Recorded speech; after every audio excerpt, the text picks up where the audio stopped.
Welcome to the Timeless Tales Library, where stories unfold like silk ribbons guiding you toward peaceful dreams.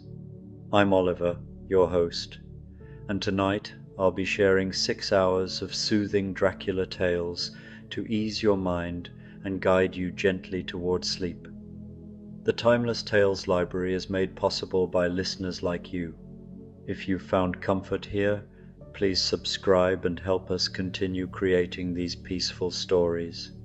As you settle in, comment below and let me know where you are in the world tonight, and share a gothic setting you dream of, a story taking you to perhaps the misty Carpathian mountains at twilight, a candlelit castle library with ancient leather-bound volumes, the moonlit cliffs of Whitby overlooking the sea, or a Victorian manor where shadows dance across velvet curtains.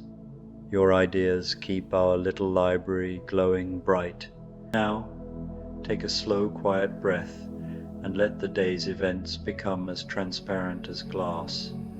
You are entering the crystal atrium, a hall made of polished crystals and mirrors within the Timeless Tales Library.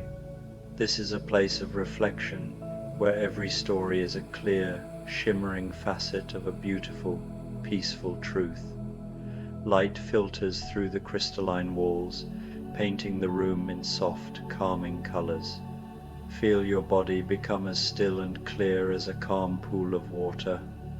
Sink deeper into the secure foundation of your bed. The crystal atrium is a sanctuary where you can reflect on the quiet peace within yourself. Your body is a vessel for peace, and your mind is an empty canvas ready for the gentle stories of the atrium. Let your inner calm become a brilliant light that fills your entire being. Dracula, the Gentle Garden.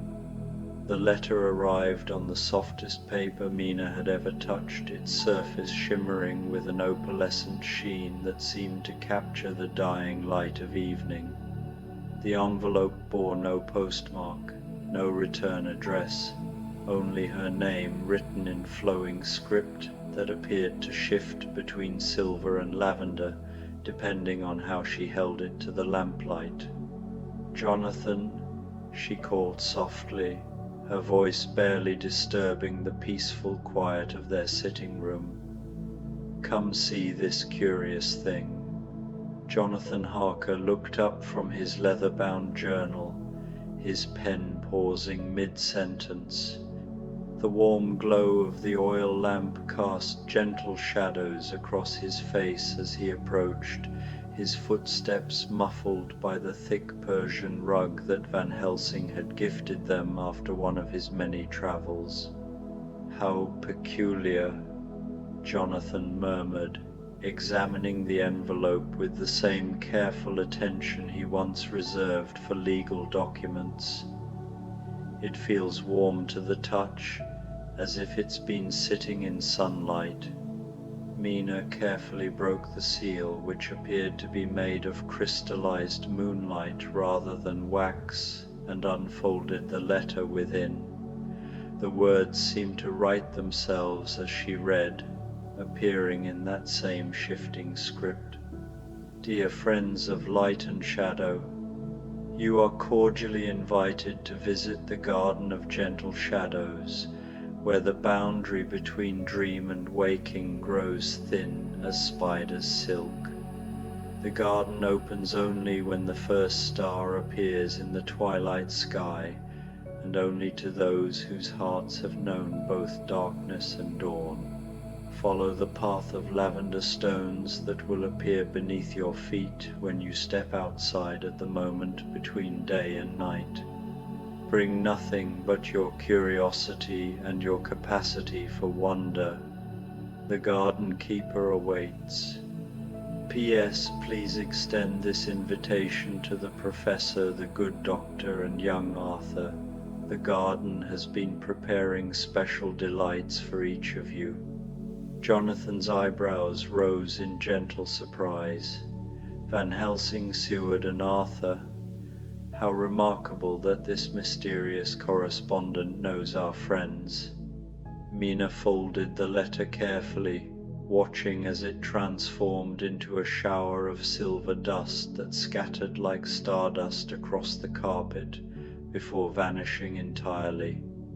"Perhaps we should gather them," she suggested, her voice carrying a note of quiet excitement. "There's something about this invitation that feels important, not urgent, but significant in the way that gentle revelations often are." And so, as the sun began its leisurely descent toward the horizon, painting the sky in watercolor washes of rose and gold, messages were sent. Dr.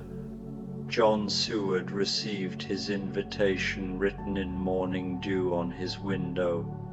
Professor Van Helsing found his tucked between the pages of an ancient botanical text he was certain he had never owned.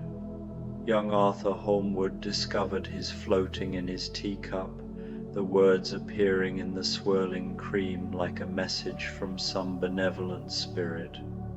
At Mina and Jonathan's cottage, the group gathered. Van Helsing brought a small bag, Dr.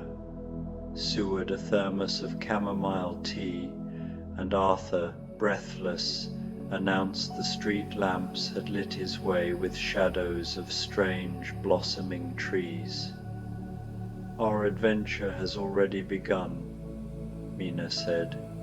Outside, the familiar cobblestones were now a path of glowing lavender stones. Van Helsing examined them, murmuring, "They appear to be crystallized amethyst, kissed by moonbeams." The air carried a personal, comforting scent for each of them. They began to walk. The stones brightened as they passed, and the countryside transformed. Hedgerows became sparkling vines with light-speckled blooms.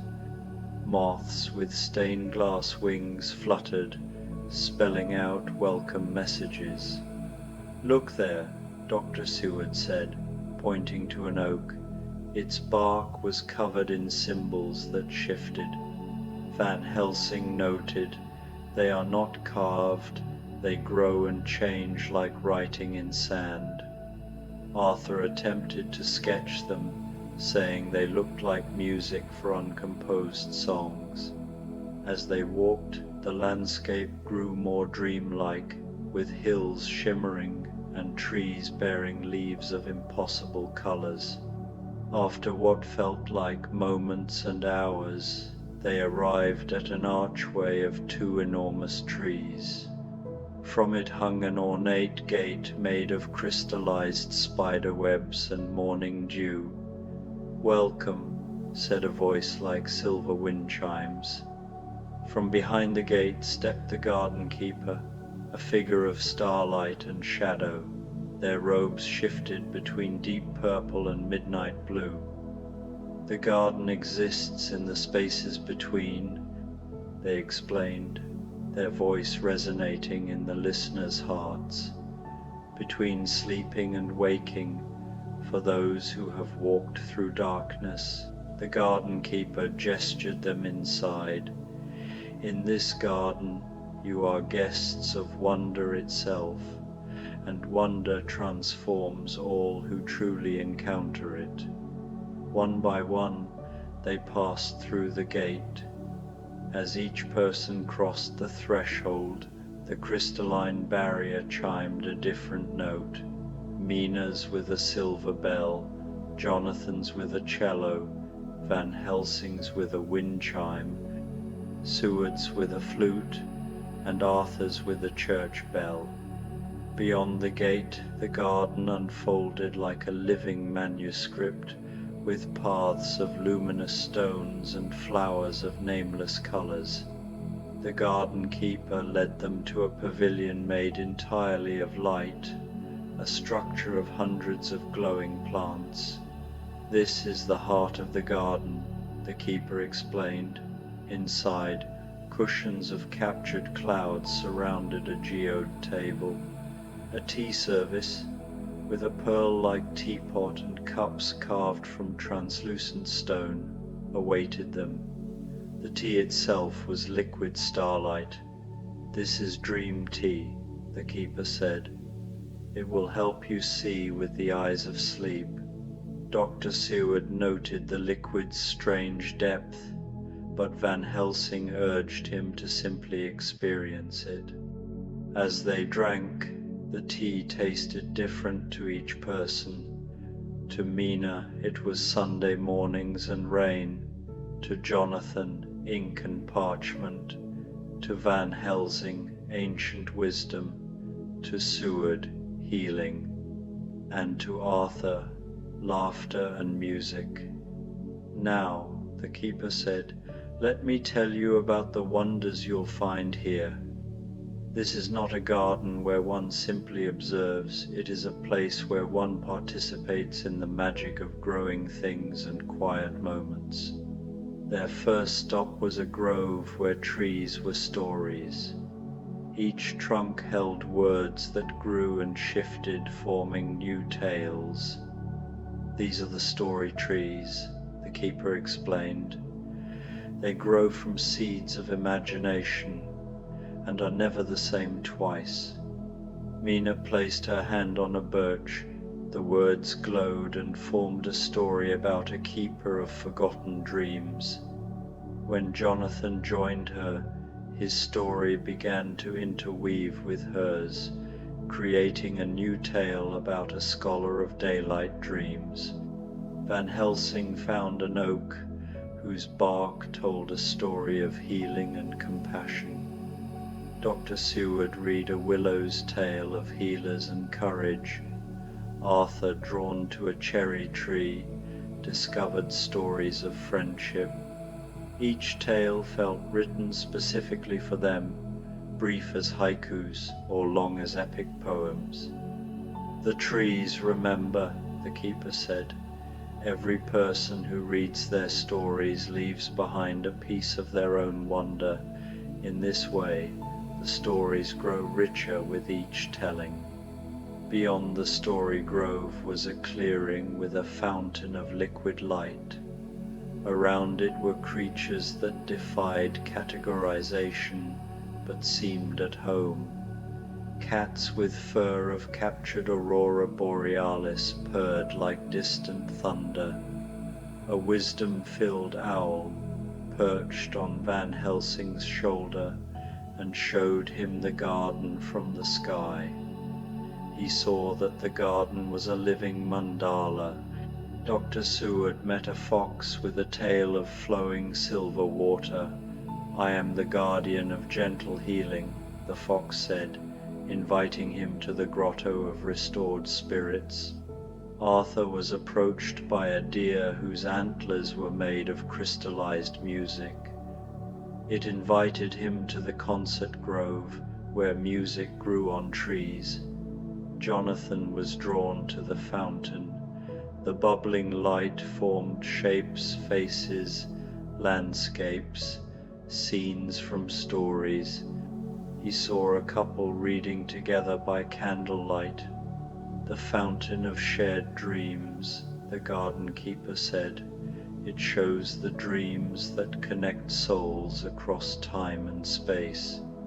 Dr. Seward walked beside the silver-tailed fox, along a path bordered by plants that seemed to pulse gently with their own heartbeat. The vegetation here was unlike anything he had studied in his medical texts. Ferns whose fronds were composed of crystallized empathy, moss that glowed with the soft light of understanding, and flowering bushes whose blooms opened and closed in rhythm with his own breathing. "This is where we tend to those who tend to others," the fox explained as they approached a grotto formed by the natural curve of living rock, its walls covered in a soft moss that gave off a barely perceptible warmth. Healers often forget to heal themselves, and so the garden provides a place for that necessary restoration. Inside the grotto, Dr. Seward found a pool of water so clear it seemed like liquid crystal. The surface was perfectly still, but as he gazed into it, he began to see not his own reflection, but images of all the people he had helped over the years, patients whose minds he had guided back to clarity, friends whose wounds he had tended, colleagues he had supported through their own dark nights of the soul. "You carry their gratitude within you," the fox said gently, "but you have never allowed yourself to truly receive it. The pool shows you what you have been too humble to see, the lives you have touched, the healing you have brought into the world. By wonder itself," he replied, "by the recognition that all love is the force that makes all other magic possible." The lights pulsed brighter, as if in agreement, then settled into a steady glow that would remain with them. As twilight deepened, the 5 friends came upon a circular pool whose surface mirrored the star-filled sky. But the reflection was alive. Stars drifted in slow dances, shooting stars traced arcs, and small moons rose and sank like glowing lily pads. "The moon pool," the garden keeper explained, appearing silently. "Here, visitors may share the visions they have gathered." They sat on moss cushions, the dream tea still humming in their veins, sharpening their awareness and softening their hearts. "I saw the garden as a living system," Van Helsing said. "Like us, our friendship becoming more than the sum of its parts." Dr. Seward spoke of the fox who showed him the need to receive as well as give healing. Arthur shared how music taught him that harmony comes when unique voices blend without losing their beauty. Mina and Jonathan, recalling their time in the alcove, spoke of presence, how wonder grows when shared, how even the smallest marvel deepens when witnessed together. As they sat sharing their insights around the moon pool, the garden keeper rose and approached each of them in turn. In their hands they carried what appeared to be small crystals, each one unique, each one glowing with its own particular variety of gentle light. "These are memory crystals," the keeper explained. "Not to remember this place, for the garden exists outside of normal memory and will remain with you in ways you cannot yet understand, but to remember the feelings you have experienced here. The peace, the wonder, the connection, the sense of being part of something larger and more beautiful than you had previously imagined." To Mina, they gave a crystal that swirled with silver and blue like captured moonlight on water, for the storyteller who helps others find their own narratives. To Jonathan, a crystal of warm amber shot through with golden threads, for the keeper of words who builds bridges between hearts and minds. To Van Helsing, a crystal that contained what looked like an entire miniature universe, complete with tiny, slowly spinning galaxies. For the seeker of truth who has learned that the greatest wisdom is knowing when to simply experience rather than analyze. To Dr. Seward, a crystal of soft green light that pulsed like a gentle heartbeat, for the healer who has learned to heal himself as well as others. To Arthur, a crystal that seemed to contain frozen music, its facets catching and reflecting harmonies visible to the eye, for the one whose generous heart creates harmony wherever he goes. These crystals will rest quietly in your pockets, the garden keeper explained, and whenever life becomes overwhelming, whenever you need to remember that magic and beauty exist in the world, you need only hold your crystal and breathe deeply. You will find yourself carrying a small piece of the garden's peace with you wherever you go.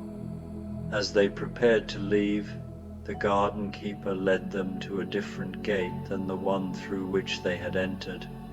This one was formed by two enormous weeping willows, whose branches had grown together in graceful arcs, creating a doorway that seemed to shimmer with gentle possibility. Time flows differently in the garden, the keeper explained. You may find that no time at all has passed in your world, or perhaps only a few minutes.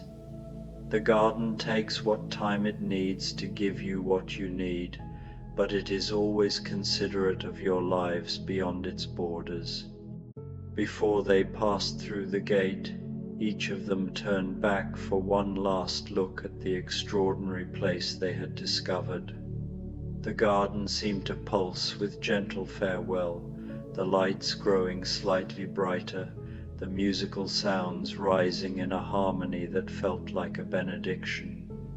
"Will we be able to return?" Arthur asked, his voice carrying a note of wistfulness. The garden keepers smiled, their luminous smile. "The garden is not a place you visit," they said. "It is a state of being you discover. Once you have truly seen it, you carry it with you always. You will find glimpses of it in unexpected places, in the play of light through leaves, in the harmony of voices raised in laughter, in the quiet moments when you pause to truly appreciate the beauty that surrounds you every day. And if you ever have need of the full garden again," they added with a knowing look, "simply remember the feeling of stepping onto the lavender path. Wonder has a way of creating bridges back to itself." They stepped through the willow gate and found themselves on the familiar path leading back to Mina and Jonathan's cottage. The lavender stones still glowed gently beneath their feet, but now the light seemed to be fading gradually, like the last rays of sunset giving way to peaceful night. As he watched, the images in the pool began to shine with a warm golden light. Each face he saw smiled at him with genuine appreciation, and he felt, perhaps for the first time, the full weight of the good he had done in the world. It was not a burden but a blessing, not a responsibility but a gift he had been privileged to give. "Rest here as long as you need," the fox said, settling beside the pool like a faithful guardian. "Let yourself receive the healing you have given so freely to others." Arthur followed the musical deer through an area where the very air seemed to shimmer with half-heard melodies.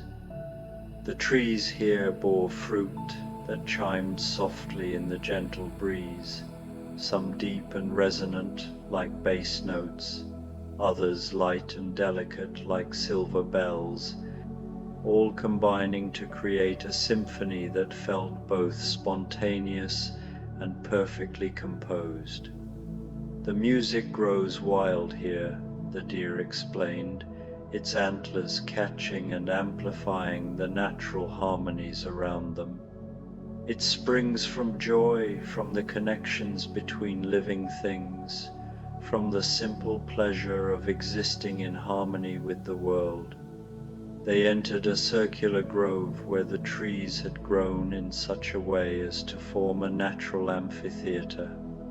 At the center, a spring bubbled up from the earth, its waters flowing over stones that had been shaped by the current into natural instruments. As the water flowed, it created melodies that shifted and changed like liquid music.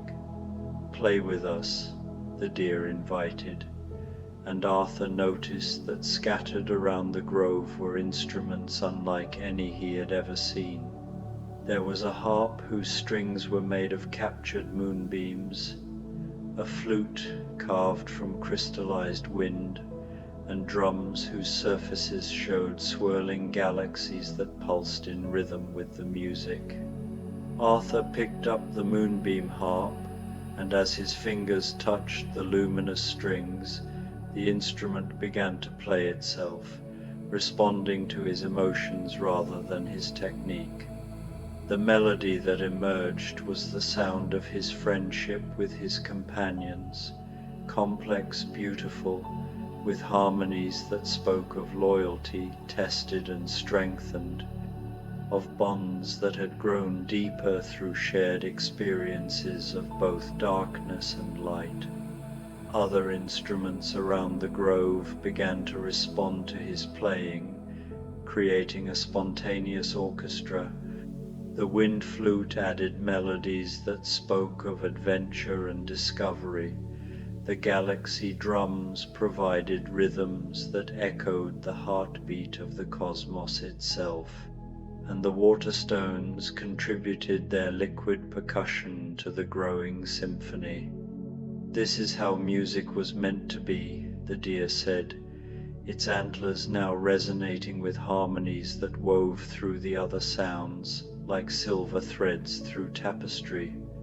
Not as performance, but as conversation between musician and instrument, between heart and harmony, between the individual soul and the music of the spheres. Carried by a constellation owl, Van Helsing saw the garden from above. The owl's vision revealed layers of reality invisible to humans, showing streams of energy connecting all living things. "See how the garden teaches," the owl said. From this high perspective, Van Helsing saw that the garden was an ecosystem of wonder. The story grove fed the concert grove, which nourished the grotto of restored spirits. Each part supports the others, he realized, like friendship. "And see how each visitor adds to it?" the owl asked. Mina's curiosity created new pathways. Jonathan's appreciation strengthened the trees. Seward's healing nature deepened the pools, and Arthur's musical heart added new harmonies. Van Helsing watched these changes happen in real time. "And you, Professor," the owl continued, "your understanding adds to it." As he watched, golden threads of light appeared, connecting everything. He saw how the musical waterstones matched the cat's breathing, how the story tree's symbols corresponded with new constellations. Everything in the garden was engaged in a vast, gentle dance of mutual creation. While their friends explored, Mina and Jonathan wandered down a path of rose quartz stones to a new area.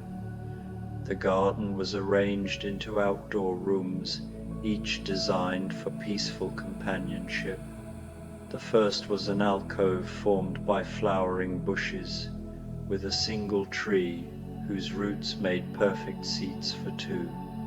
"It's almost as if the garden knows," Mina said, settling onto a moss-cushioned root. "Knows what?" Jonathan asked. "That the deepest magic happens in simple moments like this," she replied, "when two people sit together and just exist in each other's company." Above them, the tree's leaves whispered secrets about how love grows gradually, nourished by kindness and shared silences. Tiny lights appeared among the leaves, descending to settle on their shoulders and in their hair, pulsing in rhythm with their hearts. "We are being blessed," Jonathan realized. "By what?" Mina asked. Behind them, when they turned to look, The gate had become simply two ordinary weeping willows, beautiful in their own right, but no longer clearly supernatural. Only the faint shimmer in the air between their branches suggested that something extraordinary might still be accessible to those who knew how to look. Was it real? Dr. Seward asked, though his voice suggested he already knew the answer didn't matter in any conventional sense. Van Helsing pulled his memory crystal from his pocket, and it pulsed with gentle light in response to his touch. Real is perhaps the wrong question, he said thoughtfully.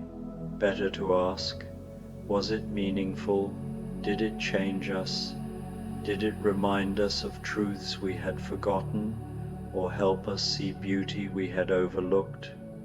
They walked in comfortable silence for a few moments, each feeling the subtle weight of their crystal in their pocket, each carrying the memory of wonder like a warm light in their chest.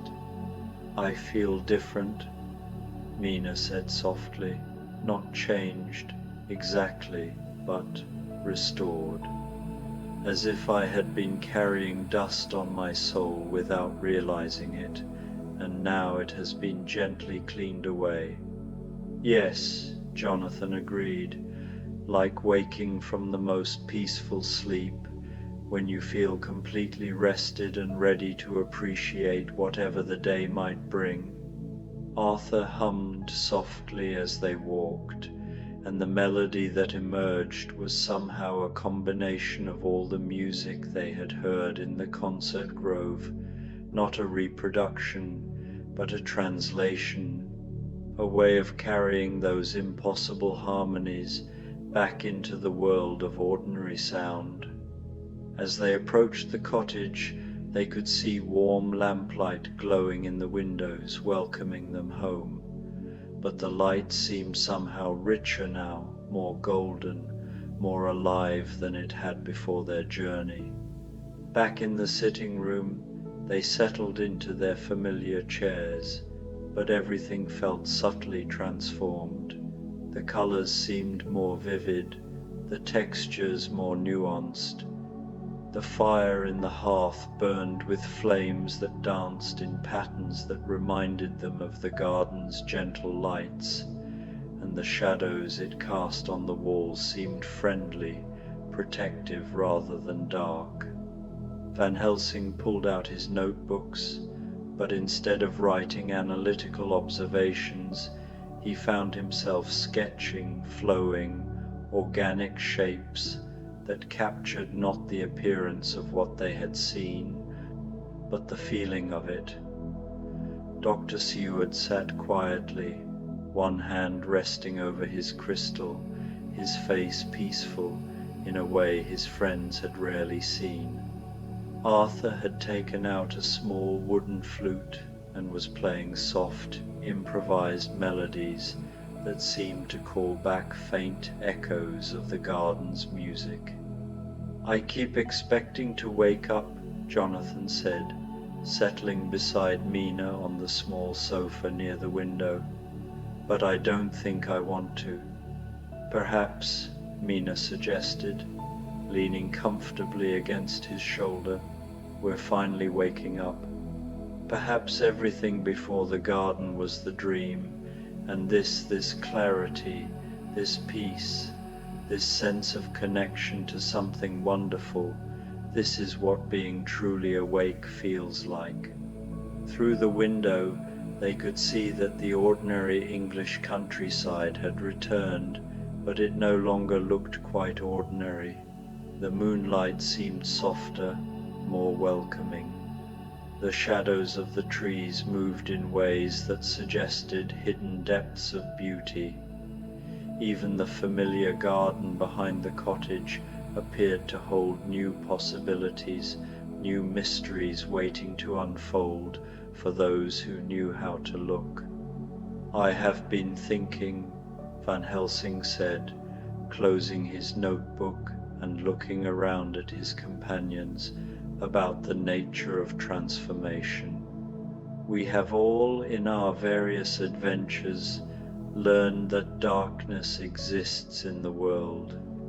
But tonight, we have learned something equally important, that wonder exists as well, and that it is just as real, just as powerful, and far more healing. The garden showed us that we don't have to choose between acknowledging darkness and celebrating light. Dr. Seward added, we can hold both truths simultaneously, and in doing so, we become more complete, more capable of helping others navigate their own journeys through shadow and illumination. As the evening deepened into true night, they began to notice small changes in their immediate environment. The crystals in their pockets seemed to be having a subtle effect on their surroundings. Wherever Mina sat, small flowers appeared to bloom in the patterns of the Persian rug.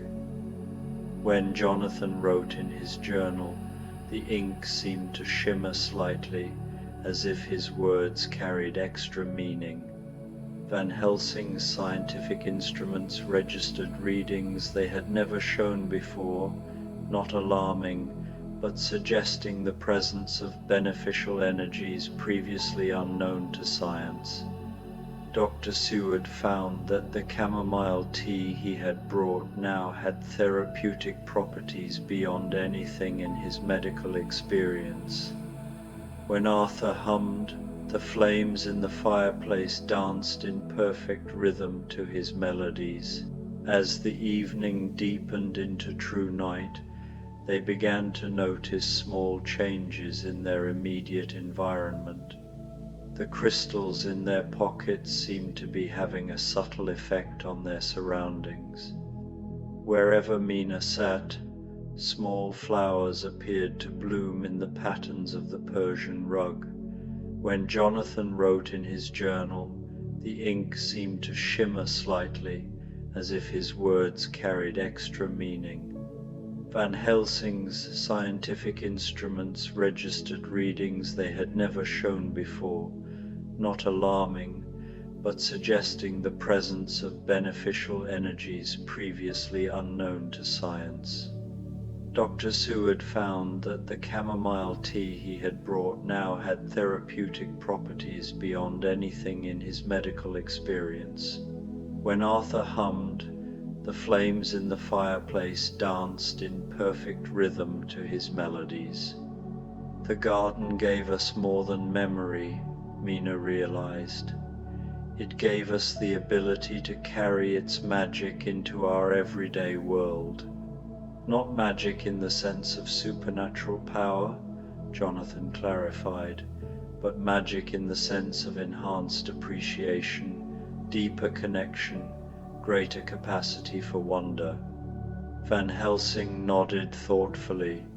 The ancient texts speak of states of consciousness, where the boundaries between self and world become more permeable, where one begins to see the divine in the ordinary. Perhaps this is what we have been given, not the ability to perform miracles, but the eyes to see that miracles are happening around us constantly. Look, Arthur said softly, pointing toward the window. Outside in their ordinary garden, something extraordinary was happening. Fireflies had appeared, not unusual for the season, but these fireflies were moving in patterns, creating flowing scripts of light in the air.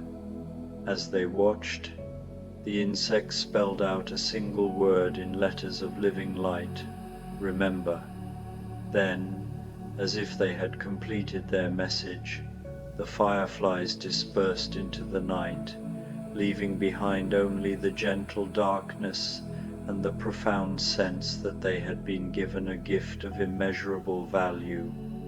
After their visit to the Garden of Gentle Shadows, the friends' lives were touched by a subtle magic, an enhanced capacity for wonder. Mina found stories flowed easily, but she also noticed the narratives in daily life, from sunlight on the floor to her garden's transformations. Jonathan's legal work became a creative art. His documents left clients feeling uplifted. Van Helsing's research gained new dimensions, complemented by an intuitive understanding of connections. His lectures became truly inspiring. Dr. Seward's practice was transformed by his ability to see the healing potential in everyone, and his patients left healthier than before. Arthur's music moved listeners to tears of joy and inspired acts of kindness. Wonder, it seemed, was contagious. The people around them also began to find magic in daily life. Shopkeepers enjoyed their work more, children found magic in ordinary activities, and even neighborhood animals seemed more content. 1 month after their visit to the garden, they gathered again in Mina and Jonathan's sitting room for what had become a weekly tradition. Each brought something to share: a story, a piece of music, a scientific observation, a moment of healing witnessed or experienced, a simple pleasure discovered in an ordinary day. Van Helsing had brought sketches of cloud formations that seemed to change meaning depending on the angle from which they were viewed. Dr. Seward shared observations about the therapeutic effects of beauty on his patients' recovery times. Arthur had composed a piece of music inspired by the sound of rain on different types of leaves. Jonathan had written a short story about a library where books rearranged themselves to provide exactly the story each reader needed. Mina had pressed flowers from their garden and discovered that arranged in certain patterns, they created mandalas that seemed to pulse with their own life. "The garden continues to grow," Mina observed as they shared their weekly wonders. "Not just in the place we visited, but in each of us, and through us, in the world around us." "It occurs to me," Van Helsing said, sipping tea that seemed to taste slightly of starlight, "that we have become gardeners ourselves. We plant seeds of wonder wherever we go, and we tend the gardens of possibility that grow in the hearts of those we encounter." Through the window, they could see their own garden, now somehow more beautiful than it had ever been. The roses bloomed in colors that seemed to hold extra depth. The herbs released fragrances that carried hints of places beyond the ordinary world. And the old oak tree had developed a habit of dropping its leaves in patterns that looked almost like messages written in a script of gold and amber. "Do you think," Arthur asked, "that other people will find their way to gardens like ours? That wonder is always available, waiting for those who are ready to see it." The garden keeper's voice seemed to whisper from the very air around them, though they could not see their luminous form. "Wonder is the birthright of every soul. It waits patiently in the spaces between thoughts, in the pause between heartbeats, in the moment when the mind stops trying to categorize and control, and simply allows itself to be amazed." Years passed, though in the way of the best stories, time seemed less important than the accumulation of wonder. The 5 friends grew older, but they grew older gracefully, maintaining the capacity for amazement that their visit to the Garden of Gentle Shadows had awakened in them. Their weekly gatherings became legendary in their small community. People would find excuses to walk past the cottage on those evenings, drawn by the warmth of the lamplight and the sound of conversation that somehow made everyone who heard it feel more hopeful about the world. Some visitors, those who came with hearts prepared for wonder, would occasionally notice that the shadows in the cottage moved in ways that suggested depth beyond the physical, or that the light from the windows seemed to carry colors that had no names in ordinary spectrum. A few, very few, reported seeing brief glimpses of crystalline creatures perched on the windowsills, or catching the sound of music that seemed to come from the flowers in the garden. And sometimes, on evenings when the first star appeared just as the last light of day was fading, observers would swear they saw 5 figures walking down a path of gently glowing stones that led away from the cottage toward horizons that seemed to exist in more than 3 dimensions. But whether these were literal sightings or metaphorical truths, whether the Garden of Gentle Shadows existed as a place one could visit or as a state of being one could achieve, mattered less than the simple fact that wonder had taken root in their world and was growing, spreading, offering its gifts to anyone ready to receive them. In the end, the greatest magic of the Garden of Gentle Shadows was not that it provided an escape from ordinary life, but that it revealed the extraordinary nature of life itself, the constant miracles of growth and connection, the endless creativity of existence, the profound beauty available to anyone who pauses long enough to truly see.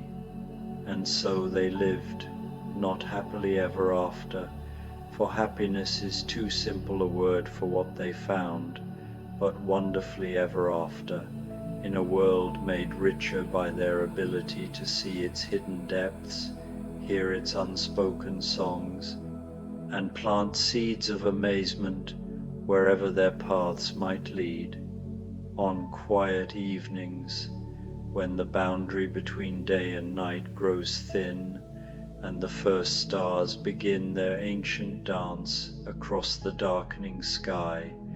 It is said that the Garden of Gentle Shadows sends out new invitations, written on paper that feels like captured starlight, to those whose hearts are ready for wonder. Perhaps, if you step outside at just the right moment and look for them with the eyes of possibility, you too might notice lavender stones beginning to glow beneath your feet. Dracula's Aurora. 100 mysteries of the northern night. Night comes differently in the far north. Even before you set foot upon the frost-glimmering path outside the castle gates, you can feel it gathering not with urgency, but with a soft, ancient patience. The air is cool enough to blush your breath into silver, yet gentle in a way that feels welcoming, as though the deep night has been expecting you. High above, green and violet veils of light drift slowly across the sky, moving with the unhurried grace of someone turning the pages of a very old, very beloved book. The castle behind you, Castle Dracula itself, rests in a rare stillness. The stones seem to breathe in the cold air, settling into a contented silence. Every window flickers with warm candlelight, the softest gold, casting long, unthreatening shadows across the snow. And somewhere within those halls, Count Dracula awaits you, preparing for the night's gentle journey northward toward the land of the Aurora, where 100 mysteries shimmer among the stars. But for now, You linger on the threshold of the castle, feeling the soft powder of snow beneath your boots, listening to the distant rustle of winter branches, the hush of the wind moving through the pines. Nothing rushes you, nothing presses. This night is meant for rest, for drifting, for wandering, and soon for sleeping. A soft footstep approaches behind you, then another, and soon the familiar low voice of the Count drifts to your side, warm, calm, and framed in a faint trace of old-world gentleness.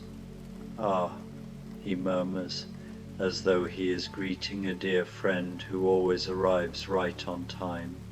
"I see you are already listening to the night." He stands beside you, not above, letting his tall presence settle comfortably into the moment. His long cloak trails lightly across the snow. Good. The northern journey rewards those who listen. You turn to him, feeling the smooth ease of his calm. His dark hair reflects a faint glimmer of aurora light, and his eyes, those deep, ageless eyes, hold no menace, only a quiet, contemplative knowing. "The auroras are strong tonight," he continues, tilting his face toward the sky where ribbons of light drift and fold. "They will guide us more gently than any lantern." He glances at you again. "Shall we begin?" There is no pressure in the question, only an invitation. When you nod, he offers you a slow smile, small but sincere. "Excellent." Together, you walk toward the path that meanders down from the castle and into the forest beyond. The snow-covered path is wide enough for comfort and soft enough that each step falls with a muffled whisper. Tall pines flank both sides, their branches heavy with fresh snowfall, forming a canopy that cradles the drifting auroras. Everything feels hushed, as though the forest itself is preparing for rest. "I have made this journey many times," Dracula says quietly as you walk, "but there is something uniquely peaceful in sharing it." He glances toward you again, as though confirming your warmth is not disturbed by the cold. "The north is filled with mysteries, but not the frightening kind. No, these are gentler. They are reminders of how old the world is, and how much kindness can still be found in forgotten places." Ahead, soft footsteps approach slow, almost hesitant. A familiar figure emerges, Renfield, wrapped in a thick fur-lined coat, holding a lantern whose flame glows dimly against the brighter light of the sky. His eyes light up when he sees you. "Oh, there you are," he whispers, as though anything louder might disturb the serenity of the evening. "The master said you would join us. I've packed everything we might need: blankets, warm flasks, extra scarves, and I found some of those sugared berries you liked last time." He looks proud of this. Dracula nods approvingly. "Very good." Renfield beams. You can feel the gentle camaraderie between all three of you, quiet, warm, and comfortable. The forest welcomes each of you, the snow brightening just enough to reflect the auroras above. And with every step you take, you feel the waking world easing its grip on your thoughts. You breathe more slowly. Your mind softens at the edges. The night becomes a cradle. As the path widens, Another figure appears, Elisabetta, wrapped in a velvet cloak the color of moonlit wine. Her long hair drifts like a dark river over her shoulders, shimmering faintly with frost that looks more like stardust than ice. "I came ahead to prepare the sled," she says softly, her voice as lyrical as falling snow. "The night is very calm. It will be a smooth journey." She touches your arm lightly, a comforting gesture, reassuring and grounding. "The north favors those who travel with an open heart, and yours," she adds gently, "is very open." You can feel warmth spreading through you at her words. Dracula gestures forward with a slow movement of his hand. "Come," he murmurs, "let the sled carry us the rest of the way. Tonight's mysteries deserve a tranquil approach." The sled is waiting in a clearing, its wooden frame carved with symbols that feel ancient yet friendly, soft spirals, gentle waves, feather-light curving lines. A pair of elegant, spectral horses, white as northern frost, stand patiently at the front, their manes drifting like moonlit mist. As you settle into the cushioned interior, Renfield tucks a thick blanket around your shoulders, ensuring the cold remains only a pleasant whisper against your skin. Dracula sits beside you, his presence steady and unwavering.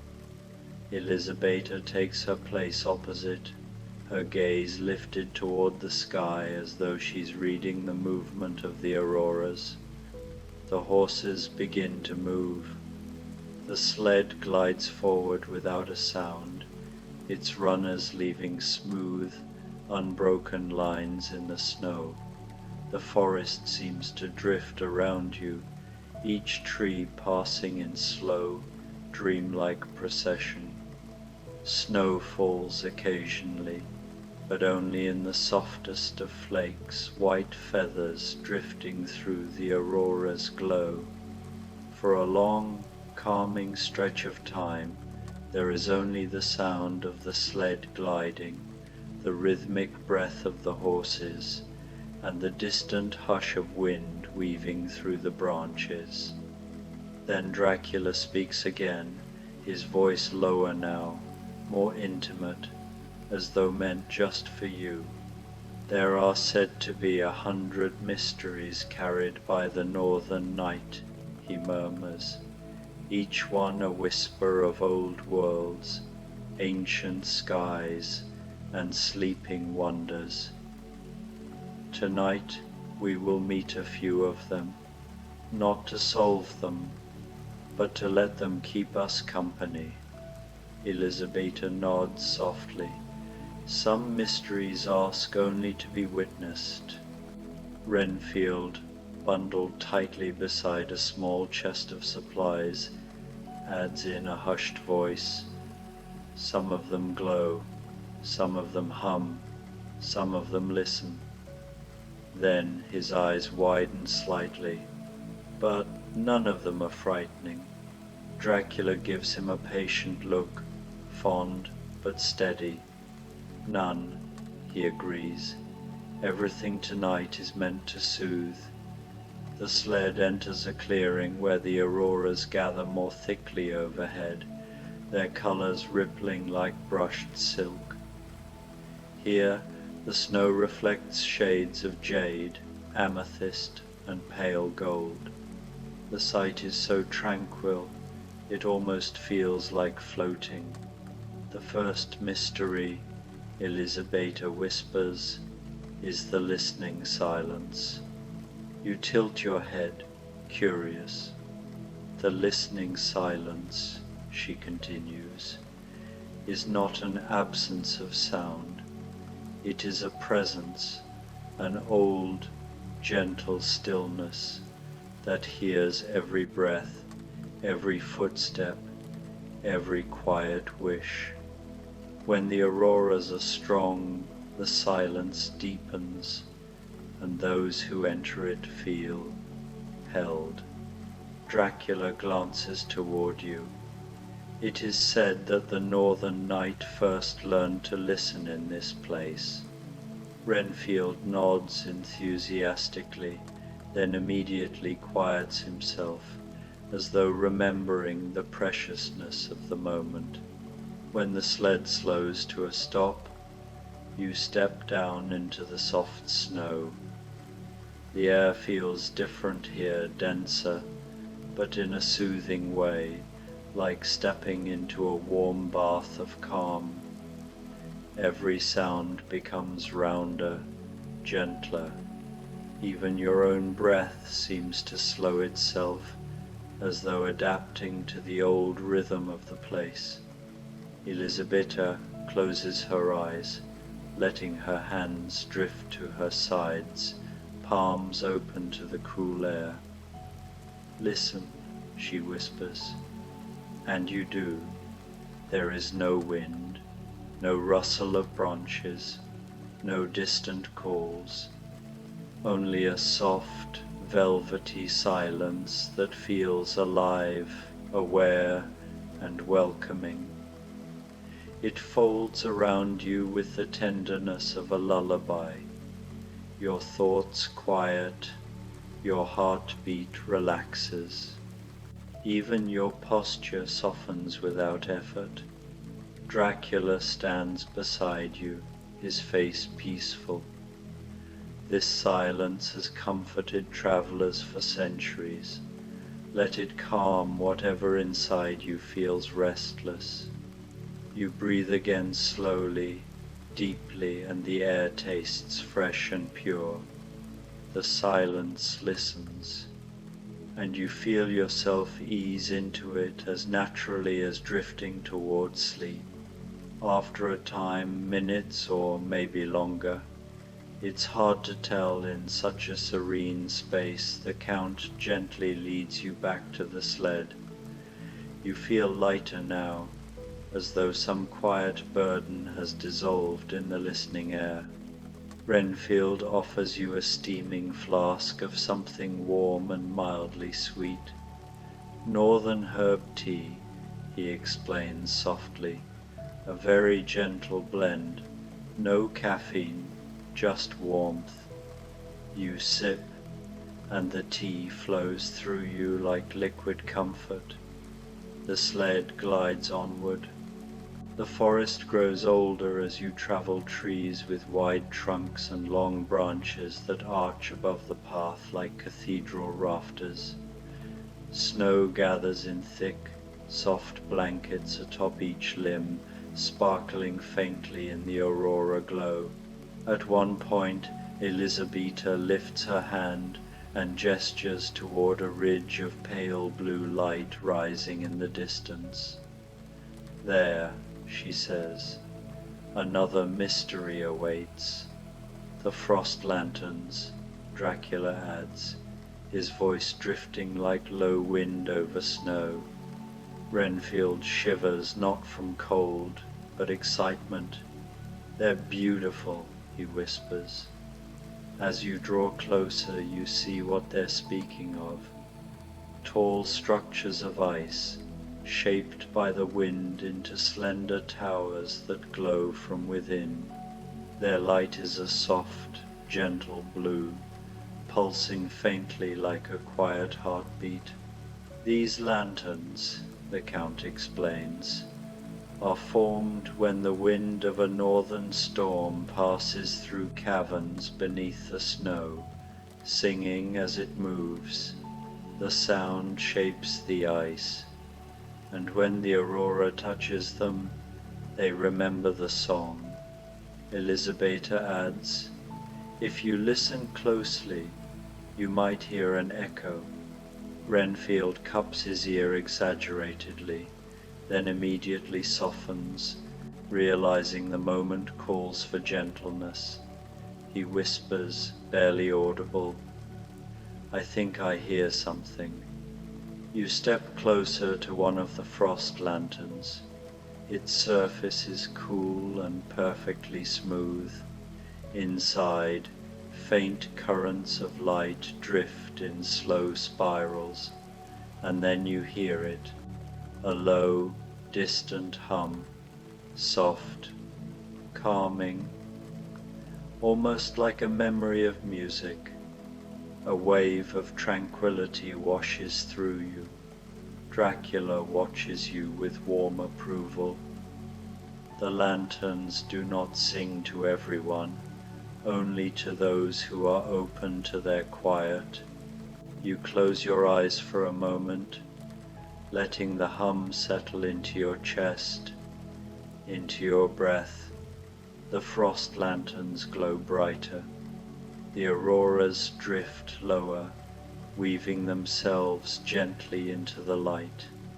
Everything is peaceful. Everything is soft. After a long, restful moment, the Count places a hand lightly on your shoulder, not guiding you away, but grounding you in comfort.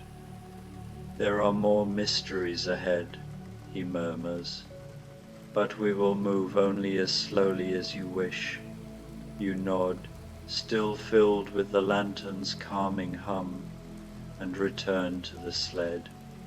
The journey continues deeper into the north, and the air takes on a faint crystalline shimmer as though made of powdered stars. Renfield hums under his breath off-key but soothing in its own innocent way. Elisabetta watches the horizon with serene attentiveness.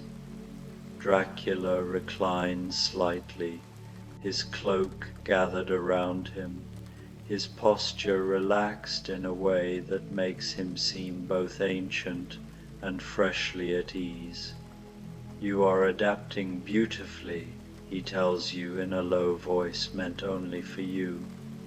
"The north can be overwhelming to some, but you move with it." You feel warmed by his words. Ahead, the landscape opens into a wide expanse of untouched snow, where the auroras spill downward like glimmering curtains. At the far end stands a solitary stone arch, tall, graceful, and half buried in frost. "The Dream Gate," Elisabetta whispers. Renfield nods gravely. "A very gentle mystery." Dracula's expression softens. Indeed. The sled comes to a slow stop near the arch. You step down once more, the air around this place warmer than expected, as though the snow itself radiates comfort. "The Dream Gate," Dracula says, "is older than I am, older than the first stories of these lands. It marks the boundary between waking wonder and dreamlike quiet. Those who pass beneath it do not sleep, but they drift. Their thoughts loosen, their hearts lighten." Elisabetta smiles faintly. It is a place where the world exhales. The arch glows faintly with pale aurora light, as though infused with the sky. "Walk through it," the Count encourages gently. "There is nothing to fear." So you do. As you pass beneath the stone arch, a soft warmth rises around you, like stepping through invisible candlelight. A mild tingling spreads through your arms, your chest, your back, pleasant, calming, familiar in the way a memory might be. Your mind softens even further, drifting, floating. The air feels padded, as though coated in down. Your thoughts slow into long, gentle waves. On the other side, the world looks the same, but feels softer, quieter, more dreamlike. Colors seem to glow more warmly, The auroras move like lullabies. When you turn back, Dracula and the others are watching you with warm approval. Elisabetta walks gracefully beneath the arch to join you. Renfield follows, tripping slightly, but recovering immediately, cheeks flushed with pride. And then Dracula passes through. When he emerges, the air around all of you seems to hum again the same low, comforting frequency as the frost lanterns. Good, he says softly. Now the north walks with us. You continue onward through a landscape that seems sculpted from gentle dreams, low hills like pillows of snow, far-off ridges that ripple with faint blue shimmer, clusters of evergreen trees dusted with silver frost. Everywhere, the auroras guide you, drifting slowly, soothingly. Renfield eventually offers everyone small sugared berries, carefully packed so they don't freeze. You savor their soft sweetness, letting it melt quietly on your tongue. Dracula eats one as well, though he does so thoughtfully, as though tasting an old memory. At last, Elisabetta lifts her hand once more, pointing toward a distant cliffside. There, she murmurs. Tonight's final mystery, the whispering icefall. Dracula nods with approval. Renfield's eyes widen. Oh, this is my favorite. You travel toward the cliff, where a tall cascade of frozen water glimmers in countless layers, pale blue, crystal white, and faint shades of lilac, where the auroras reflect most strongly. But what makes it incredible is the sound. The icefall emits the faintest whispering tone, soft as breath, gentle as a lullaby. It drifts through the air like a secret told by the winter itself. This icefall never melts, Elisabetta explains. It has been forming for centuries. Every new layer preserves the whisper of the moment it froze. So there are thousands of whispers in there, Renfield says, eyes bright. Dracula steps beside you. But they do not confuse, he adds calmly. They harmonize. You close your eyes. The whispers flow around you light as drifting snowflakes, soothing as the hush before dawn. They blend with the hum of the frost lanterns, the silence of the listening silence, the softness of the dream gate's glow. You feel surrounded by comfort, surrounded by calm, surrounded by gentle mysteries that ask nothing of you except to breathe, listen, and rest. Dracula's voice is a warm murmur beside you. Let the whispers settle into your heart. Let them ease your thoughts. Let the night carry you. You do, and the whispers cradle you like soft hands. After a long while, the Count guides you back to the sled with no rush, no urgency. The horses begin the slow journey toward a sheltered hollow nearby, where a small camp has been prepared, a quiet resting place beneath a natural arch of ice. Candles flicker within frosted glass lanterns. A soft bedding of furs is arranged in a protective circle. Everything glows with a warmth that feels impossible in such a cold place, and yet perfectly natural. This is where we will rest, Dracula says softly as he steps from the sled. The northern night is long enough for peaceful dreams. Elisabetta smooths the blankets. ensuring the bed is inviting. Renfield arranges the lanterns so their light soothes rather than brightens, and you feel your body growing heavy with comfort, with warmth, with the gentle pull of sleep.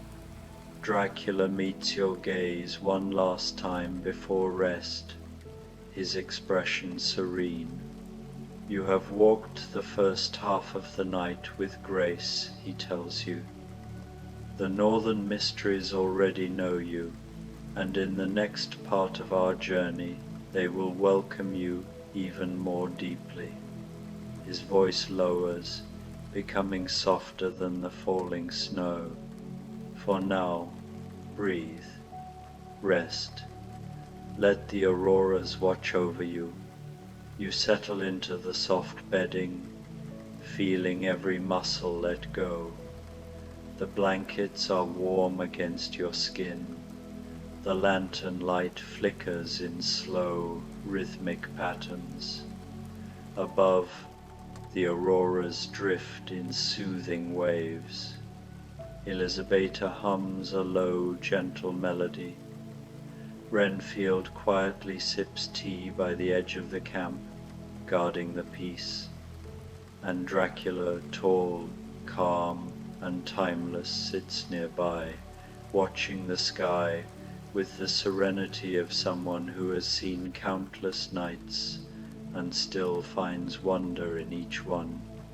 Your breath slows, your body grows loose and comfortable. The night embraces you, and slowly, very slowly, you drift towards sleep, wrapped in the deepest calm the northern night has to offer. You wake slowly, as though rising not from sleep, but from a warm pool of dreams. There is no urgency in the waking, only a gentle unfolding. Your breath deepens, your limbs stretch softly beneath the thick, comforting blankets. When your eyes open, the world above you glows with the same drifting auroras that lulled you to rest, their colors now softer, almost pastel. The sky feels closer somehow, as though the night itself has settled nearer to keep watch. A faint crackling comes from a small, protected fire, just enough warmth to keep the air gently tempered. Beside it, Renfield sits cross-legged with a steaming cup between his palms. He notices you stir and smiles with hushed delight. "Oh, you're awake," he whispers, but his voice is still soft enough to preserve the serenity. "We didn't want to disturb you. You slept very peacefully." His pride feels like that of someone tending a precious treasure. Elizabeta is not far, her cloak gathered around her as she gazes upward, humming a melody so delicate it might be mistaken for the breeze. Dracula sits beside her, tall and silent, hands folded, his posture dignified even at rest, but he turns his head when he senses you stirring, and warmth softens his expression. "Good," he murmurs. "You have awakened at the perfect moment. The night deepens now, and with it some of the most tranquil mysteries reveal themselves." He stands with fluid grace, gathering the edges of his cloak. "We will travel more slowly this time. The deeper night requires no haste." Renfield quickly sets aside his cup to pour you your own, offering it carefully with both hands. "It's the same herb blend as before," he says proudly, "very mild, very dream-friendly." Elizabeta approaches, her steps silent upon the snow, and places her hand lightly on your arm. "You slept beautifully," she says, her voice a soft ribbon of sound. The northern night favors those who rest. As you rise, the cold air brushes your skin, but it's gentle, almost affectionate. There is no bite to it, only the sensation of freshness, like cool silk. The auroras swirl in near silent waves overhead, and somewhere in the distance, the faint whisper of the icefall hums like a memory. Dracula gestures toward the sled, now brushed clean of new snow. Come, the next mystery calls, one of the most peaceful of all. When you settle into the cushioned interior again, wrapped warmly, the horses begin moving at a slow, almost meditative pace. The runners glide smoothly beneath you, and the sled drifts across the moonlit snow like a floating cradle. The path gradually narrows as you move north, winding between tall ridges of ice, sculpted into shapes that resemble enormous feathers, wings, and sweeping arcs. Elisabetta runs her fingertips along one of the ice formations as you pass, her touch barely audible, but enough to produce a soft, crystalline note. Dracula follows the sound with faint amusement. The wind-wrought wings, he explains, formed when warm air from the deep caverns meets cold air from the high cliffs. Only the gentlest winds can carve them. Renfield adds enthusiastically, if a storm tries to shape them, they break. They only survive when the weather is calm. That's how you know this night is truly peaceful. The auroras glow brighter against the icy wings, illuminating them in layers of green, violet, and pale gold. You watch them rise and fall like frozen waves, hypnotic in their beauty. Each one feels like an echo of something, ancient feathers that could only belong to a sky-bound creature of myth. Elisabetta smiles at your wonder. Tonight they are especially resonant. The silence of the north is woven through their shapes. Dracula nods. We will stop for a moment. The wings hold a memory worth hearing. The sled slows to a halt beside a towering formation that curves overhead like an enormous arching wing.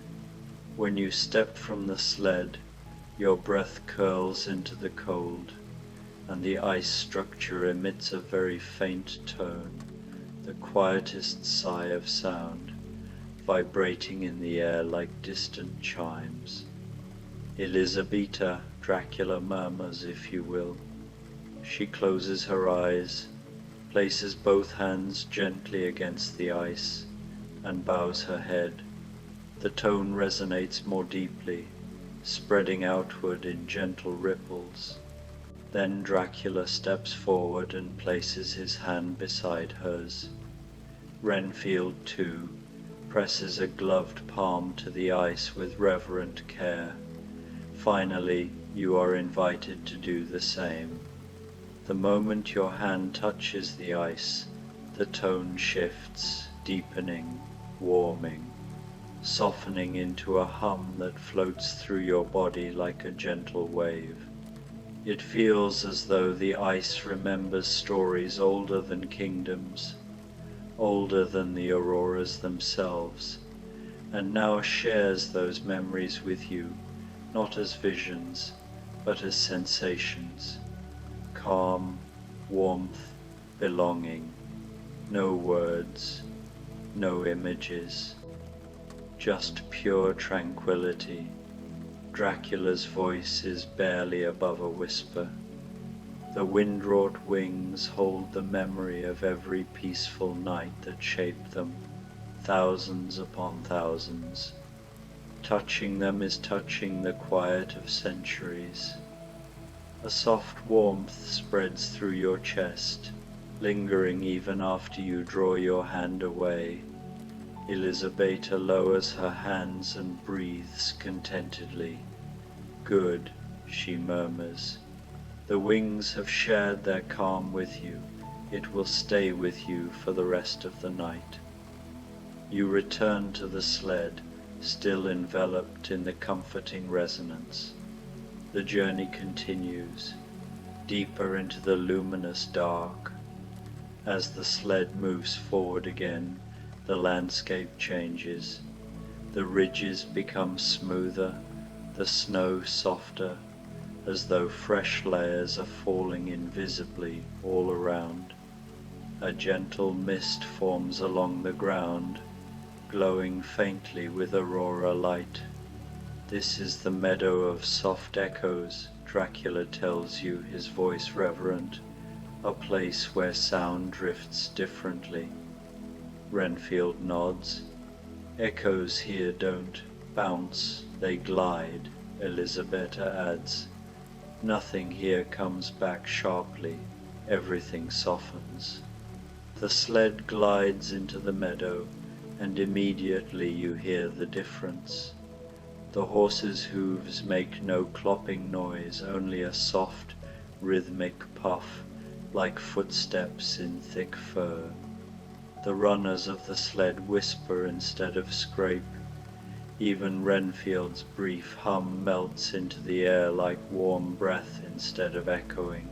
This place was discovered accidentally centuries ago, Dracula murmurs.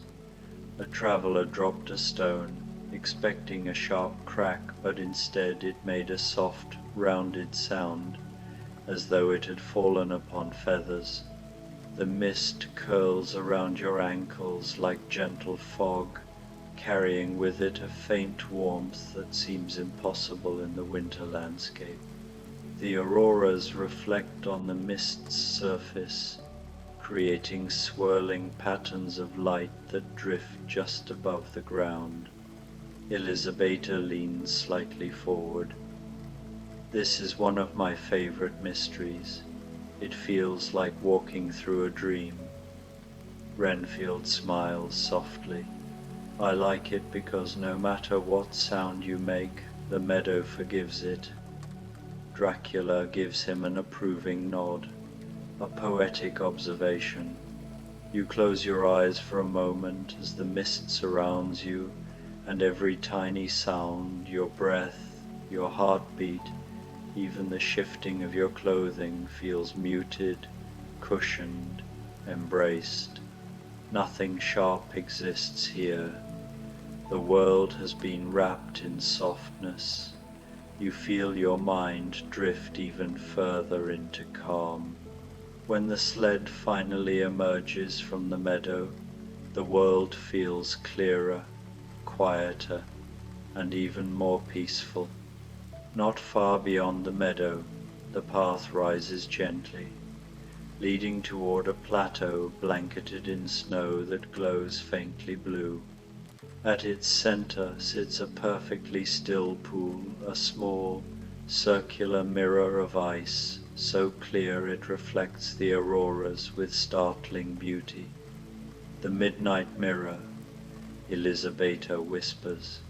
Renfield clasps his hands. I love this one. Dracula steps down first, offering you a steady hand to assist you. Though his touch is so light it feels like a whisper of support rather than guidance. The midnight mirror, he says, is not water, but ice so smooth and ancient that it reflects not only what is above, but what is within. You approach the mirror slowly.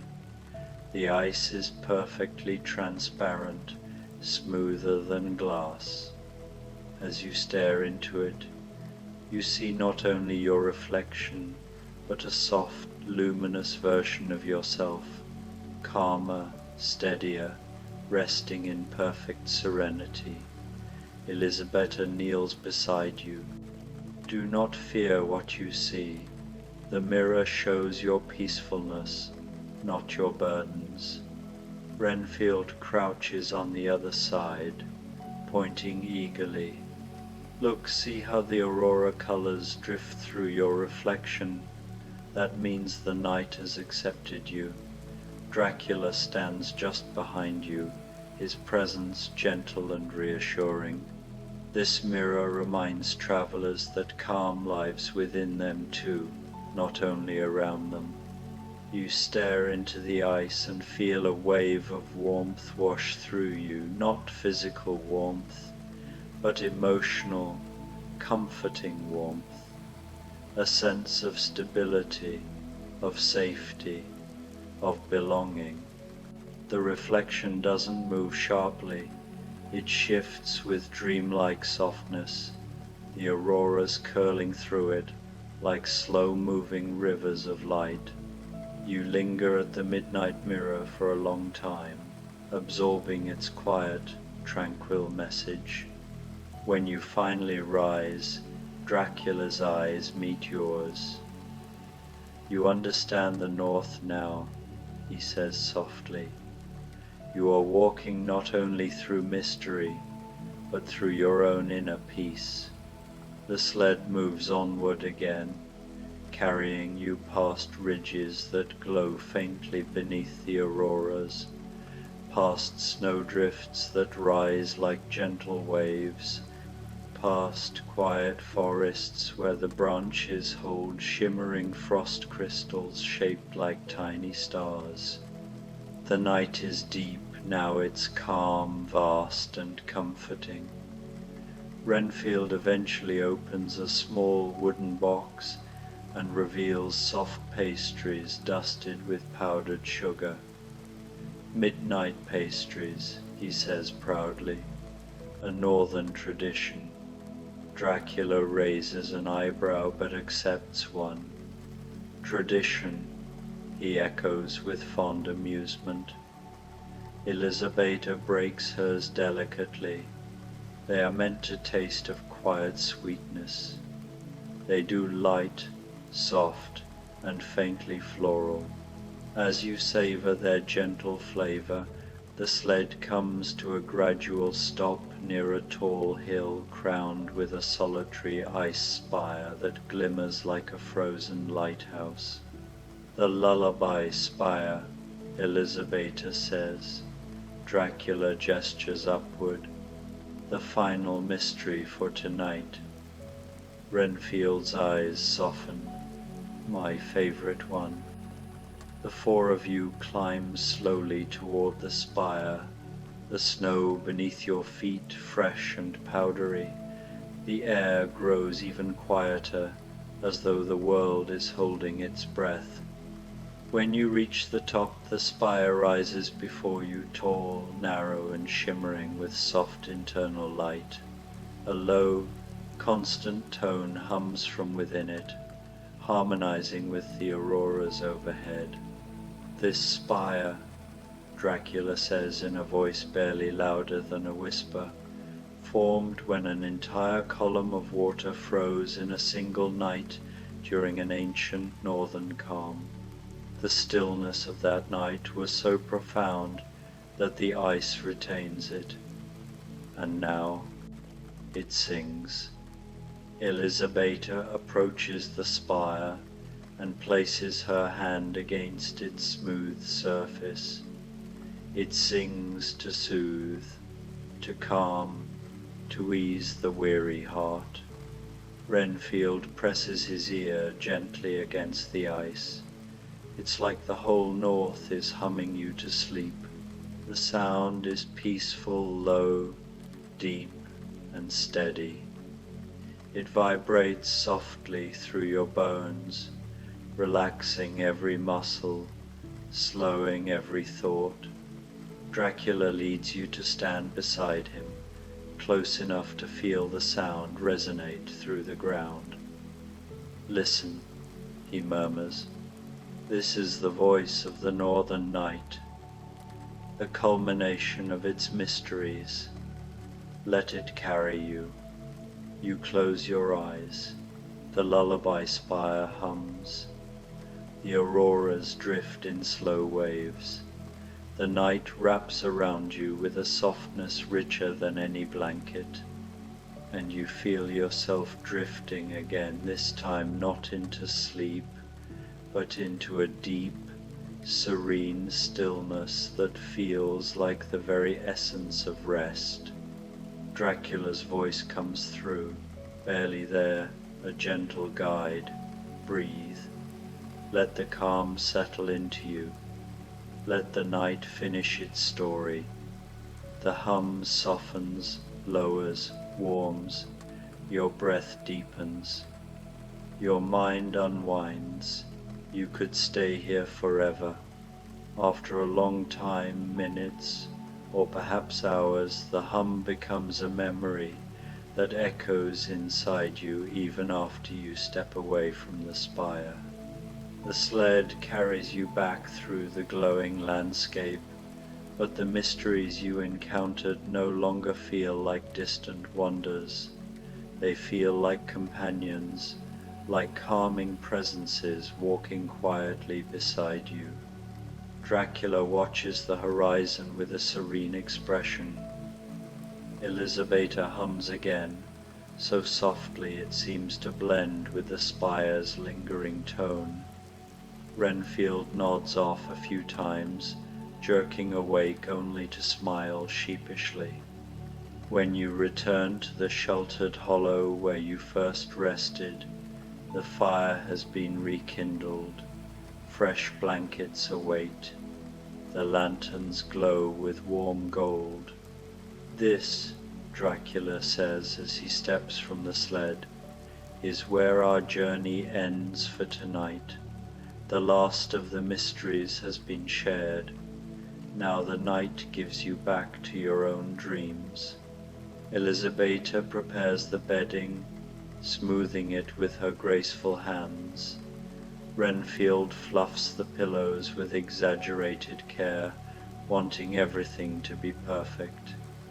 When you lie down, the blankets embrace you instantly, warm and soft. The world feels clearer than before, yet dreamlike, calm, serene.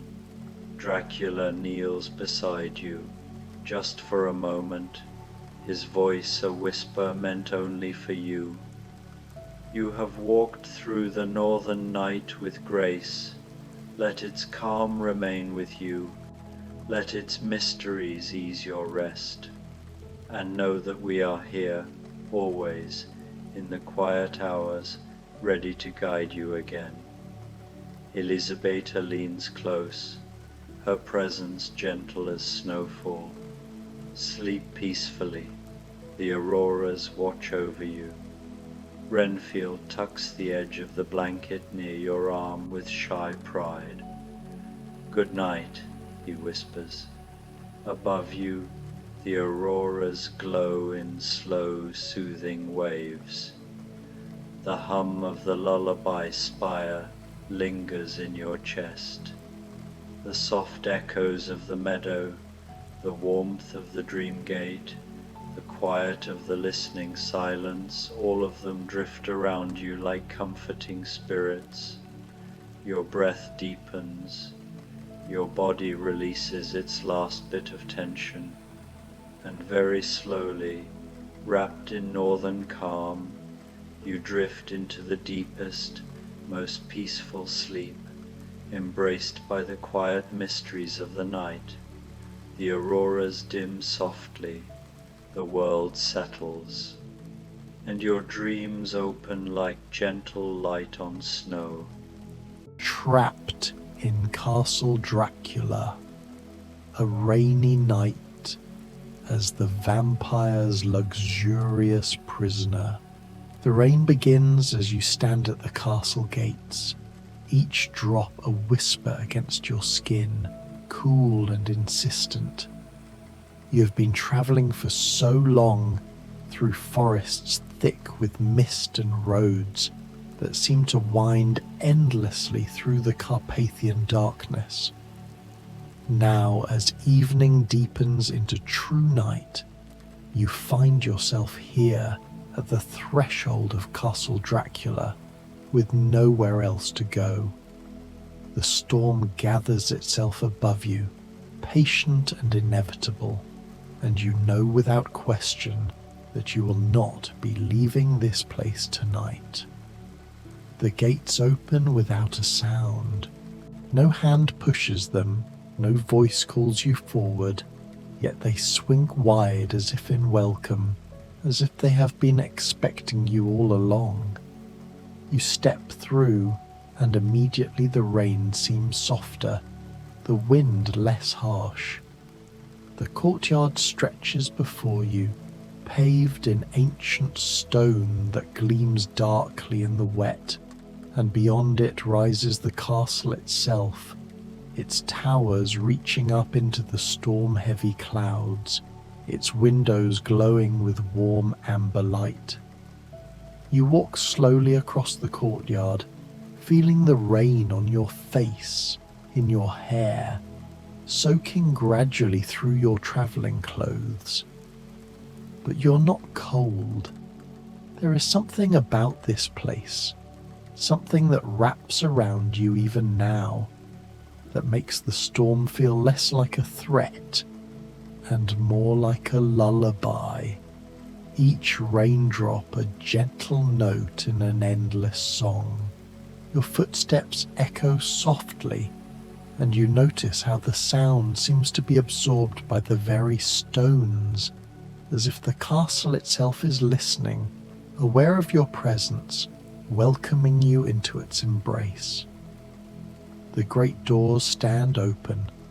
Light spills out into the rainy darkness, golden and inviting, and you step across the threshold into warmth.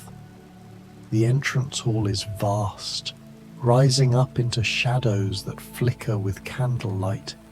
Candles everywhere, hundreds of them, their flames steady despite the draught that should exist in such a space.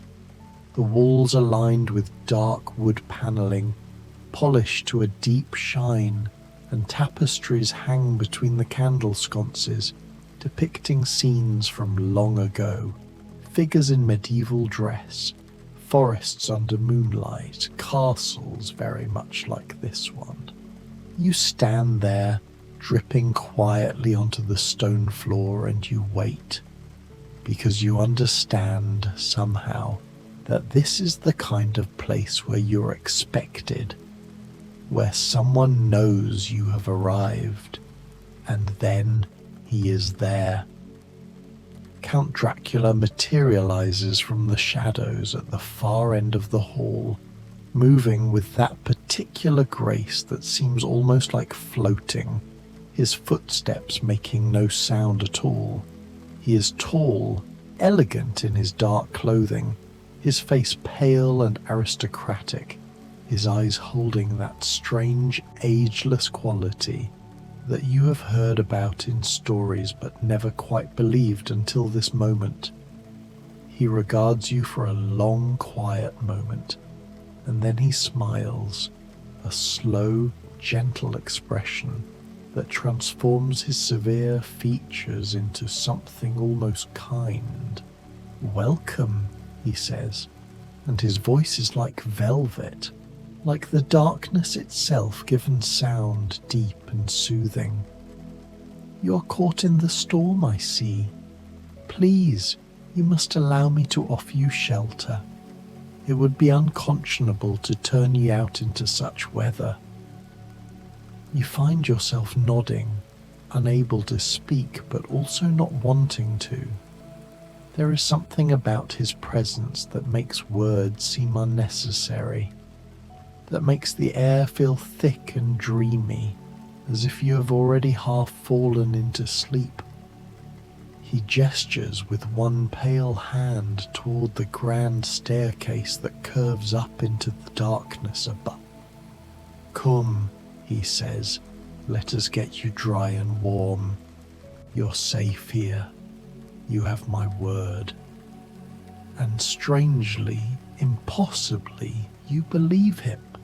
You follow the Count up the staircase, your hand trailing along the smooth banister, your wet clothes clinging uncomfortably, but your body feeling lighter with each step, as if the very act of climbing is carrying you away from the world outside, away from worry and weariness. The castle seems to breathe around you, the candlelight pulsing gently, the shadows moving in slow, peaceful rhythms. You can hear the rain now, a constant soft drumming against the windows you pass, against the roof somewhere high above, and it is the most comforting sound imaginable. The Count leads you down a long corridor, past doors of carved wood and windows that look out onto rain-streaked darkness. He walks ahead of you, never looking back, but you sense that he is acutely aware of your every movement, that he is guiding you with an invisible thread of attention. Finally, he stops before a door and opens it, standing aside to allow you entry. Your chambers, he says simply, for the night, for as long as the storm continues. You step inside, and your breath catches softly. The room is beautiful in a way that feels both ancient and impossibly luxurious. A four-poster bed dominates the space, hung with heavy curtains of deep crimson velvet, the coverlet thick and inviting, piled with pillows. A fire burns in the hearth, crackling gently, filling the room with warmth and the subtle scent of burning wood. More candles, of course, casting their steady golden light across everything. A sitting area with chairs upholstered in dark brocade. A window seat beneath tall windows, the glass running with rain, the view beyond showing nothing but darkness, and the occasional flicker of lightning far away, gentle and slow. "I will have dry clothes brought to you," the Count says from the doorway, "and something warm to drink. You need rest. The storm will last through the night, I believe, perhaps longer. You are, as you may have surmised, rather trapped here until it passes." He says this last part with the faintest hint of amusement, as if the idea of being trapped here is not a threat but rather a gift. And looking around this beautiful room, feeling the warmth seeping into your bones, hearing the rain continuing its gentle percussion, you find that you cannot disagree. "Rest," the Count says again, and then he's gone, the door closing with a soft click, leaving you alone with the fire and the candlelight and the endless soothing rain. You stand there for a moment, still dripping, still slightly dazed by everything that has happened. Then, slowly, you begin to peel off your wet clothes, letting them fall in a sodden heap. Almost immediately there is a soft knock, and when you call out, the door opens just enough for a pale hand to reach through, holding a bundle of soft fabric. You take it, murmuring thanks, and the door closes again. The clothes are unlike anything you have ever worn. A sleeping gown of silk so fine it feels like water in your hands, dark and shimmering in the candlelight. A robe of velvet to go over it, soft as a dream. You slip them on, and they fit perfectly, as if made specifically for you. As if this castle has been waiting for you all along, and has prepared everything just so. You move to the window seat and curl up there, looking out at the rain-drenched night. The glass is cool against your forehead when you lean close, and beyond it the storm continues its work, washing the world clean, blurring the edges of reality. Lightning flickers again, distant and lazy, illuminating the towers and battlements of the castle, the dark forests beyond, the mountains rising up into clouds. Everything soft, everything safe, everything exactly as it should be. Another knock, and this time when you call out, the door opens fully. It is not the Count, but a young woman, pale and dark-eyed, dressed in clothing from another century, her movements as graceful as his. She carries a tray, which she sets down on a small table near the fire. She smiles at you, a secretive, knowing smile, and then she's gone as silently as she came. On the tray, a silver pot of tea, fragrant and steaming, a cup of delicate porcelain, small cakes that look impossibly delicious, dusted with sugar.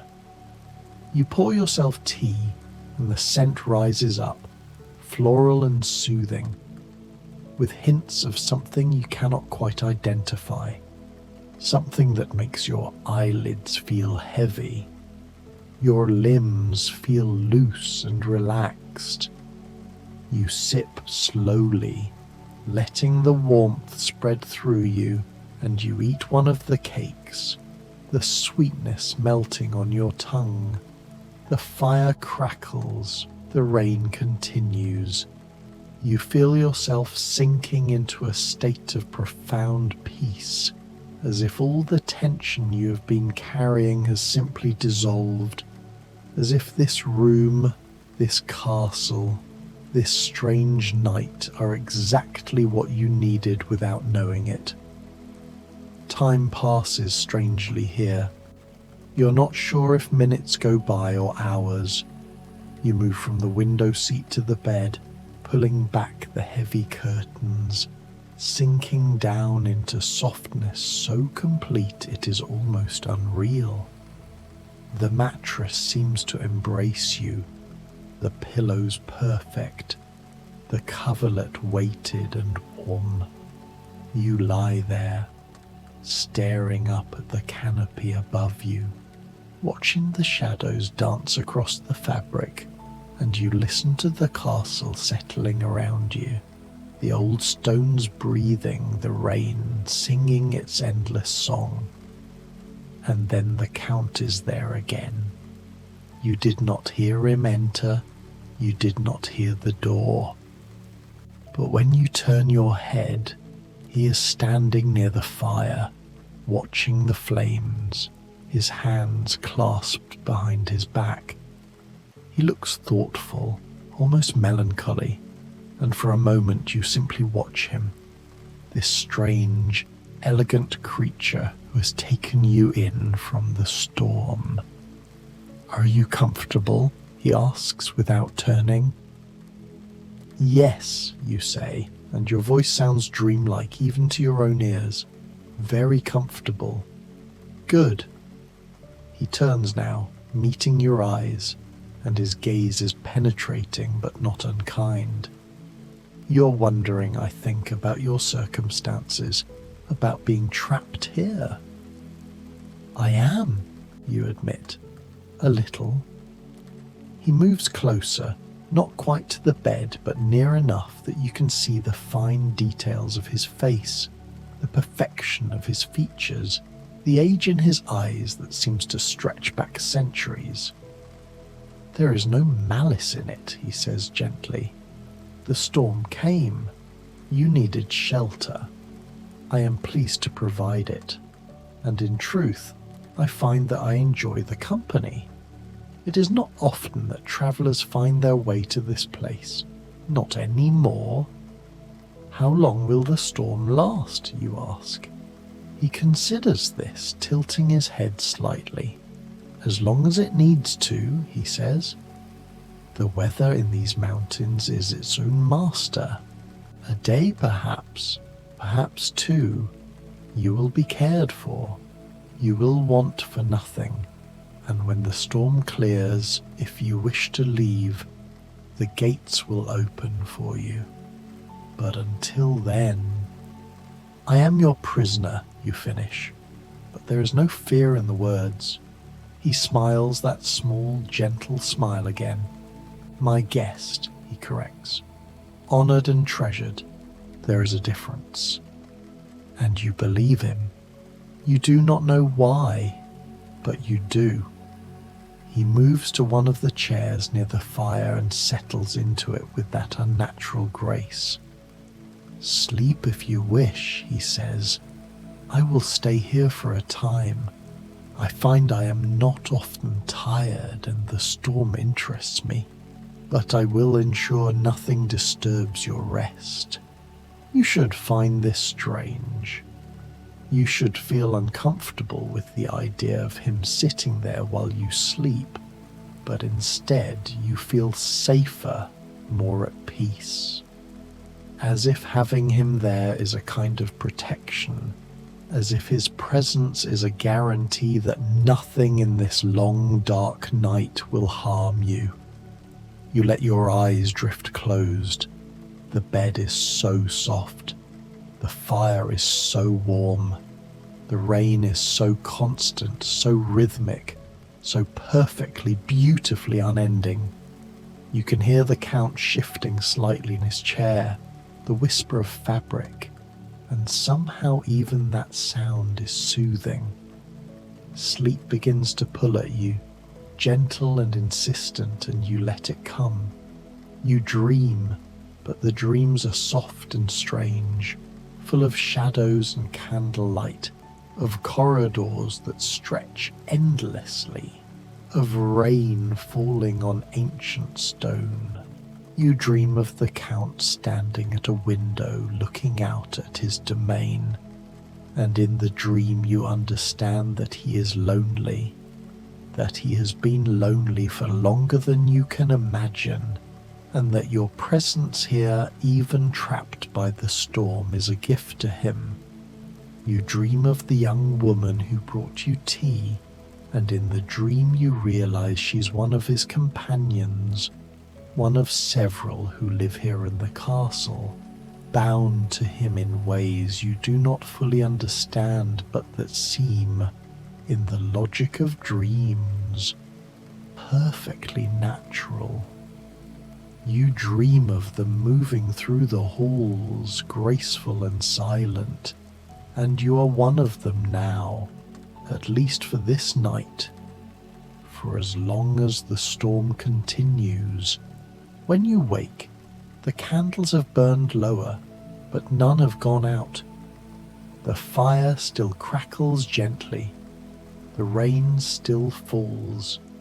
The Count is still there, still sitting in his chair, but now he holds a book and he's reading by the firelight, his expression peaceful.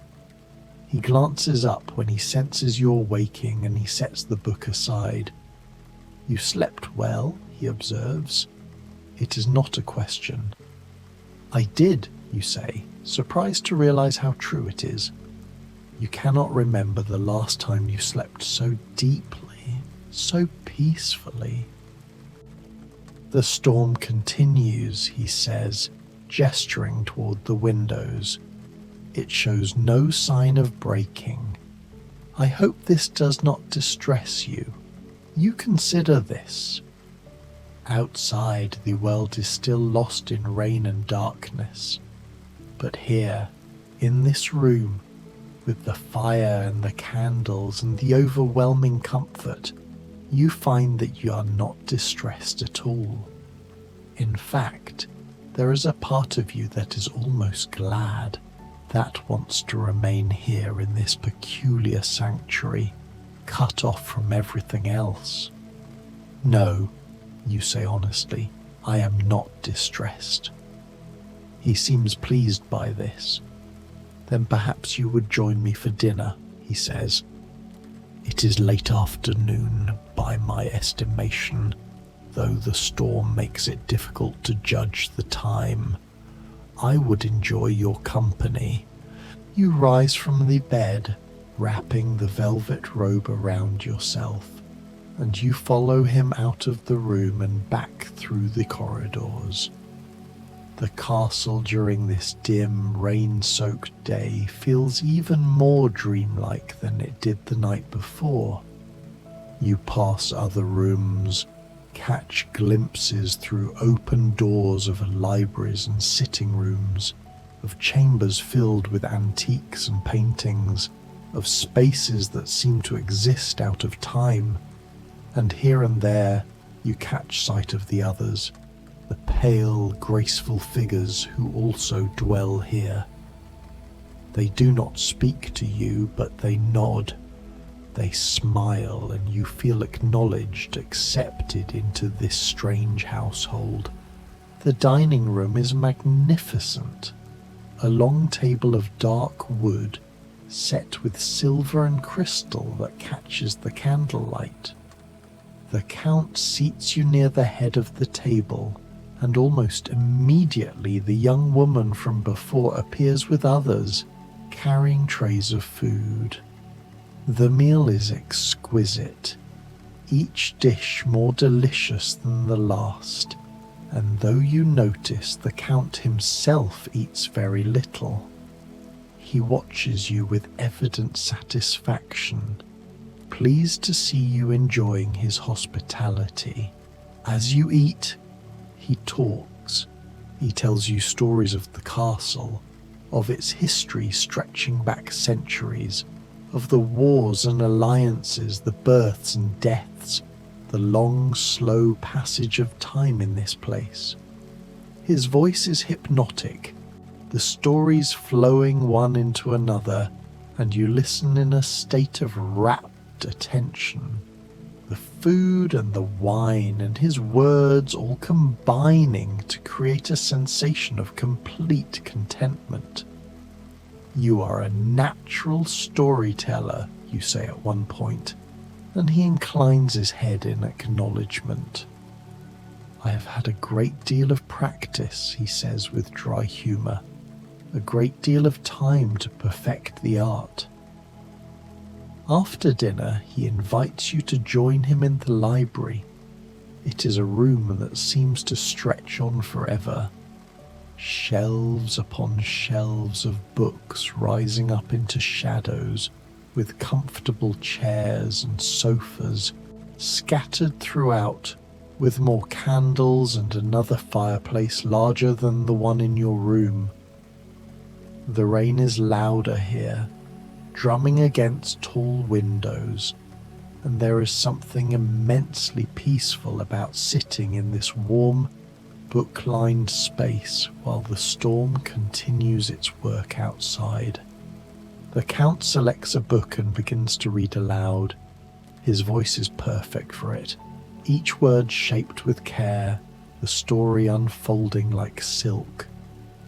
You curl up in your chair, wrapped in your velvet robe, and you listen, your eyes half closed, your body utterly relaxed.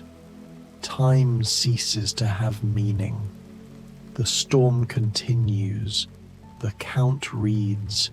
The fire crackles, and you exist in a bubble of perfect, absolute peace. At some point, others join you. The young woman who served you, and another, a man with dark hair and eyes that reflect the candlelight strangely. They settle into chairs of their own, listening to the Count read, and you realize that this must be how they spend many of their evenings.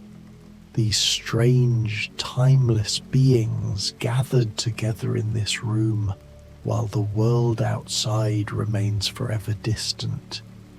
You belong here, in this moment. You are part of something old and beautiful and utterly separate from the ordinary world. And trapped though you may be by the storm, you have never felt freer. The Count eventually closes the book and sets it aside. It grows late, he says, though you have no idea if this is true or not.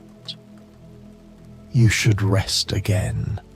Tomorrow the storm may continue or it may break, but whatever comes, you are safe here. You rise feeling pleasantly heavy with contentment, and you bid them all good night. The Count inclines his head, a gesture of respect and farewell, and the others smile their secret smiles. You make your way back through the corridors to your room, the path feeling familiar now, the castle no longer strange but almost like home. In your room, the fire has been refreshed, the candles replaced. The bed looks even more inviting than before. You slip between the covers, sinking into softness, and you lie there listening to the rain, feeling it lull you, feeling yourself drift. The door opens softly, and the Count appears one more time. He moves to the window, looking out at the storm, and for a long moment he simply stands there, a dark silhouette against the rain-blurred glass. You asked earlier how long you would be trapped here, he says quietly. The truth is, I do not know. The storms in these mountains can last for days. But I will tell you something else. Something I suspect you have already sensed. He turns to look at you, his eyes glowing faintly in the candlelight. You're not truly trapped, he says. Not in any way that matters. The gates would open for you even now if you truly wished to leave. But the storm is still dangerous, and the night is deep, and I think perhaps you do not wish to leave. Not yet. You say nothing because he is right. You do not wish to leave. Not yet. Perhaps not for a while. There is something about this place, he continues, moving closer to your bed. Something that calls to certain people. Those who are tired of the world. Those who need rest, true rest, away from everything that demands and drains and diminishes. You're such a person, I think, and so the castle has claimed you, just for a little while, just until you are ready to return to the world outside. He reaches out and his hand, cool and gentle, brushes across your forehead, smoothing back your hair. The touch is surprisingly tender, surprisingly kind. Sleep now, he says, his voice barely above a whisper. Sleep deeply and dream beautifully. You are watched over. You are treasured. You are exactly where you need to be. And with that, he is gone, the door closing softly behind him, and you are alone with the rain and the fire and the incredible, encompassing peace of this place. You close your eyes and let sleep take you completely. The storm continues through the next day and the next night and possibly the day after that. You lose track of time and you find that you do not care. Each morning, or what you assume is morning, you wake to find a breakfast tray waiting for you. Each day, you wander the castle, exploring its rooms and corridors, discovering new wonders at every turn. Libraries full of ancient texts, galleries hung with portraits of people long dead, rooms filled with curiosities from around the world collected over centuries, and always the rain falling, soft and constant, cutting you off from everything beyond these walls. You take meals with the Count and his companions. You spend evenings in the library listening to him read or engaging in quiet conversation. You learn about his life told in fragments and stories that span centuries. You learn about the others who were once human like you but who chose to remain here, to become part of this timeless place.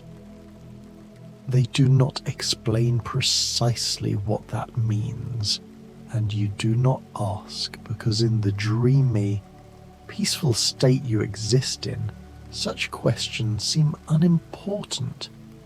You sleep deeply every night, your dreams full of the castle, of candlelight and shadows, of the Count's voice reading stories, of the rain falling endlessly. You wake feeling more rested than you ever have, as if each sleep is healing something deep within you, some exhaustion that you did not even know you carried. And then one morning you wake to silence. It takes you a moment to realize what is different. The rain has stopped. You rise from bed and go to the window, pulling back the heavy curtain, and you see that the storm has finally passed. The sky is clear, washed clean, a brilliant blue that seems almost shocking after so many days of grey. The sun is rising, spilling golden light across the mountains, and everything glistens with leftover rain, beautiful and fresh and new. You should feel relieved. You should feel eager to leave, to continue your journey. But instead, you feel a pang of something very much like loss. There is a knock at your door, and when you answer it, the Count is there. He looks at you for a long moment, and you see understanding in his eyes. "The storm has passed," he says unnecessarily. "Yes," you say. "I know." "You're free to go," he continues. "Your clothes have been cleaned and dried. They are there in the wardrobe. The gates will open for you. The road will be clear." You nod slowly. "And if I wanted to stay?" you ask quietly. "Just a little longer." His expression softens, becomes something almost fond. "You could stay," he says, "for as long as you wish, but I think you know that eventually you must return to the world. This place, this castle, it is a refuge, but it is not meant to be a prison. Even a beautiful prison is still a prison. He is right, and you know it. As much as you have come to love the peace and the strange comfort of this place, as much as you have been treasured here, you cannot remain forever. The world outside still exists. Your life still exists, and the storm has passed. Will I remember this, you ask? When I leave, will I remember? You will remember it as a dream, the Count says. A beautiful, strange dream that you had once in a storm, in a castle far from anywhere.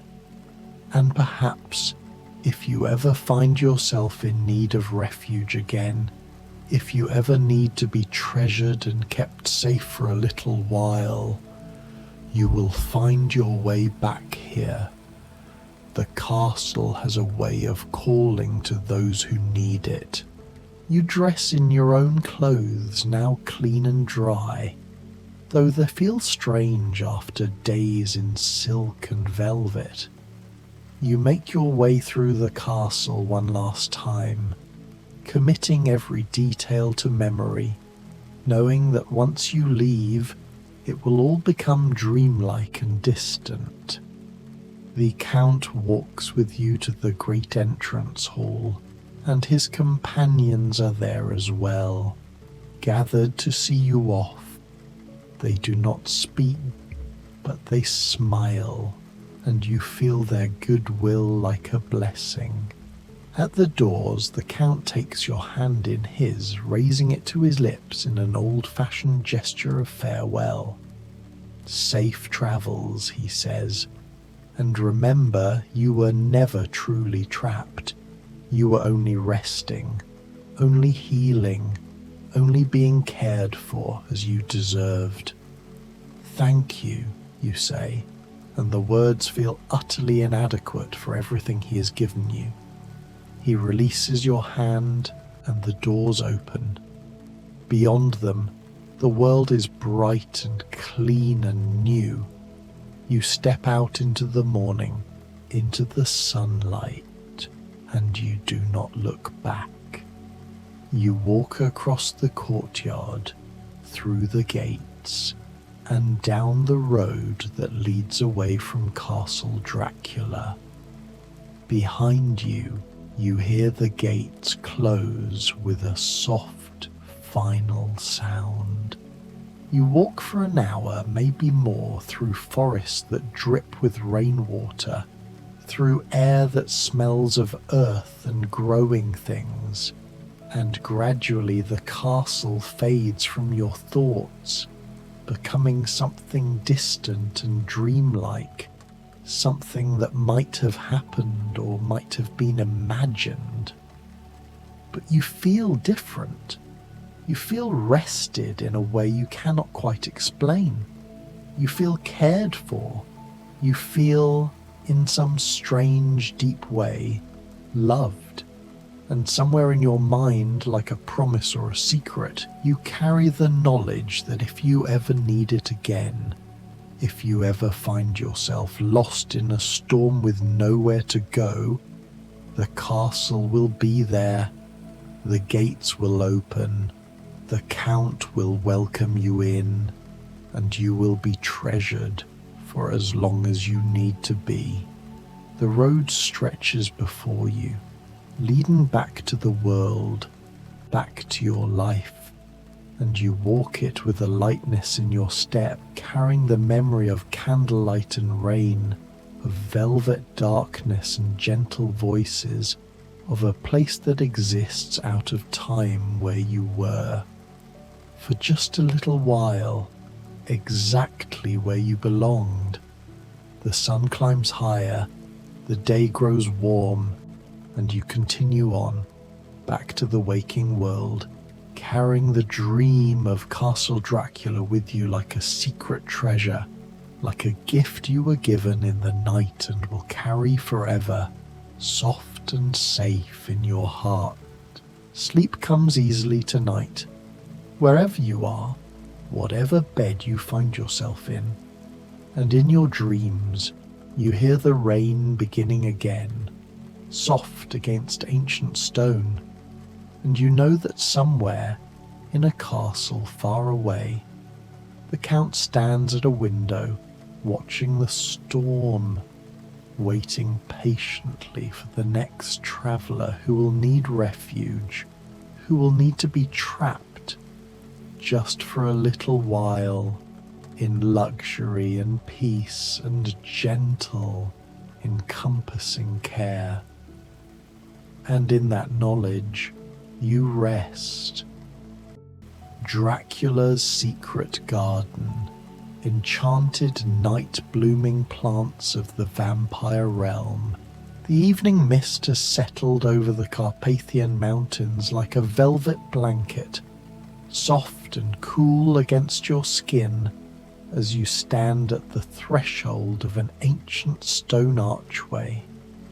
You have walked this path before, though perhaps only in dreams, the narrow trail that winds through twisted yew trees and past weathered statues whose features have been smoothed by centuries of rain and wind. Tonight, the air carries something different, something sweeter, the scent of flowers blooming in the darkness. You breathe in deeply, letting the fragrance fill your lungs. It is not the perfume of day-blooming roses or sun-warmed lavender, but something richer, more mysterious. night jasmine perhaps, or moonflower, blossoms that save their sweetness for those who walk beneath the stars. The path before you is lit by the gentlest silver glow, moonlight filtering through the canopy above, and you find yourself drawn forward, your footsteps quiet on the moss-covered stones. As you walk, you notice how the shadows here do not frighten. They pool in friendly hollows. They drape across the path like soft fabric. They gather beneath the trees like sleeping cats. There is a peace to this darkness, a restfulness that invites you to slow your pace, to notice each detail. The rough texture of bark beneath your fingertips as you trail your hand along a tree trunk, the distant call of a nightingale, its song spiraling up into the star-scattered sky. The way your breath clouds in the cool air, then dissipates like a whispered secret. This journey feels less like traversing physical space and more like sinking into a deep state of meditation. The air is charged with quiet expectation, a sense that the veil between the known world and the realm of dreams has been drawn back just enough for you to step across the threshold unchallenged. The silence of the mountain night is profound, broken only by sounds that serve to deepen the tranquility rather than shatter it. The path curves gently to the left, and suddenly the trees open before you, revealing a sight that makes you pause in wonder. Beyond an ornate iron gate, wrought with patterns of vines and moths and crescent moons, lies a garden unlike any you have seen before. Even in the darkness, or perhaps especially in the darkness, it glows with life. Pale flowers lift their faces to the moon, their petals luminous as pearls. Silvery leaves catch the starlight and reflect it back, creating a gentle shimmer throughout the garden beds. Everything here seems to breathe with the night itself. The gate itself is a piece of art, the ironwork twisting into symbols of nocturnality and rebirth. You recognize the craftsmanship as being centuries old, the kind of detailed work only master smiths commissioned by royalty could achieve. The sheer effort invested in protecting and presenting this garden speaks to its monumental importance to the Count. It is not merely a hobby, it is a vital, living extension of his own existence. The gate stands slightly ajar as though expecting you. As you push it open, the hinges whisper rather than creak, a soft sound like wind through wheat. You step through into the garden and the air changes immediately. Here, the floral scent is even stronger, layered and complex, vanilla and clove, honey and earth, darkness and sweetness intertwined. You can feel yourself relaxing with each breath, your shoulders dropping, your jaw unclenching, the concerns of the day beginning to drift away like morning dew under moonlight. The olfactory sensation is overwhelmingly therapeutic, a customized balm for the soul. The mixture of heavy, intoxicating scents creates a palpable density in the air, a living fog of perfume that wraps around you. You realize that this garden is a controlled world, carefully curated to provide sensory overload only of the most soothing kind. "Welcome," says a voice, quiet and cultured, touched with an accent from another time. "I hoped you might find your way here tonight." You turn, unhurried, unalarmed, and see him standing among the flowers. Count Dracula himself, but not as the stories often paint him. Not fearsome or terrible, but simply present. He is tall and slender in his dark clothing, his pale face thoughtful in the moonlight, his eyes holding the depth of centuries, but also something else. Kindness, perhaps, or at least a gentle melancholy that speaks of long years spent in solitude and a genuine pleasure at having a visitor to share this secret space. His presence is one of profound stillness. He seems to belong here, moving through the silvery light and deep shadows with the same quiet grace as the night itself. The dark fabric of his coat seems to absorb any stray light, making him appear rooted to the very center of the darkness, yet entirely approachable.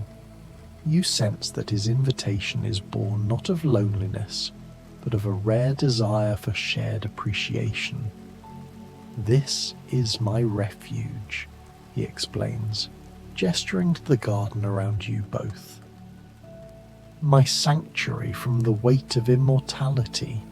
Even we who walk in darkness need beauty, need growing things, need life, even if we ourselves have stepped beyond its ordinary boundaries."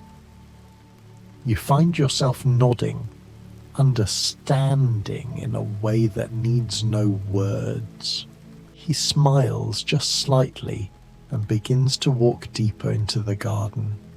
You follow, your movements slow and dreamlike, as though you're already half asleep, already drifting through the gentle landscape of dreams. His words resonate deeply. The struggle of an immortal is not just survival, but the maintenance of the soul across endless time. The garden is the anchor that keeps his ancient heart tethered to the natural cycles of growth and renewal, reminding him that life, in all its forms, is persistent. "These are moonflowers," Dracula says, pausing beside a trellis covered in enormous white blooms, their faces open wide to drink in the darkness. They sleep all day, tightly furled, waiting. And then, as the sun sets and the world grows quiet, they wake. They unfold. They release their perfume into the night air, calling to the moths and the bats, to all the creatures who live between dusk and dawn. He notes that the moonflower, Ipomoea alba, holds a special place in his collection because its transformation is so overt. He sees in its daily slumber and nightly awakening a mirror to his own existence, a creature who must wait for the sun to retreat before truly living and flourishing. He reaches out and gently touches one of the flowers, his long fingers careful against the delicate petals. I find them inspiring, a reminder that there are many ways to live, many rhythms one can follow. The world celebrates those who bloom in daylight, but there is equal beauty in the night blooming things, equal purpose. You move closer to the moonflowers, and their scent washes over you, sweet and slightly intoxicating, but in a soothing way, like a lullaby made fragrant. You can see how the petals seem to glow from within, as though they have captured starlight and transformed it into something soft and living. The visual effect is extraordinary. The petals are so pale and velvety that they seem to capture and diffuse every available photon, acting as tiny biological lanterns illuminating the section of the trellis they inhabit. The entire garden is a clever study in albedo, maximizing the reflected moonlight to banish true opaque darkness. And here, Dracula continues, moving to another bed, night-blooming jasmine. It comes from the Far East, where it is called Lady of the Night. The fragrance is strongest after midnight, when the world is at its quietest. I brought it back from my travels many years ago, and it has thrived in this garden, content in the shadows cast by the castle walls. The jasmine sprawls across a low stone wall, its small white flowers almost hidden among the dark green leaves. But their presence is unmistakable. That rich, heady sweetness that seems to slow time itself, making each moment feel suspended, eternal, perfectly present. The jasmine, Cestrum nocturnum, provides a high, sweet counterpoint to the deep, earthy tones of the larger moonflowers. Dracula explains that he strategically planted it along the wall to ensure that the wind carries its scent in waves, preventing the fragrance from becoming cloying. He is an architect of sensation as well as a gardener. You breathe it in, and you can feel yourself sinking deeper into tranquility, as though the garden itself is a spell designed to bring peace. Your eyelids grow heavier, but in a pleasant way, the way they feel when you are reading in bed and the words begin to blur, when you are so comfortable that staying awake becomes an effort you're glad to release. I confess, Dracula says softly, his voice like silk in the darkness, I did not always appreciate these gentler pleasures. In my youth, I was a warrior of Wavod, a prince who knew only battle and bloodshed. I thought strength was everything. That power was the only currency worth possessing. But the centuries teach patience. They teach subtlety.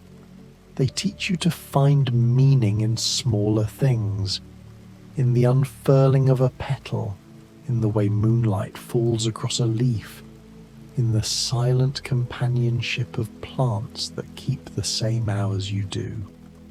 The admission is significant, a rare moment of introspection into the vast chasm between his legendary, violent past and his meditative present.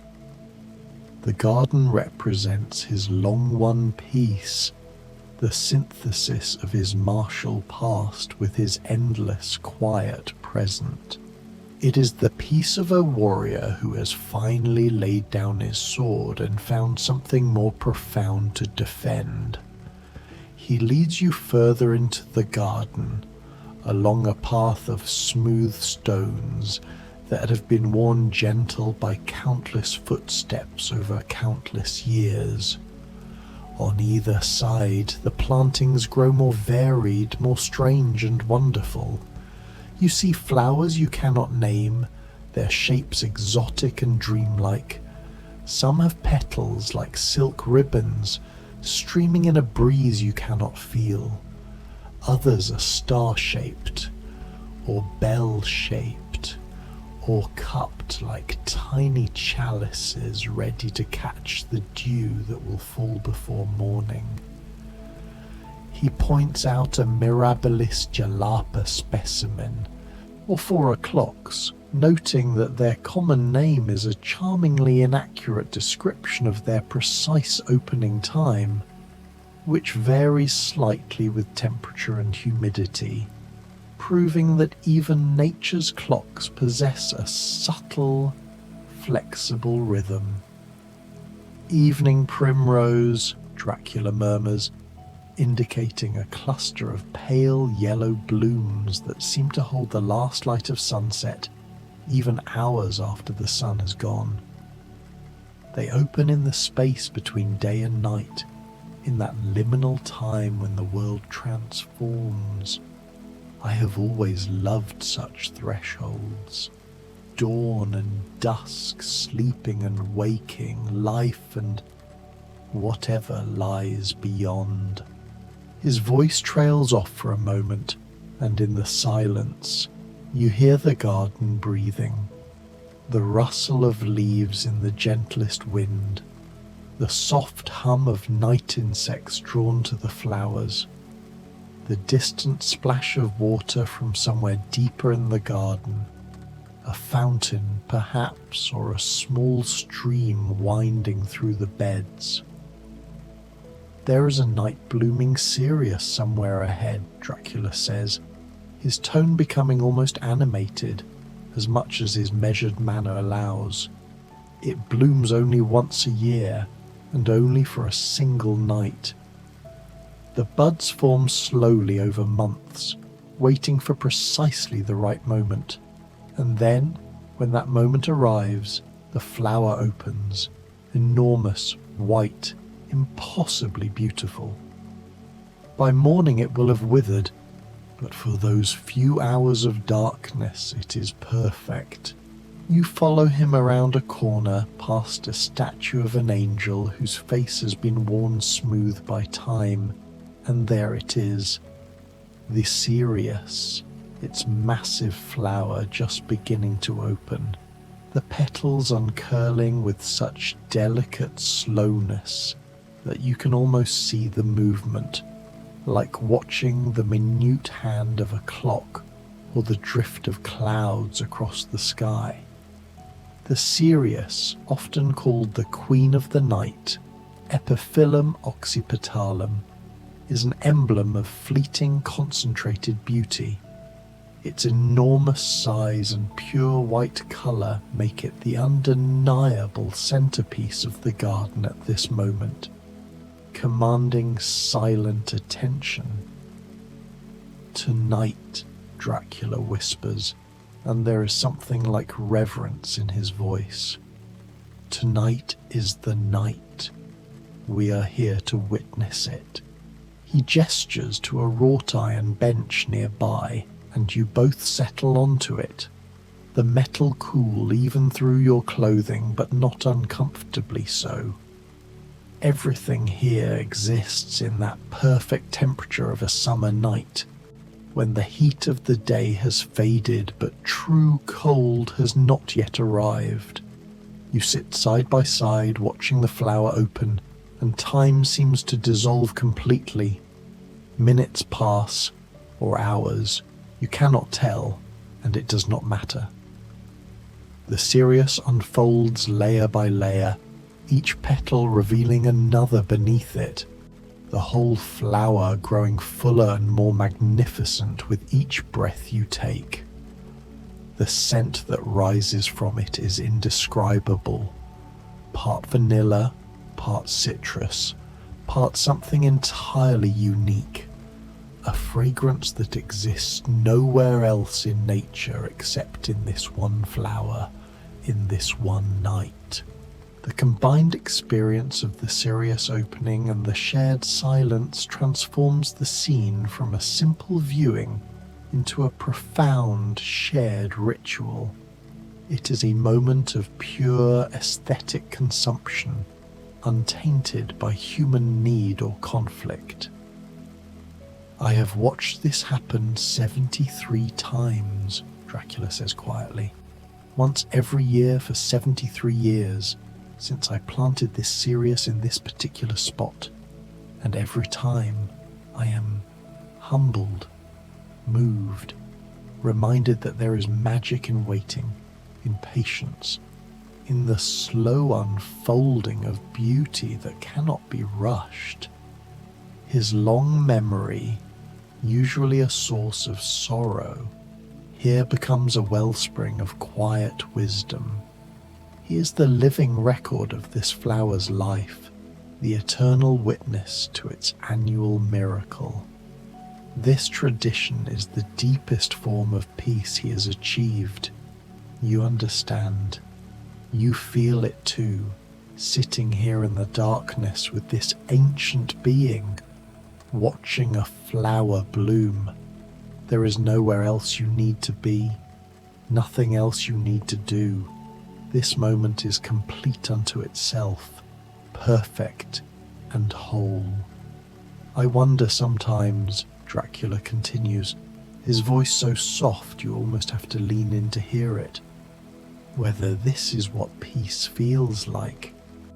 I have lived so long, seen so much, done things I wish I could forget, and things I wish I could preserve forever. But here, in this garden, with these night-blooming plants that ask nothing of me except to let them exist, here, I think I come closest to quietude, to rest. You glance at him and see that his eyes are closed, his face tilted slightly upward, bathing in the moonlight. He looks almost human in this moment, almost vulnerable. The fearsome count of legends has fallen away, leaving only someone who is tired, who has carried too much for too long, who seeks solace in the simplest things. The image of the powerful vampire finding rest in the presence of fragile nocturnal flora is the ultimate paradox of this sanctuary. His vulnerability is the truest part of him, revealed only in the deep hours of the night, surrounded by his silent, white-blooming companions. You are welcome here whenever you need refuge, he says, opening his eyes and turning to look at you. His gaze is direct but gentle, without the hypnotic intensity the stories speak of. The garden is always here, the night is always waiting, and the flowers will always bloom in darkness for those who take the time to look. You nod, feeling the truth of his words settling into your bones. This garden is not just his sanctuary, it is yours too. A place you can return to again and again, whenever the world becomes too loud or too bright or too demanding. A place where you can breathe slowly, move slowly, let your thoughts drift like seeds on the wind. The Sirius is fully open now, its flower the size of a dinner plate, its petals arranged in such perfect symmetry that it seems almost architectural, as though designed by some cosmic artist with infinite patience. You both sit in silence, honoring this brief life, this single night of blooming. The shared moment of watching the flower reach its zenith creates an indelible bond, a silent agreement that the truest mysteries are not found in the dark deeds of the past, but in the slow, beautiful revelations of the living world, unfolding patiently in the presence of the night. Would you like me to continue the description, perhaps focusing on the sounds and smells of the garden, or would you prefer a change in focus? Eventually, Dracula rises from the bench and you rise with him, following as he continues the tour of his secret garden. Each plant he shows you has its own story, its own peculiar needs and habits. The angel's trumpet, with its long pendulous flowers that release their scent at dusk, stands tall, its pale blossoms like ghostly bells. The 4 o'clock flowers, which open precisely as their name suggests, never earlier, never later, keeping time with a precision that no clock can match, are a marvel of natural punctuality. The night phlox, whose pale pink blooms seem to float like tiny clouds above the dark foliage, adds a delicate texture to the shadows. "I have a helper," Dracula mentions as you walk, "though you might not see her tonight. Mina, she comes sometimes in the late evening, before the darkness grows too deep to tend the garden. She has a gift with growing things, a patience that matches these plants. She understands that some seeds take years to germinate, that some flowers bloom only after long periods of dormancy. She does not rush them. She simply waits, waters, watches, and in time they reward her faith. You think about Mina, whom you've encountered in other dreams, other visits to this realm. You remember her gentle hands and her quiet smile, the way she moves through this dark world without fear, having found her place in it. Perhaps you will see her another night, working among the moonflowers and the jasmine, her basket full of seeds and tools, her presence as soothing as the flowers themselves. The path winds onward, and you notice that the garden is larger than you initially realized. It extends beyond what you can see, curving around outbuildings and through archways, climbing up terraces cut into the hillside. Each section has its own character, its own collection of night-blooming treasures, creating a tapestry of shadow and scent. The sheer scale of the cultivation is astonishing, a testament to Dracula's ancient leisure and devotion. He must spend countless hours here, or perhaps, as he mentioned, Mina's dedication covers the essential maintenance, allowing him the pleasure of collection and contemplation. In one corner you find a pool, perfectly still, reflecting the moon and stars so clearly that you cannot tell where water ends and sky begins. Around its edges grow water lilies that bloom only at night, their white and pink petals floating on the surface like scattered moons. Their aroma is unexpectedly sharp, a contrast to the cloying sweetness of the honeysuckle, add another layer to the garden's nocturnal perfume. Dracula kneels beside the pool, trailing his fingers in the water, and the reflection of the sky ripples and reforms, ripples and reforms. Even vampires need moments of reflection, he says, with the hint of a smile. Fortunately, that particular myth is false. I can see myself perfectly well in mirrors and water, though sometimes I wonder if I would prefer the myth to be true. It might be easier not to confront the face that does not age, does not change, year after year, decade after decade. He speaks these words not as a complaint, but as an observation of his unique existence, an eternal consciousness trapped in a perpetually youthful shell. The lack of change, he implies, is a heavy burden, a loneliness that not even this exquisite garden can fully alleviate. The stillness of the pool seems to absorb his reflection, holding it momentarily before the water shivers and releases it again. But he does not sound bitter when he says it, only thoughtful, philosophical. He gazes at his reflection for a moment longer, then rises and moves on, and you follow, always following, deeper into this dream space where time has no meaning and peace is the only currency.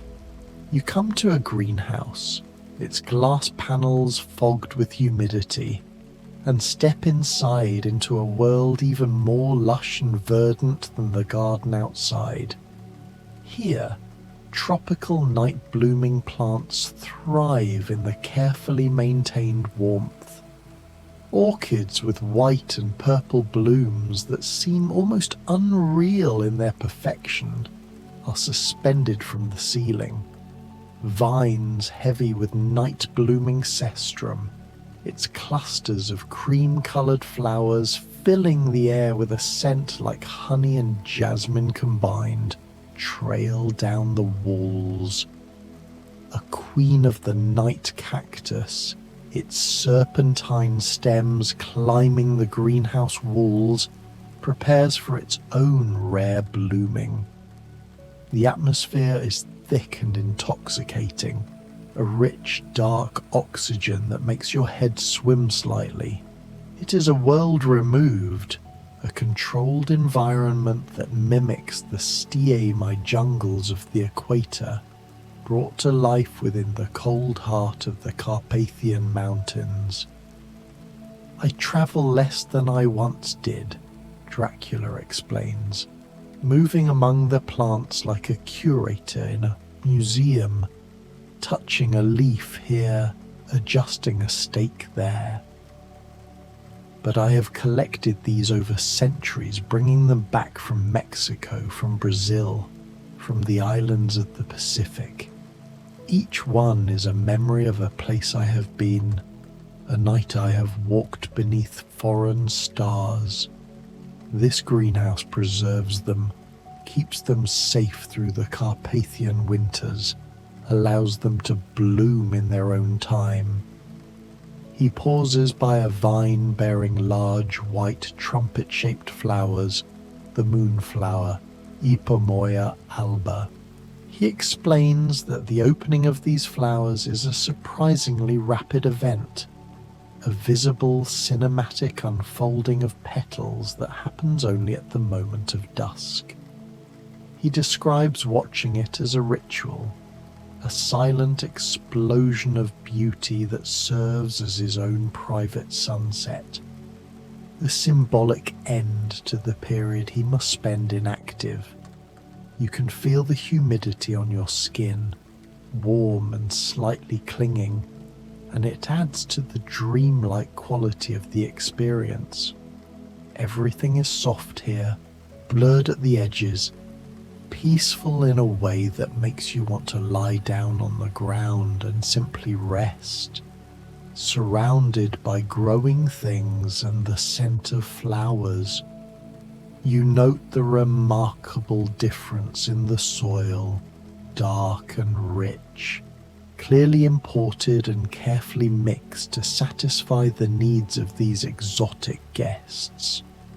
Dracula's commitment to the precise needs of each species speaks volumes about his character, a deep respect for the intrinsic nature of things, for allowing life to express itself fully, even life that thrives only in the absence of the sun.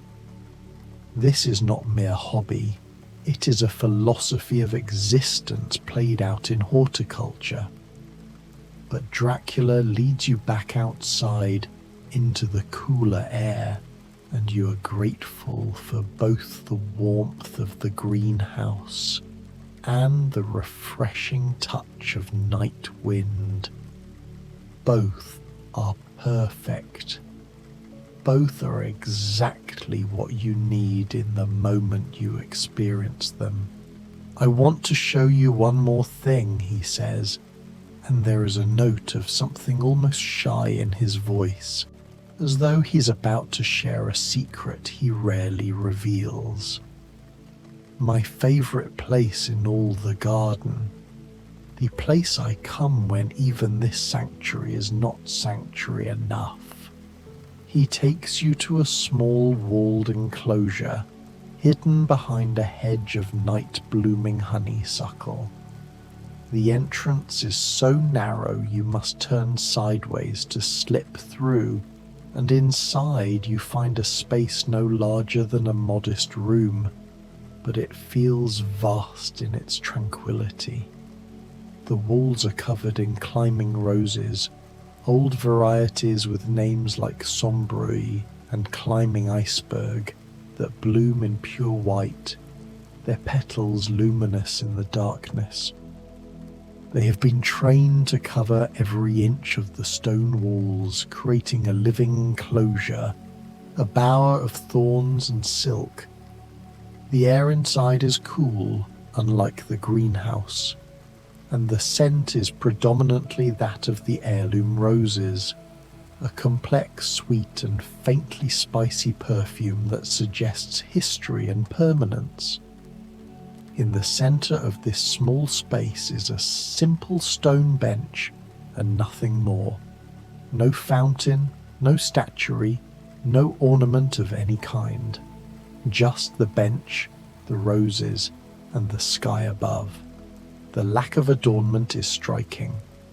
After the opulence and meticulous curation of the rest of the garden, this space is almost ascetic, suggesting a place reserved for only the most essential form of communion with the self and with the vastness of the cosmos overhead. I come here when I need to remember, Dracula says softly, that beneath all the centuries, all the darkness, all the blood and legend and fear, I am still, in some way, human.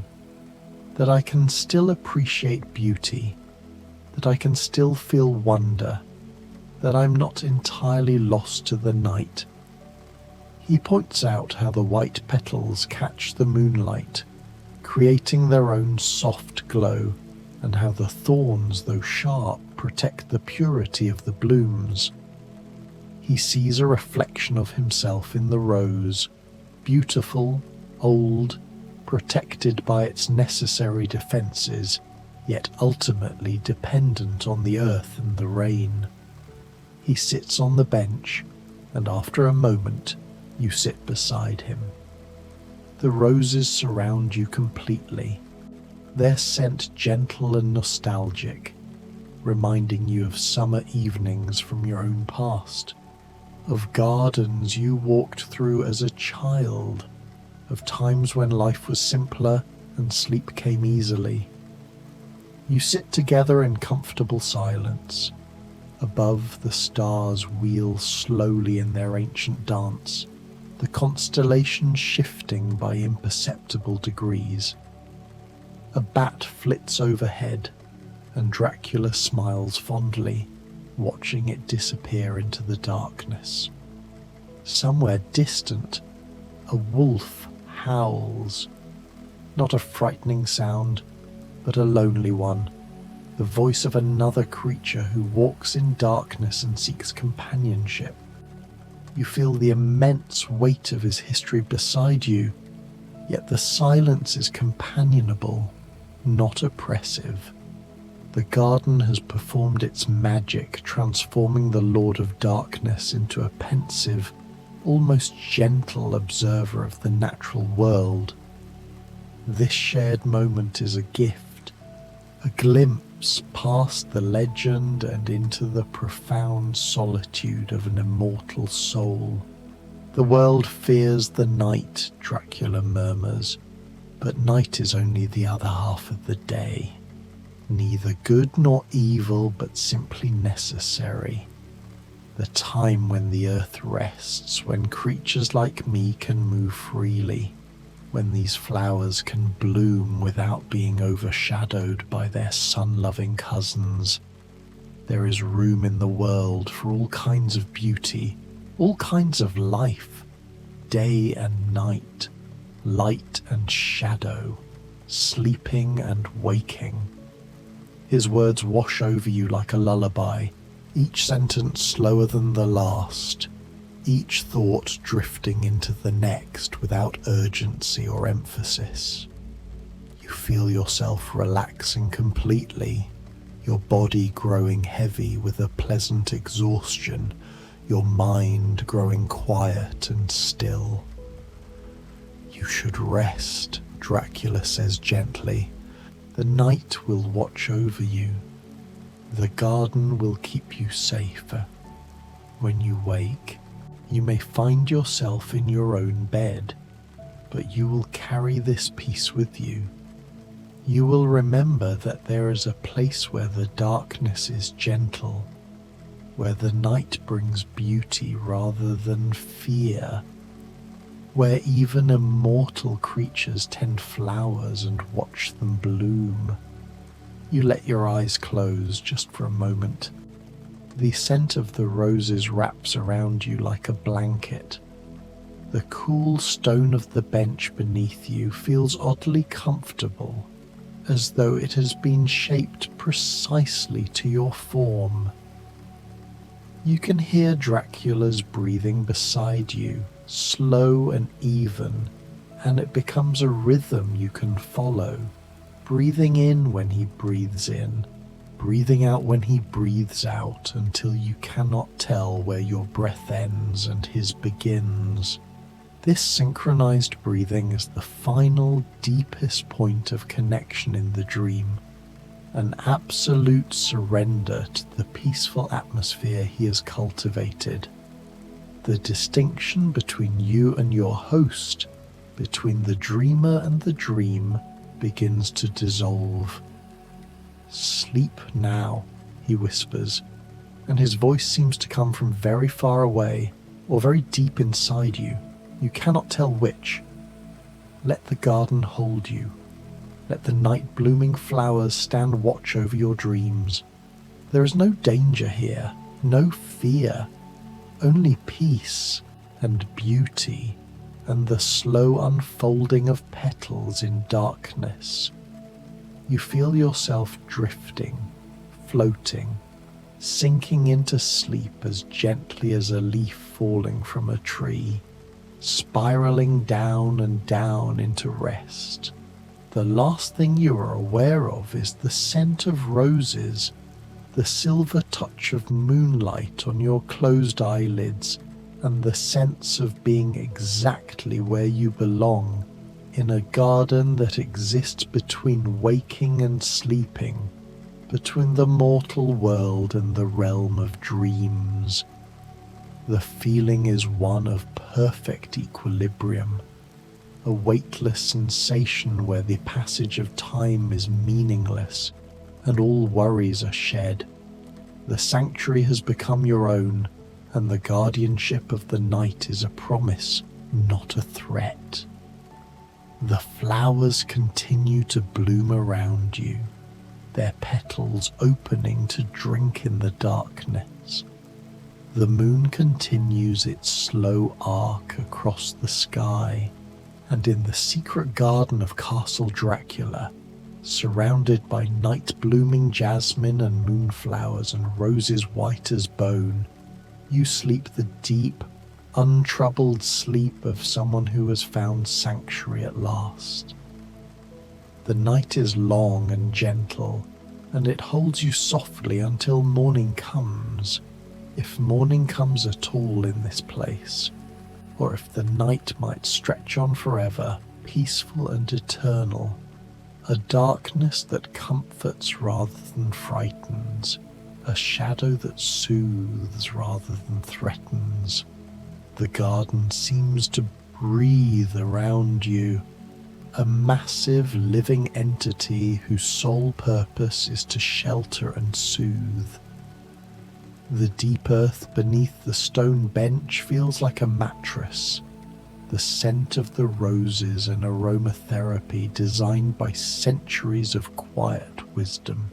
In this garden, in this moment, you are safe, you're at peace, you're exactly where you need to be, and so you rest and the flowers bloom and the world turns gently on its axis, and all is well, all is soft, all is quiet, all is sleep, sweet, dreamless, perfect sleep. You know, with the deep certainty of a dreamer, that when you wake, the profound calm of this garden will remain etched into your memory, a silent assurance that even in the greatest darkness, beauty and tranquility can always be found. Dracula's Midnight Library, forgotten vampire lore from lost centuries. The moon hangs low and luminous over the Carpathian Mountains tonight, casting silver across the valleys and peaks like a benediction. You find yourself walking a familiar path through the evening mist, your footsteps soft on the ancient cobblestones that wind toward Castle Dracula. There is no urgency in your movement, only the gentle pull of belonging, as if the castle itself has been expecting you, as it always does when the moon is full and the night is kind. The great doors stand open, not in warning but in welcome. Warm candlelight flickers from within, and you can already smell the comforting scent of old leather, parchment, and the faint sweetness of dried lavender that someone has placed in bowls throughout the halls. This is not the castle of legend and fear, but the castle as it truly is, a place of learning, of quiet reflection, of endless nights spent in the company of those who have all the time in the world to understand it. As you cross the threshold, you feel the familiar embrace of the castle's atmosphere settling around your shoulders like a velvet cloak. The stone walls are warm tonight, heated by unseen fires deep within their ancient hearts. Tapestries sway gently in drafts that feel more like sighs than wind, and the suits of armour lining the corridors seem less like sentinels and more like old friends keeping watch so that you might rest undisturbed. Your feet know where to carry you. Down the main corridor, past the portrait gallery where painted eyes seem to smile rather than follow, past the music room where someone is playing a gentle nocturne on the harpsichord, the notes falling soft as snowflakes, and toward the great spiral staircase that descends into the heart of the castle. The steps are worn smooth by centuries of footfalls, each stone holding the memory of all who have walked here before you. Down you go, one slow step at a time, your hand trailing along the cool stone wall. The staircase curves gracefully downward, and with each step you feel yourself sinking deeper into tranquility, as if descending not just through space but through layers of consciousness, each one softer and more dreamlike than the last. Candles in iron sconces light your way, their flames steady and unwavering, creating pools of golden light that overlap and blend into a continuous gentle glow. At the bottom of the staircase, a corridor stretches before you, and at its end, two massive oak doors stand slightly ajar. Even from here, you can see the warm light spilling through the gap, and you can hear the softest rustle of pages turning, the quiet scratch of quill on parchment, the occasional gentle clearing of a throat. The midnight library awaits, and there, scattered throughout the library like stars in a velvet sky, are the others, vampire scholars, each absorbed in their own research, their own quiet contemplation. They are dressed in the fashions of a dozen different centuries, some in medieval robes, others in Renaissance doublets, still others in Victorian frock coats or simple linen shirts that might have been worn 1,000 years ago. Time has little meaning here, and fashion even less. What matters is the knowledge, the endless pursuit of understanding that fills the immortal hours. Near the entrance you recognize Mina, who looks up from her desk with a warm smile. She is surrounded by stacks of journals and letters, carefully organizing correspondence from vampire communities across Europe. Her hair is gathered in a loose braid, and she wears a simple dress of deep burgundy that seems to absorb the candlelight. There is an ink stain on her fingers, and her eyes hold that particular gentle brightness of someone deep in work they love. "Welcome," she says softly, her voice barely above a whisper, mindful of the other scholars. "We've been expecting you. The Count mentioned you might arrive tonight." She gestures toward the heart of the library. He's in the antiquities section with some of the others. They've discovered something quite wonderful. You nod your thanks and make your way deeper into the library, passing row after row of books.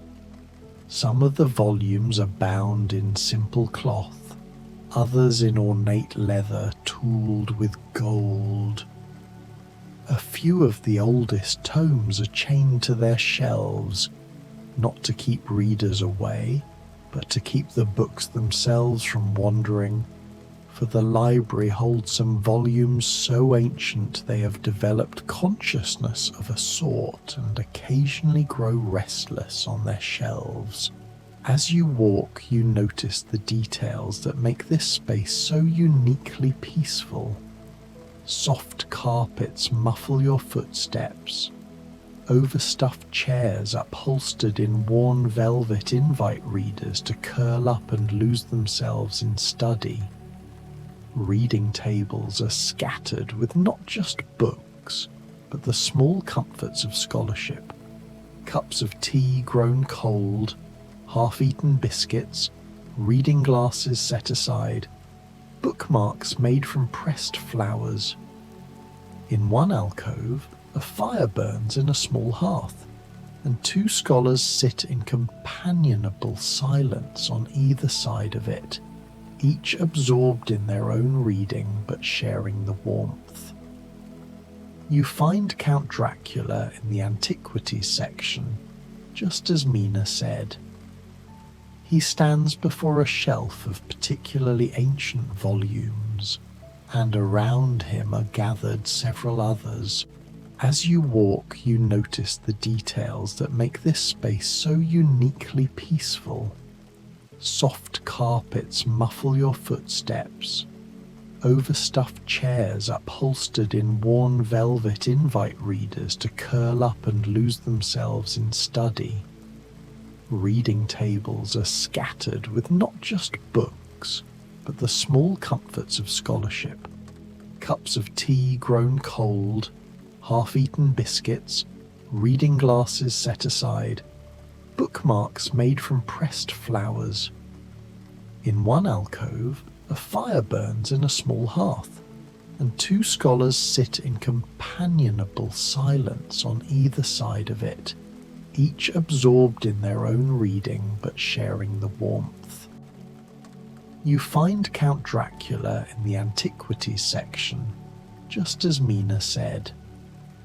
He stands before a shelf of particularly ancient volumes, and around him are gathered several others. Van Helsing, who despite being mortal has been granted the privilege of studying here.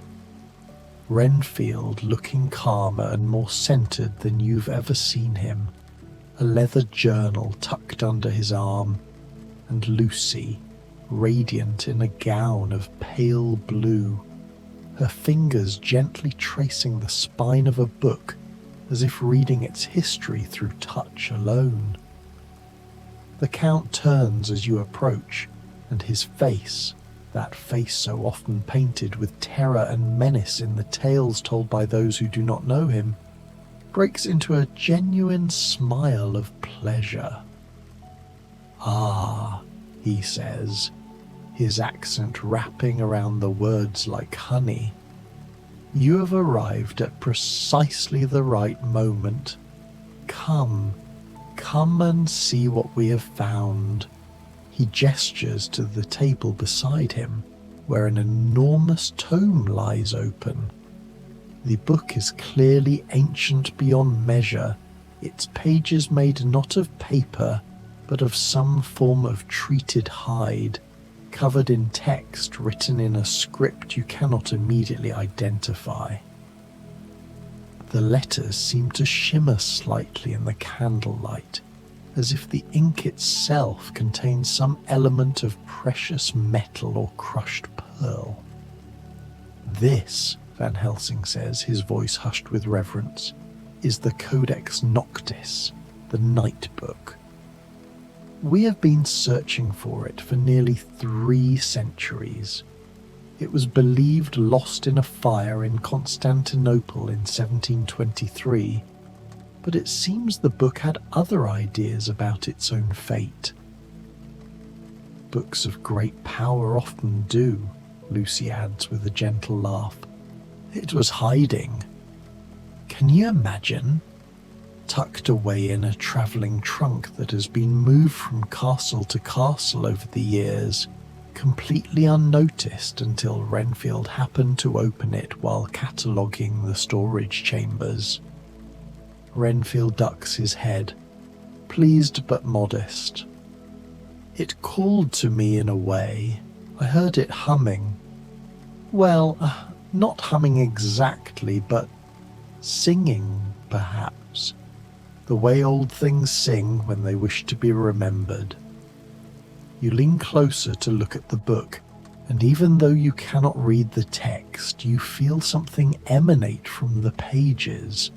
Not threatening, but ancient and knowing, like the presence of a very old tree or a deep cave. The book vibrates with accumulated wisdom, with secrets carefully preserved across the centuries. The Codex Noctis, Dracula continues, his long fingers hovering over the pages with the reverence of a scholar and the tenderness of someone handling something infinitely precious, contains the accumulated knowledge of vampire civilization from its very beginnings.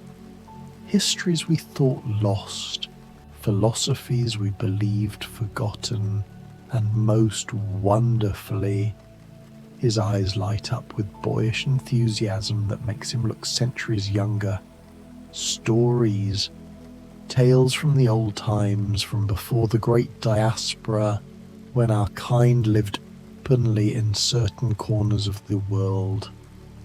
Fairy tales, essentially, Mina says, having joined the group so quietly you didn't notice her approach. But fairy tales that may contain truths, stories that vampire parents told their children, parables and legends that shaped our culture. Van Helsing adjusts his spectacles, peering at the text.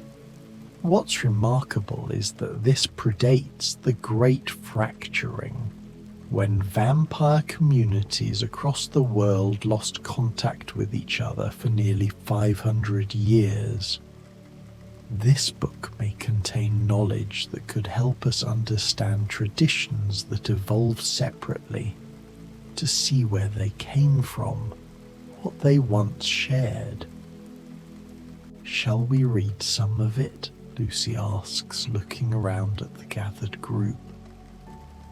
It seems a perfect night for it. We could take turns, share the stories aloud, let them live in the air again after so many centuries of silence. There is a murmur of agreement, and the group begins to arrange themselves comfortably. More chairs are drawn up around the table. Someone fetches a tray with a tea service. Proper English tea, you note with amusement, even here in this Romanian castle in the depths of night.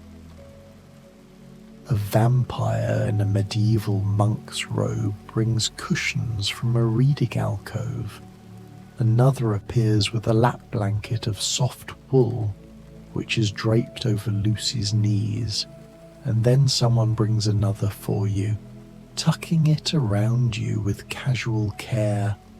Dracula settles into a high-back chair at the head of the table, the codex positioned before him.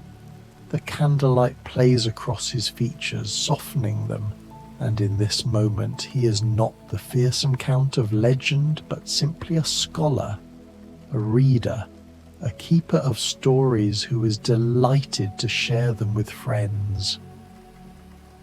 "Let us begin," he says softly, "with a tale from the early times, when our kind first learned to read the stars and understand that time moved differently for us than for mortals." He clears his throat gently and begins to read, his voice taking on the cadence of the born storyteller, each word shaped with care and offered like a gift. The tale he reads is about a young vampire who lived before there were castles, before there were cities, when the world was all forest and mountain and wild places. This young vampire had been transformed during a meteor shower, and forever after they could navigate by the stars in ways that others could not. They became the first of the great vampire explorers, mapping the world by night, creating charts that guided their kind for centuries to come. As Dracula reads, his voice rises and falls like a gentle tide. Sometimes he pauses to translate a phrase or to explain a reference to a place or custom long forgotten. The others listen in perfect stillness, their faces peaceful, their eyes either closed in concentration or fixed on some middle distance, as they visualize the tale unfolding. When he finishes, there is a moment of satisfied silence, and then Van Helsing reaches for the book. "May I?" he asks, and at Dracula's nod, he carefully turns the pages until he finds another tale. This one he reads in his slightly accented English, and it tells of a vampire who became a master gardener, who learned that certain flowers would bloom at night if sung to in the right manner, and who created gardens of moonflowers and night-blooming jasmine that became sanctuaries for their entire community. The story unfolds like a flower itself, each detail revealing something more beautiful than the last. You feel yourself sinking deeper into your chair, the blanket warm around you, the tea cooling in its cup beside you, forgotten. The library around you seems to pulse gently with contentment, as if the very walls are listening, as if the thousands of books on their shelves are all leaning in, eager to hear these old tales spoken aloud again. Lucy takes the next turn, her voice clear and sweet as a bell. She reads a story about vampire children, the rare young ones who were transformed in childhood and remain forever in that state of wonder and curiosity.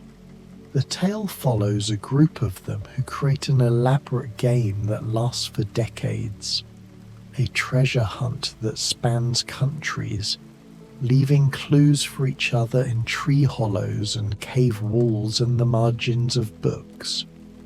The story has no great conflict, only the joy of play, the pleasure of creating something beautiful and complex for its own sake. As she reads, you notice Renfield carefully taking notes in his journal, not of every word, but of phrases that seem to strike him particularly, ideas that spark something in his own understanding. His hand moves smoothly across the page, the scratch of his pen, another layer in the symphony of small sounds that fills the library. The rustle of pages, the pop and whisper of candle flames, the soft breathing of those who listen. Mina chooses a story next, one about an ancient vampire library much like this one, but built in an underground cavern where the walls were naturally lined with crystal that amplified sound. In that library, books were not just read but sung, the words given melody so that they resonated through the crystal walls, and the entire cave became an instrument of learning. The story describes the harmonies created when multiple scholars would read simultaneously, their voices blending into something that was more than the sum of its parts. As she reads, you could almost swear you hear it, a faint harmonic hum beneath her words, as if the midnight library itself is remembering, is echoing across time and space to touch its long-ago sister sanctuary. The night deepens. More scholars drift over to join the circle, some sitting, others standing in the shadows, all listening. The pile of blankets grows as more are distributed. Someone has brought out small cakes and pots of honey. The tea is refreshed, but no one's attention wavers from the stories. Renfield reads next, his voice hesitant at first but growing stronger. His tale is about a vampire who learned to preserve memories in drops of amber, capturing moments of perfect beauty. A sunset, seen from the shadow of a cave mouth.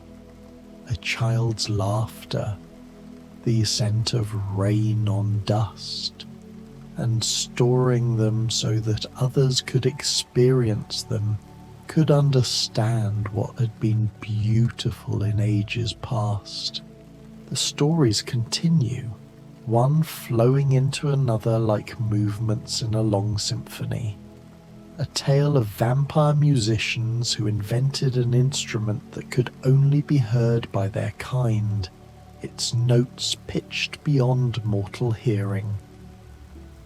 A story of an ancient vampire who befriended a family of owls and learned their hunting patterns, their silent flight, and taught these skills to younger vampires.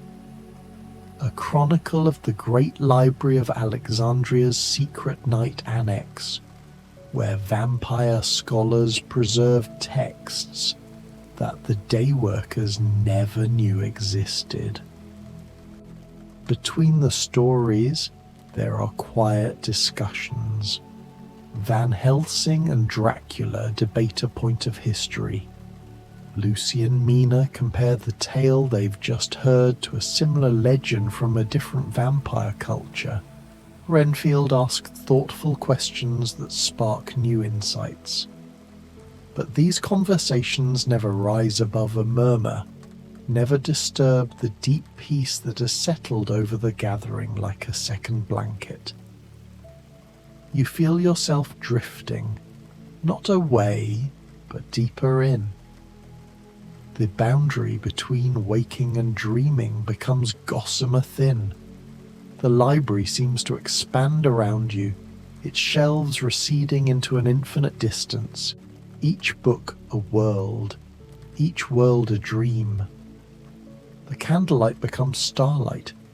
The scholars around you become constellations, fixed points of gentle wisdom in the darkness. Dracula's voice returns, reading again, and you're not sure if minutes or hours have passed. The time here flows differently, measured not by the clock, but by the rhythm of the narrative. This tale is older than the others, originating from the very earliest, most fragile pages of the Codex.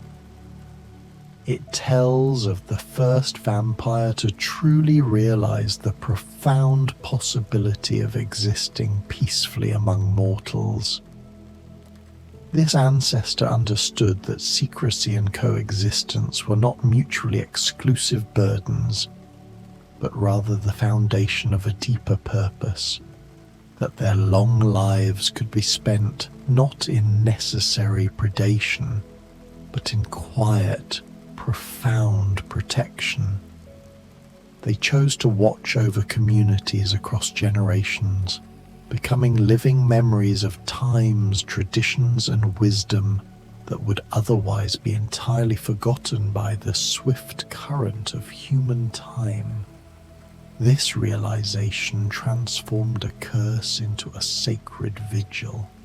The story is fragmented in places, the ancient text damaged by time and the conditions of its hiding, but the gaps seem fitting somehow, like necessary spaces for listeners to fill with their own empathy, their own understanding, their own quiet dreams.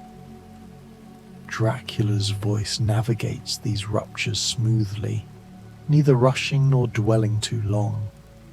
Sometimes he pauses, offering possible interpretations of a lost phrase, and sometimes he simply lets the silence speak, trusting the weight of the story's emotion to bridge the lacunae. As he reads the final passage, a beautiful, stark meditation on time and longevity, the atmosphere in the room seems to concentrate. It describes a vampire who sat beneath a single olive tree for 100 consecutive years, watching the same tree grow from a small, vulnerable sapling to a vast, ancient grandfather, its trunk gnarled and powerful.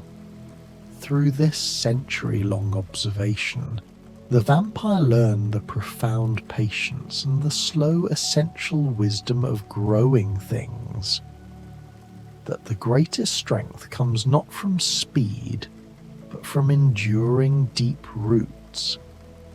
As this final image settles, you feel something profound shift in the very structure of the room.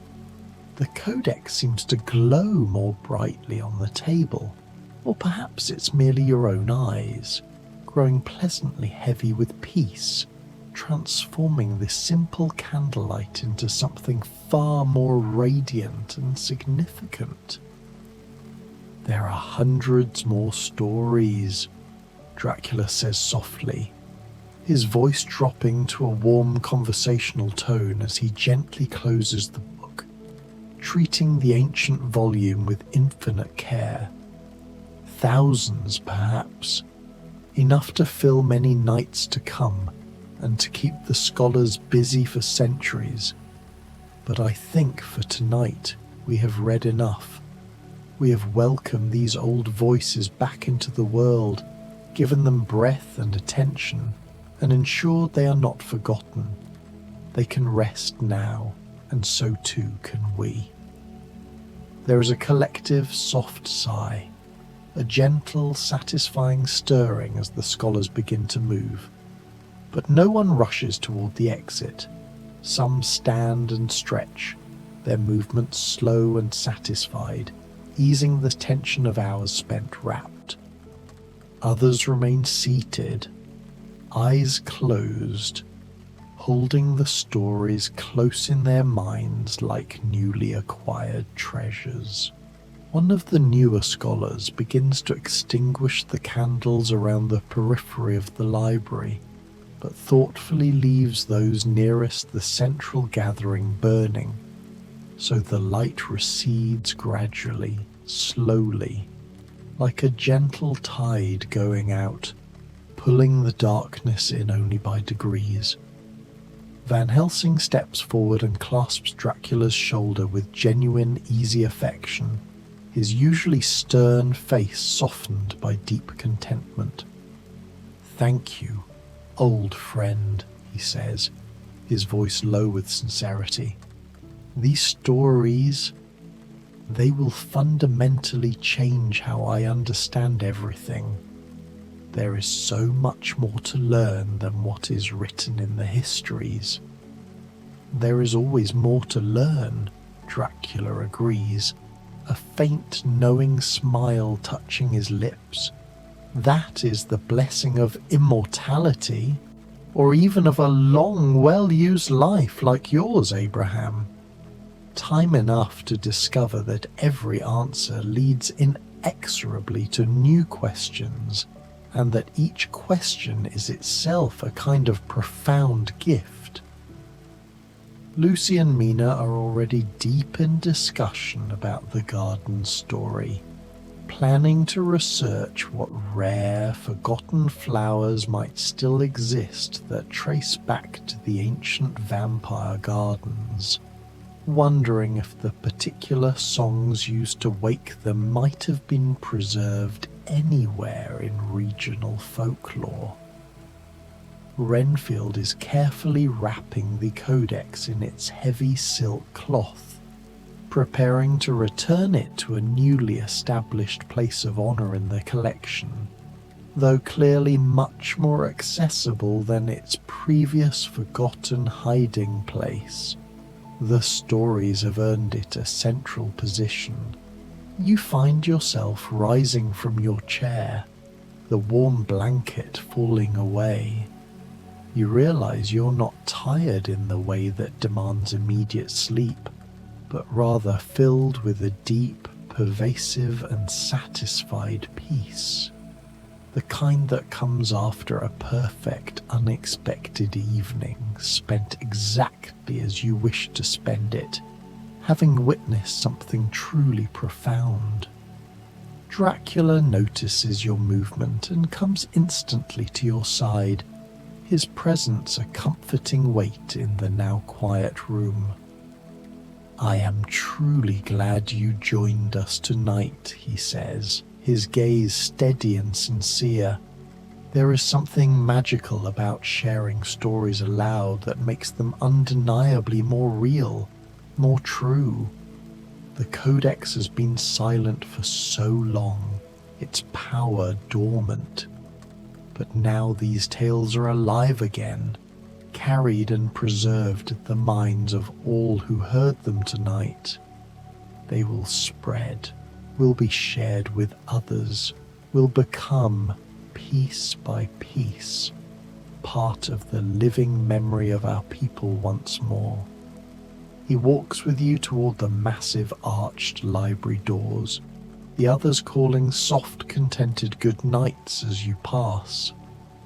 The library is settling rapidly into its overnight stillness, but it feels undeniably different now than when you arrived. The air feels warmer somehow, richer, as if the very molecules of the atmosphere have absorbed and retained the collective wisdom, the sadness, and the meaning of the tales, creating a new, palpable layer of memory and shared meaning within its walls. In the corridor beyond, the castle seems even more welcoming than before, shedding any hint of the imposing mystery it held earlier. The air is still, save for the gentle flicker of the candles burning steady in their sconces, casting elongated shadows that dance only slightly on the ancient stone walls. Somewhere distant, music is still playing, a different tune now, something older and more plaintive, perhaps played on a cello or a viola da gamba, its sound resonating softly through the castle's deep-set structure. It is beautiful, a melody of enduring melancholy and quiet joy. Your feet, without conscious instruction, carry you back toward the base of the spiral staircase, a helix of worn stone that has held the weight of centuries. You begin to climb, one slow, deliberate step at a time, rising through the levels of the castle like a bubble rising through water, an unhurried, graceful ascent towards stillness. As you climb, the castle seems to breathe its history into you, not with demanding clarity, but with gentle suggestion. Fragments of the stories you have encountered here drift through your mind, disconnected yet harmonious, like notes of music played on different instruments. The vampire who navigated by stars, reading celestial maps invisible to human eyes, finding paths through the eternal dark. The secret gardens that bloomed only at night, their flowers exhaling perfumes of unimaginable sweetness into the moonlit air. The children who played their strange, timeless game across decades, their voices echoing in the sun-drenched courtyards of memory. The library where books were not merely read but sung aloud, the knowledge made vital and resonant. Each image is clear and bright, requiring no effort to recall, yet they do not demand your attention or interrupt the quiet rhythm of your climb. They simply exist, peacefully, like pictures in a vast, well-curated gallery you can visit whenever you wish, their beauty adding depth to the present moment. You emerge, finally, onto the main corridor of the uppermost level. Here, the narrow, deep-set windows reveal the deep indigo of late night, that exquisite hour when darkness is at its richest, most velvety black. But the first, faintest whisper of eventual dawn exists somewhere beyond the curve of the world, held momentarily in abeyance. The stars visible through the castle windows are piercingly bright and steady, cold ancient fires blazing in the velvet night. As you gaze at them, you remember the story of the Star Reader, and you imagine them out there in the ancient forest that surround the castle, perhaps still charting the sky with silent wonder, a testament to the enduring power of seeking knowledge.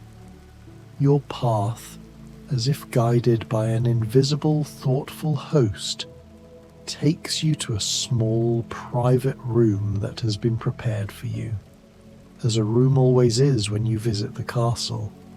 The door is slightly ajar, inviting you in. Inside, the bed is already turned down, the linens crisp and clean, smelling faintly of lavender and fresh mountain air. A heavy antique carafe of cool water sits on the bedside table beside a single, elegantly simple candle, its wick already lit. The window is open just enough to let in a cool, fresh draught that carries the complex scent of pine, damp stone, and the distant eternal snows on the highest mountain peaks. You prepare for bed slowly, every movement languid and peaceful, a ritual of letting go. The day's memories, the library's mysteries, the castle's quiet presence, all are absorbed and settled into a profound state of calm. As you slip between the sheets, you feel the perfect, soothing coolness of the fine linen against your skin, a sensation of pure, sensory comfort. The gentle weight of the blanket settles over you, a comfortable press that feels less like fabric and more like a quiet, protective blessing. The pillow cradles your head with exactly the right density and softness, and you realize that every element of this room, from the height of the mattress to the placement of the candle, has been arranged not just for generic comfort, but for rest of the deepest and most restorative kind, a rest earned by the sincere pursuit of wonder. Through the window you can see a perfect slice of the night sky, a moving, shifting tableau.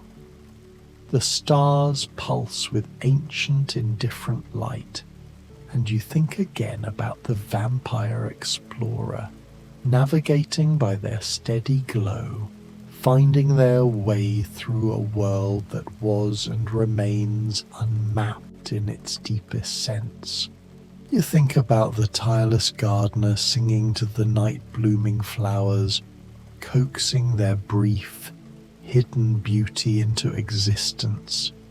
You think about the scholars in the midnight library far below, perhaps still there, reading on through the darkest hours, adding their own precious, hard-won understanding to the great accumulation of wisdom that the Codex represents.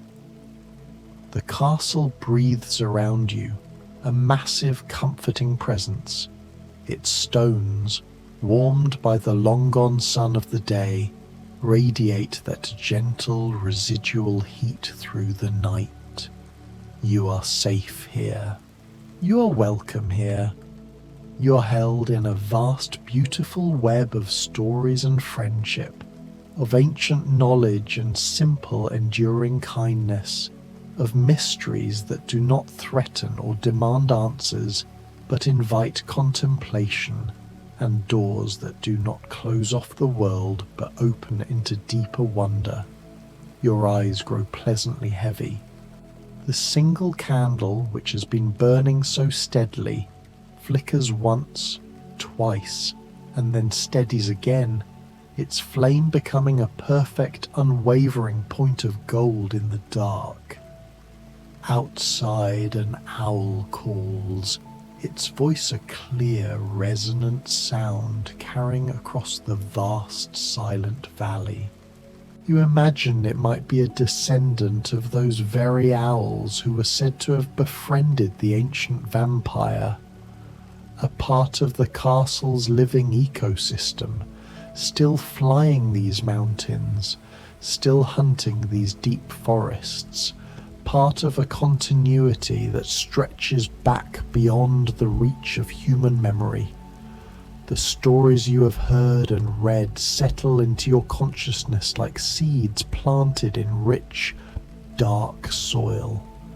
They will grow there, quietly, autonomously, sending down roots deep into your subconscious, reaching towards some internal light. Tomorrow or next week or next year, a moment will occur when you will remember one of them, and it will offer you something vital. Comfort in a dark hour, a spark of inspiration, or simply the profound knowledge that the world is vastly older and stranger and more beautiful than can ever be fully known. Sleep comes not as a blanketing darkness or an escape, but as a gentle deepening of the profound peace you already feel. Your breathing slows and steadies, a quiet, rhythmic counterpoint to the distant music. Your body relaxes completely into the mattress, muscles melting away their tension. Your mind, still holding the gentle echoes of old tales and soft voices, begins to dream. And your dreams are instantly filled with libraries of starlight and gardens perpetually blooming in darkness, with music that only certain ears can hear, and with time stretching out in all directions like a vast glittering tapestry, and you are woven into it, a thread among countless threads, each one necessary, each one belonging exactly where it is. The castle keeps its quiet watch. The mountains stand their silent, massive guard. The stars wheel overhead in their ancient slow dance. and you rest deeply and completely, cradled in story and stone, in the place where all who seek knowledge and peace are welcome, where the night is not an ending but a profound beginning, and where sleep is not an escape from the world but a gentle descent into its deepest and most beautiful truths. The Midnight Library holds its treasures. The great codex rests in its silk wrappings, and you, dear traveller, sleep the peaceful sleep of one who has found sanctuary, who has heard old wisdom spoken aloud, who has been welcomed into a circle of friends and storytellers, and who knows, with the deep, quiet certainty of dreams, that you will return here again, when the moon is right and the night is kind, to descend those spiral stairs once more and hear what other wonders wait to be discovered in the pages of forgotten books. Rest now. These stories will keep. The library will wait. The castle stands eternal against the stars, and you are. A stormy night inside Dracula's lighthouse, trapped with the immortal keeper. The rain begins as you reach the cliff path, soft at first, then insistent, 1,000 gentle fingers tapping against your shoulders, your hair, the collar of your traveling cloak. The sky has turned the color of twilight even though evening is still hours away, great charcoal clouds rolling in from the Black Sea, swallowing the horizon in gradual, inevitable waves. You've been walking since morning, following the coastal route through the Carpathian foothills, and now the storm has found you in this lonely, beautiful place where land meets water in a dance of stone and spray. Ahead, rising from the rocky promontory like a finger pointing toward the darkening heavens, stands the lighthouse. You've heard of it. Of course, everyone who travels these roads has heard whispers of the old beacon that has guided ships for longer than anyone can remember, longer perhaps than anyone should remember. Its tower is built from pale stone that seems to glow faintly even in the dimming light, and at its crown the lamproom sits like a jeweled eye, dark for now, waiting for true night to fall before it begins its ancient work. The rain grows heavier, and you quicken your pace along the narrow path that winds toward the lighthouse door. The sea below has turned restless, waves throwing themselves against the rocks with a rhythmic, almost musical insistence. The sound is strangely soothing, that eternal percussion of water on stone, older than memory, older than words. You pull your cloak tighter and focus on the lighthouse door ahead, a rounded wooden portal banded with iron that looks solid enough to withstand centuries of storms. As you approach, you notice the garden, unexpected and lovely despite the wildness of the location. Hardy roses climb the lighthouse's base, their dark blooms nodding in the wind, petals the color of wine and midnight. Lavender and rosemary grow in dense clusters between the rocks, and even now, with rain beginning to fall in earnest, their scents rise up to meet you, herbal and calming. Someone tends these plants with care, you realize. Someone lives here, keeps the flame, watches over this lonely stretch of coast.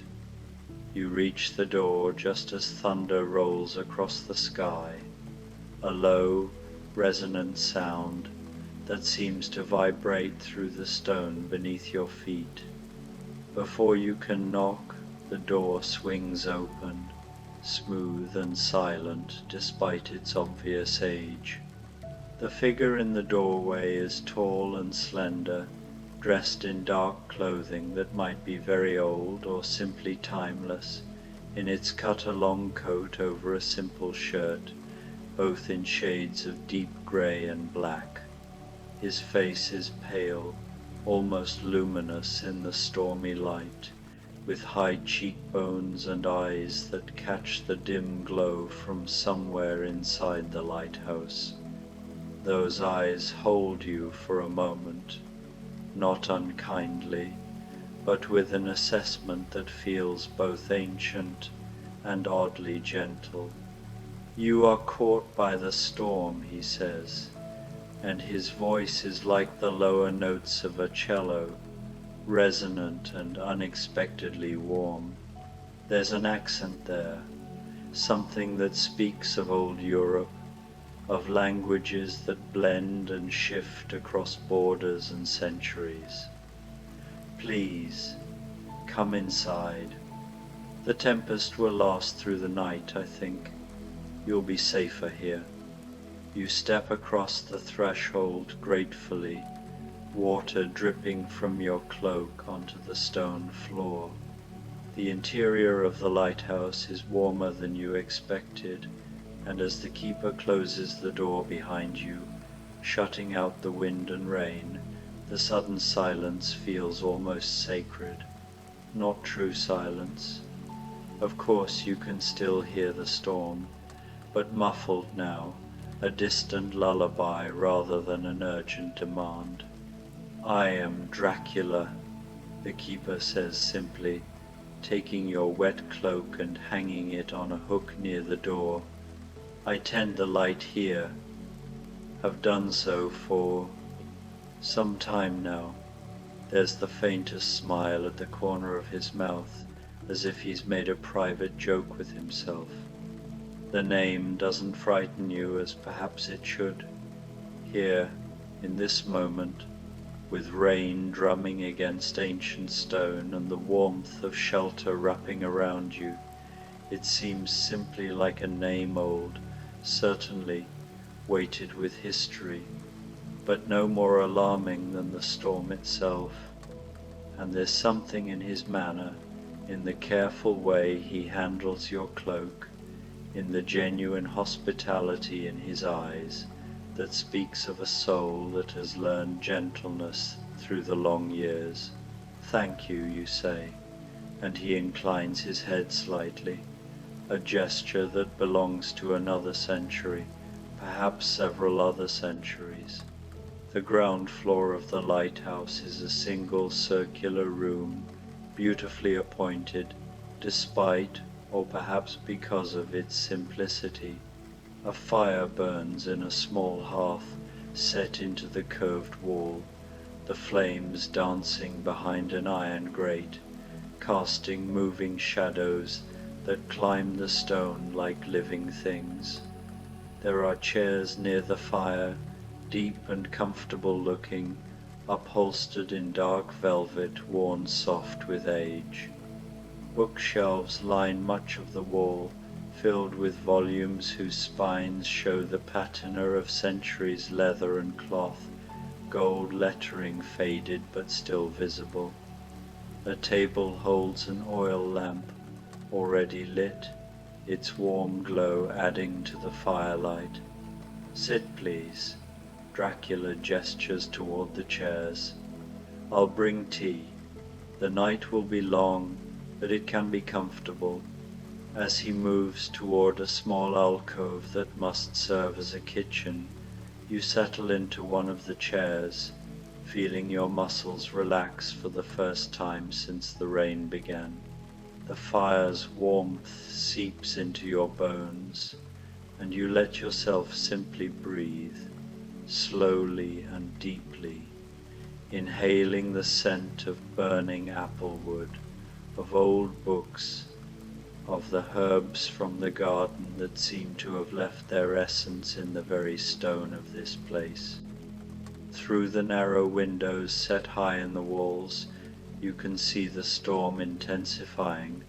Lightning flickers, illuminating the interior in brief, silver flashes, and thunder follows in long, rolling waves. But here, inside these thick walls, you feel perfectly safe, held and protected by stone and firelight, and the quiet presence of your unexpected host.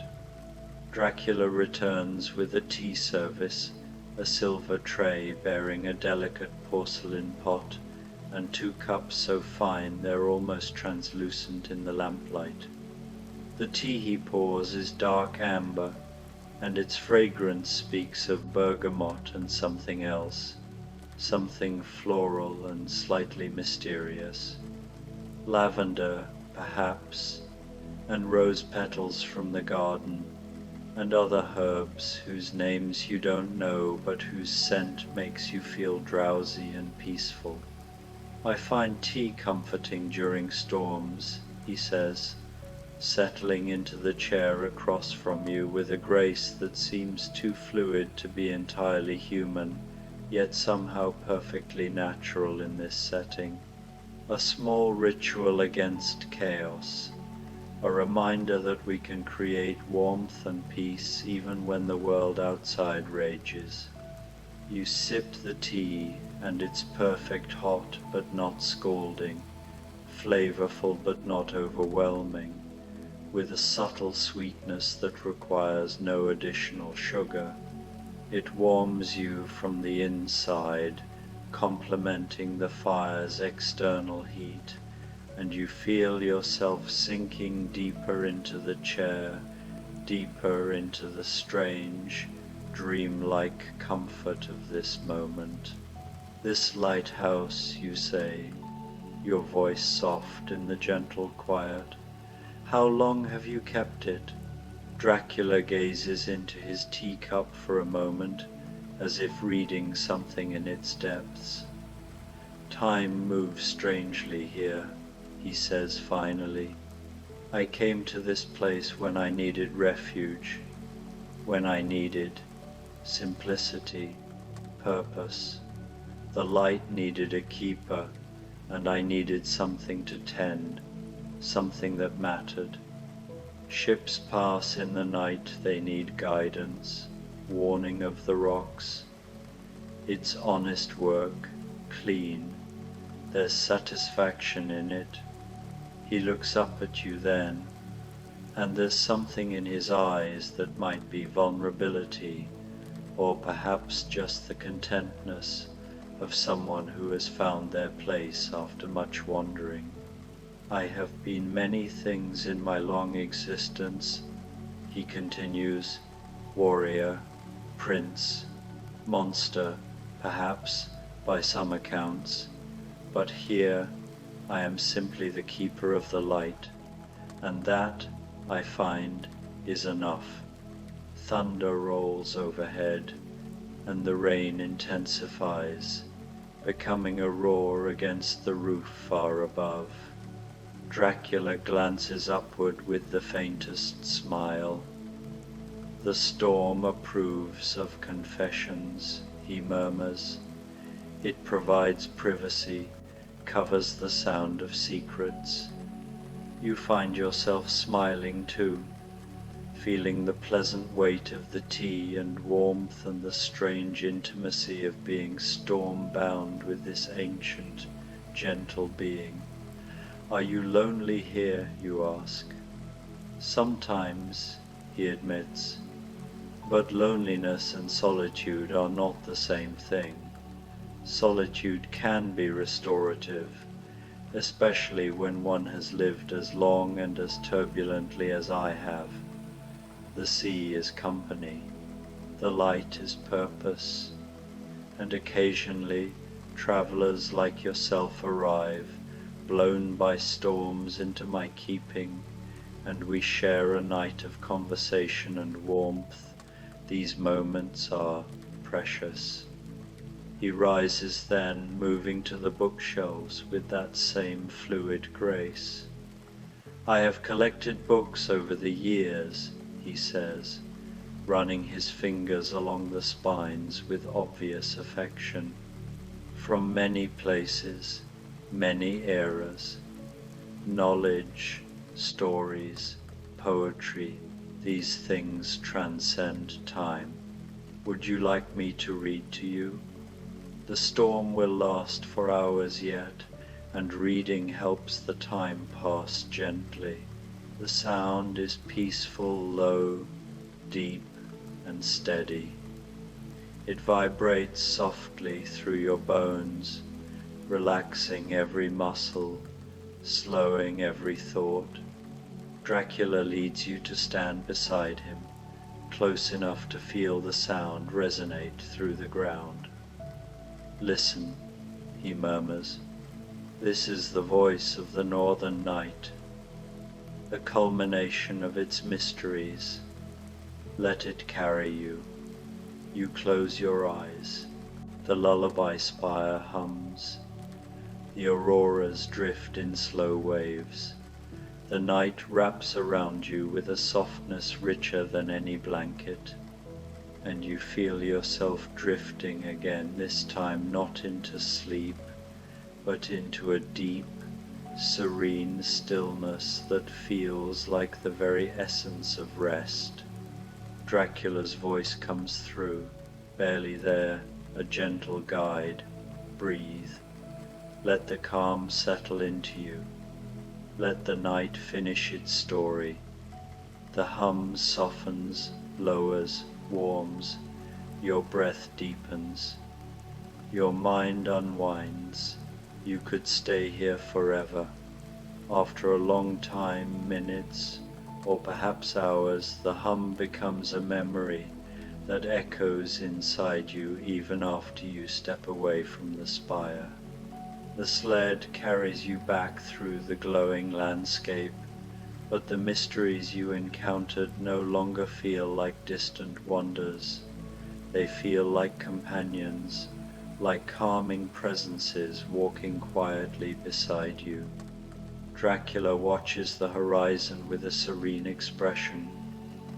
Elizabeta hums again, so softly it seems to blend with the spire's lingering tone. Renfield nods off a few times, jerking awake only to smile sheepishly. When you return to the sheltered hollow where you first rested, the fire has been rekindled. Fresh blankets await. The lanterns glow with warm gold. This, Dracula says as he steps from the sled, is where our journey ends for tonight. The last of the mysteries has been shared. Now the night gives you back to your own dreams. Elizabeta prepares the bedding, smoothing it with her graceful hands. Renfield fluffs the pillows with exaggerated care, wanting everything to be perfect.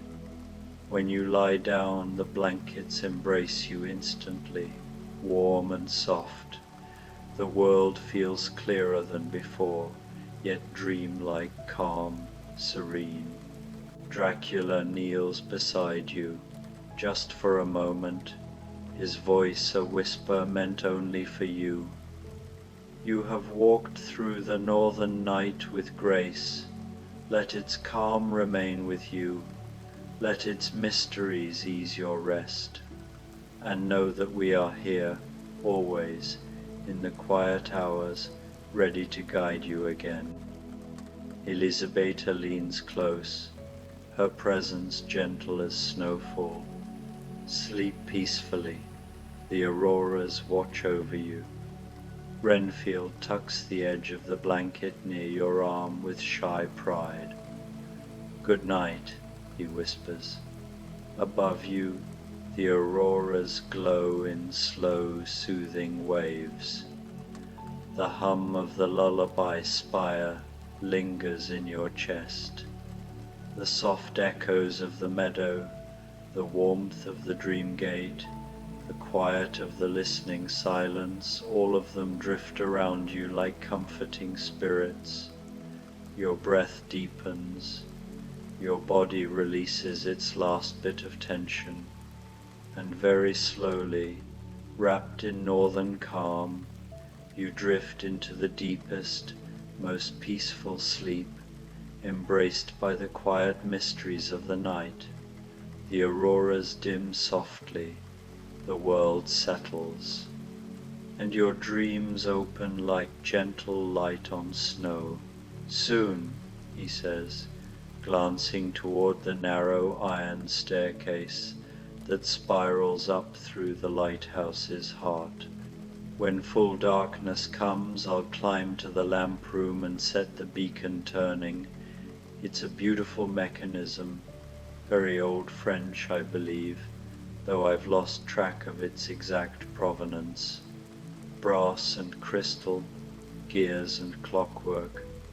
It turns all night, casting light across the water, and there's a meditation in watching it, a rhythm. He pauses, then adds, "Would you like to see it before you sleep?" It's quite lovely. The effort of rising seems monumental, but something in his voice, some invitation to witness something truly beautiful, gives you the strength. You nod and push yourself up from the chair. Your body feels heavy with relaxation, but it's a pleasant heaviness, like being wrapped in silk. Dracula stands as well and offers his hand. His skin is cool, but not unpleasantly so, more like smooth stone than ice, something solid and enduring. His grip is gentle but secure, and he helps you rise with effortless courtesy. The stairs are narrow, he says, and many. Take your time. There's no hurry. The light will wait for us. He leads you to the iron staircase, and you begin to climb, one hand on the railing, the other trailing along the smooth stone wall. The stairs wind upward in a long, slow spiral, and you ascend gradually, peacefully, with Dracula just ahead of you, patient and unhurried. Through the narrow windows set into the walls at intervals, you catch glimpses of the storm still raging but somehow beautiful now, silver rain slanting through darkness, lightning illuminating distant clouds in momentary sculpture. The climb takes on a meditative quality, each step a repetition, a ritual, up and up, winding through the heart of the lighthouse, rising above the world. Your breathing stays calm and even, and the exercise, rather than waking you, seems to deepen your sense of peace, as if you're ascending through layers of consciousness towards something pure and clear. Finally, you reach the top, emerging into the lamp room. It's exactly as Dracula described, a circular chamber enclosed in glass, with the great lamp at its center. The mechanism is indeed beautiful, all brass and crystal, the lens faceted like a giant jewel. Even unlit, it catches and multiplies the faint glow of the storm light outside, throwing soft geometric patterns across the glass walls. Dracula moves to the lamp with practiced ease, opening a small hatch and adjusting something inside. He strikes a match, the sound sharp and clear in the enclosed space, and touches it to the wick. Flame blooms, yellow and bright, and as it strengthens, he closes the hatch and sets the mechanism in motion. With a soft click and whir, the lens begins to turn, slowly, steadily, and suddenly the room fills with moving light. The beam sweeps across the glass walls, out into the storm, a brilliant shaft of guidance cutting through wind and rain, around again and again, each revolution taking perhaps 10 seconds, creating a rhythm as steady as a heartbeat, as reliable as breath. There, Dracula says softly, stepping back to stand beside you. Now it will burn through the night, turning, watching, guiding. Ships in the darkness will see it and know where the rocks lie, where safety can be found. It's a simple thing, really, but it matters.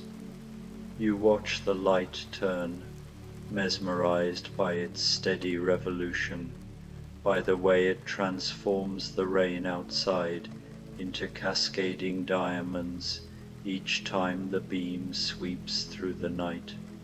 There is something almost hypnotic in its rhythm, a long, slow breath of brightness exhaled across the black sea, then withdrawn, only to be exhaled again.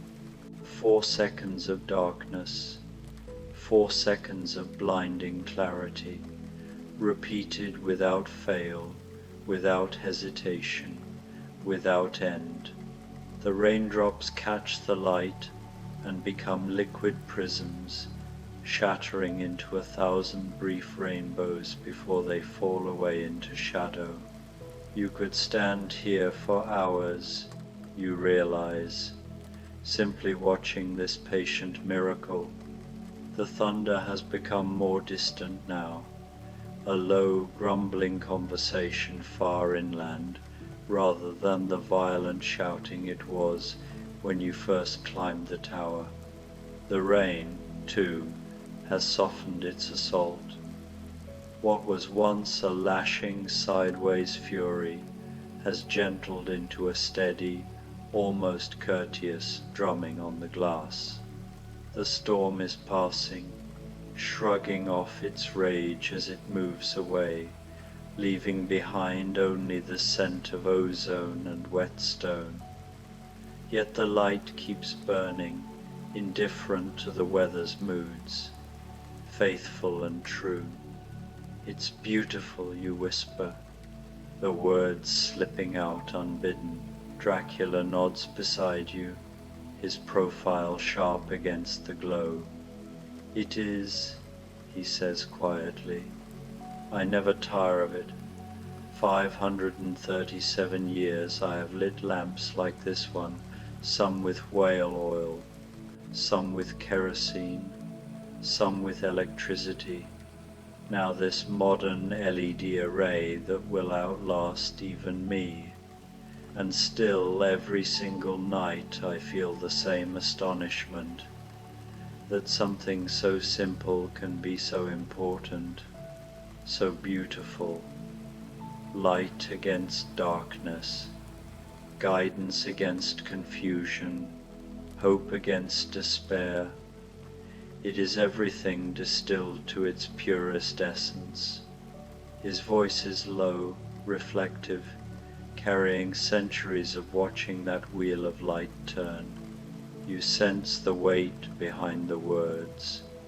Nights when no ships passed, nights when too many did and ended in tragedy anyway, nights when the lamp failed and the guilt lasted decades. Yet here he stands, still lighting it, still believing in its necessity. You stand together in a silence that is not empty but full, full of the rain's hush, the glass's faint creak in the wind, the soft mechanical whisper of the rotating lens.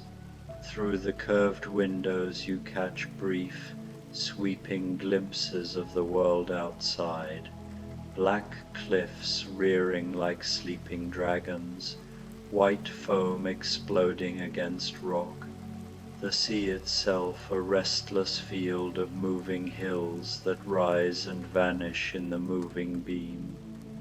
Somewhere out there, perhaps, a ship's captain breathes easier seeing this light appear on the horizon. Somewhere, a fisherman lost in fog will steer by it tomorrow night. The thought makes the lighthouse feel enormous, far larger than its stone walls. It stretches all the way to the edge of the visible world. "We should descend," Dracula says at last, his voice gentle, almost reluctant. "You are swaying on your feet, and the light will do its work without us now. The mechanism is reliable, Swiss clockwork married to modern engineering. It will turn until the sun is high enough to trigger the sensor. It needs nothing more from me tonight." You follow him back down the iron spiral, moving even more slowly than before. Your body is heavy with a delicious, bone-deep exhaustion and a quieter, deeper contentment. The stairs curve downward in a tightening coil, each step carrying you away from the bright, rain-jeweled night and deeper into the warm heart of the tower. The air grows warmer, richer with wood smoke and old paper, and something faintly herbal. Lavender, you think. The descent feels dreamlike, almost ceremonial, as if you are spiraling down through layers of wakefulness into the soft, waiting dark of genuine rest. Back in the circular living room, the fire has burned down to a bed of glowing coals that pulse like a slow heart. The light they cast is ruddy and intimate, painting the stone walls in shifting amber. Dracula crosses to the hearth and adds another log, not one of the great storm-defying chunks from earlier, but a smaller, sweeter piece of applewood that sighs as it catches, releasing a faint fragrance of orchards. He adjusts it with the poker the way a pianist adjusts a note, listening to the fire's voice until it is exactly right, warm enough to last the remaining hours until dawn, not so fierce it will overheat the room.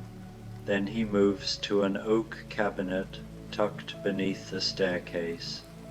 Dark wood, iron hinges, the kind of furniture that has stood in the same spot for 2 centuries.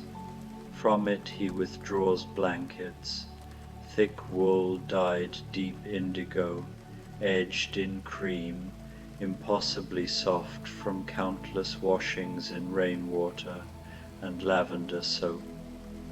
They smell of summer fields and old peace. "You should sleep properly," he says, approaching your chair. He begins arranging the blankets over you with the same deliberate care he gave to trimming the lamp's wick earlier, tucking here, smoothing there, making certain no draught will find you. His hands are cool but never cold, precise but never hurried. The chair is deep enough, and you will be warm here by the fire.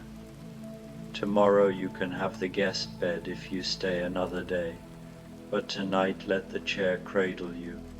It has cradled many. You sink back as he works, and the sensation is extraordinary.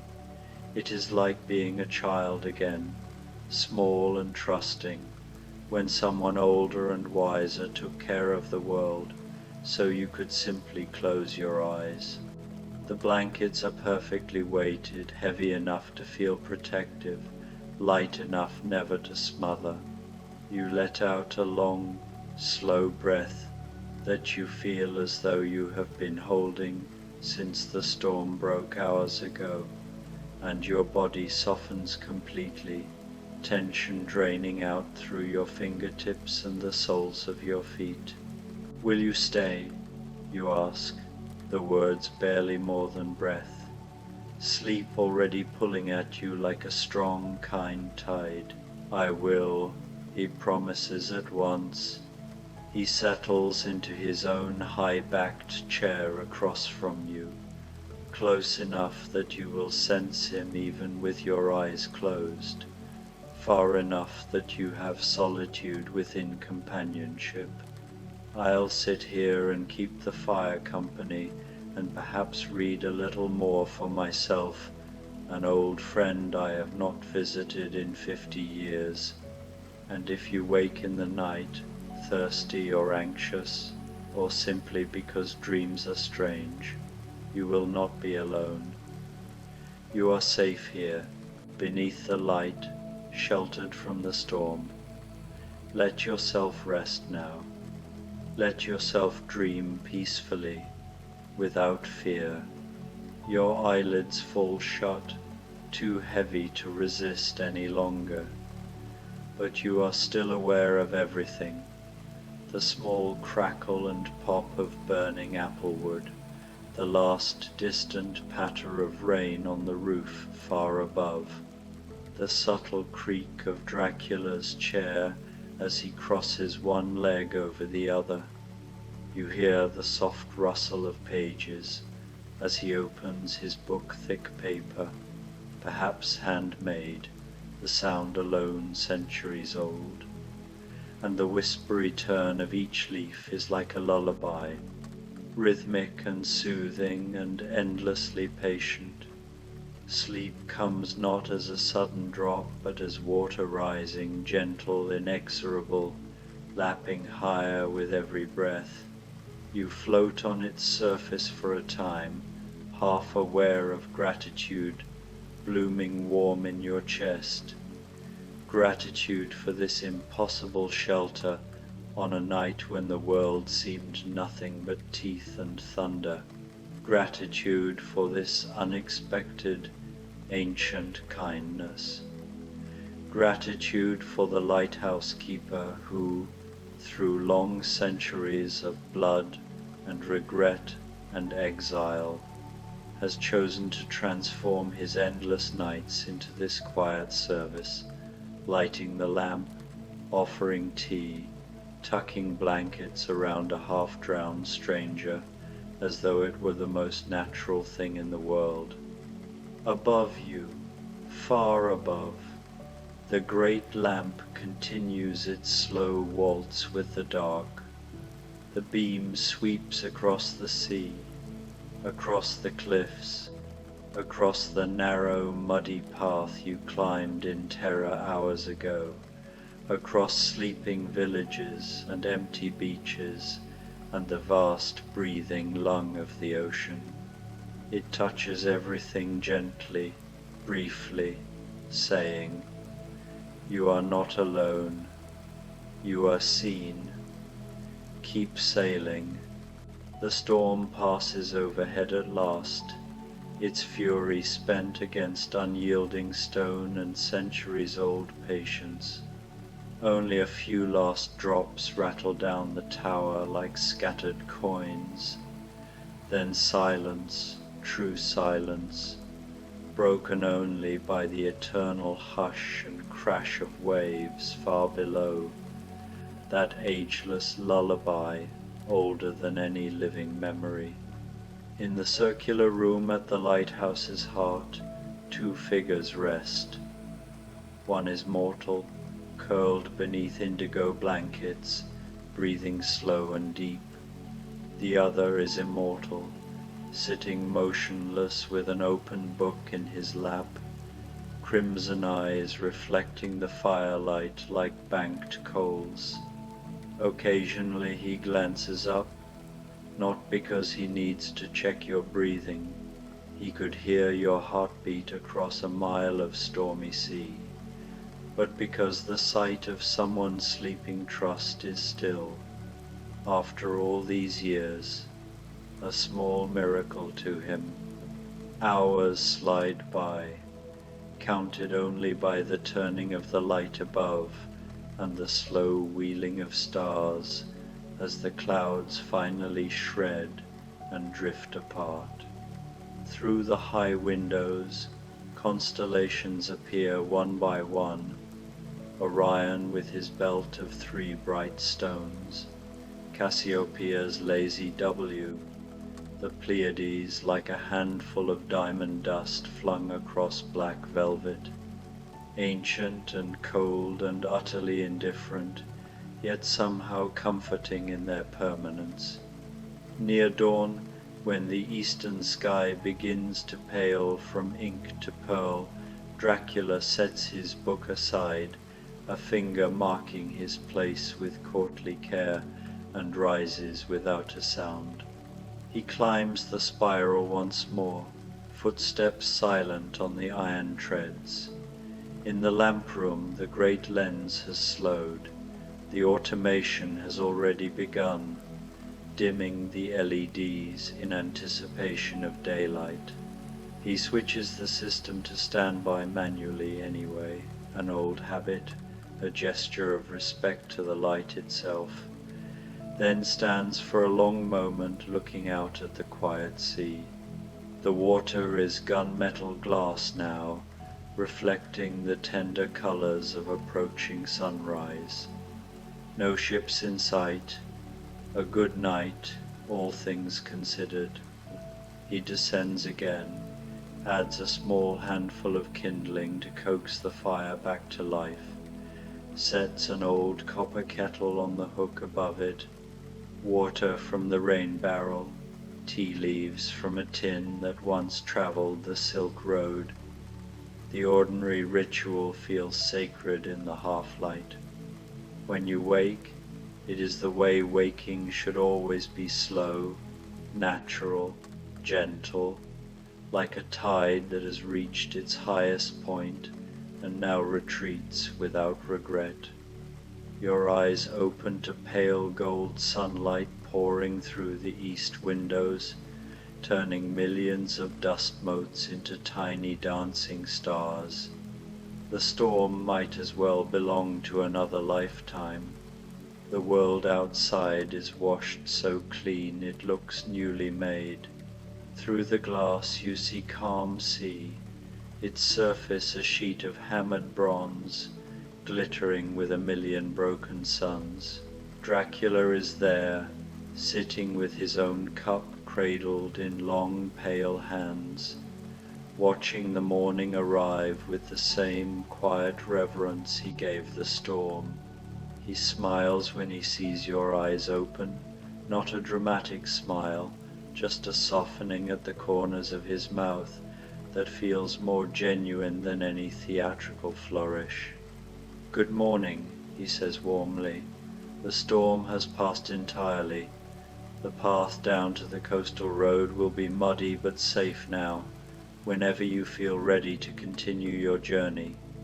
You stretch beneath the blankets, marveling at how rested you feel, not merely the absence of tiredness, but the presence of something deeper, a wholeness in body and spirit you cannot remember feeling in years. "Thank you," you say, and the two words are laughably inadequate for everything they must carry. Gratitude for shelter when the night was trying to kill you, for kindness when you were nothing to him but a drenched stranger hammering at his door, for the gift of safety in the darkness, for the light that kept turning through the night though no one but the two of you knew it was lit. "It was my sincere privilege," he replies, and you can tell from the faint glow in his eyes that he means it more than politeness requires. "Few things remain to me that feel like atonement." This he gestures with one hand, taking in the tower, the fire, the quiet morning. "This is one of them. I am glad the storm brought you here." He pours tea into a second cup, the same fragrant black leaves he used last night, steam curling like incense, and you sit together in companionable silence as the sun climbs higher, warming the pale stone, chasing away the last shadows of the storm until the room is bright and golden and ordinary in the best possible way. Eventually, of course, you will rise, fold the indigo blankets, shoulder your pack, and step out into the morning. You will walk down the muddy path between sea pinks and thrift, past cliffs still dripping from the night's deluge, and rejoin whatever road your life was on before the heavens opened. But you will carry this night with you always, the turning light, the applewood fire, the weight of centuries choosing gentleness, the immortal who learned to tend a lamp instead of throats. You will carry the memory of sanctuary found in the last place you expected, proof that even the longest darkness can choose, one night at a time, to become guidance instead. And somewhere behind you, the lighthouse will stand against the bright sky, pale stone glowing like warm bone, the lamp room at its crown, already waiting with infinite patience for the next fall of darkness. Tonight, and every night to come, the light will turn once more, faithful and true, guiding ships through darkness, offering shelter to whatever storm-tossed traveler next climbs the cliff path with shaking hands and a heart full of thunder. Because that is what it was built for, because that, in the end, is what he has chosen to become. Dracula's Lullaby, the vampire who sings lost souls to eternal rest. The evening mist does not merely settle, it descends with deliberate grace, as though the mountains themselves exhaled centuries of secrets in a single, slow breath. Each droplet catches the last fading ember of sunset and holds it suspended, turning the air into liquid opal. You walk a path so old that the stones have forgotten the shape of human feet, rounded and velveted over by moss the colour of deep emeralds after rain. Your boots sink soundlessly, swallowed by centuries of fallen pine needles that smell of resin and distant snow. The forest does not merely surround you, it cradles you. Branches arch overhead like the ribbed vault of some living cathedral, and the few stray beams of dying light that pierce the canopy fall upon your shoulders like gentle hands guiding you forward. There is no chill tonight, no bite of autumn wind, only a perfect stillness of temperature that feels almost conspiratorial, as if the night itself has agreed to suspend every discomfort so that you may arrive unburdened. You have walked for hours, or perhaps only minutes. Time has already begun to loosen its grip, and yet you are not tired. Something inside you, something older than memory, recognizes this road.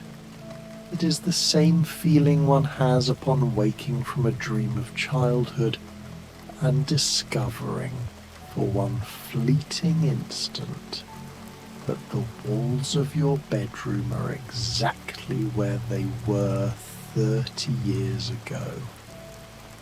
Homecoming without recollection. High above, the pines sway in slow hypnotic rhythm, though no breeze touches your skin. Their needles whisper against one another in a language of sighs and susurrations. The first stars appear not with a twinkle, but with solemn ceremony, each one igniting like a candle carried by an invisible acolyte into the vast nave of the sky.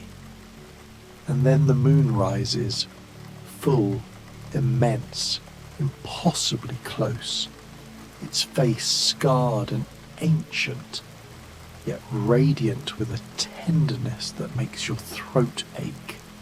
Silver light pours through the branches in slow, deliberate rivers, pooling on the path ahead of you in perfect circles that seem placed there just for your feet.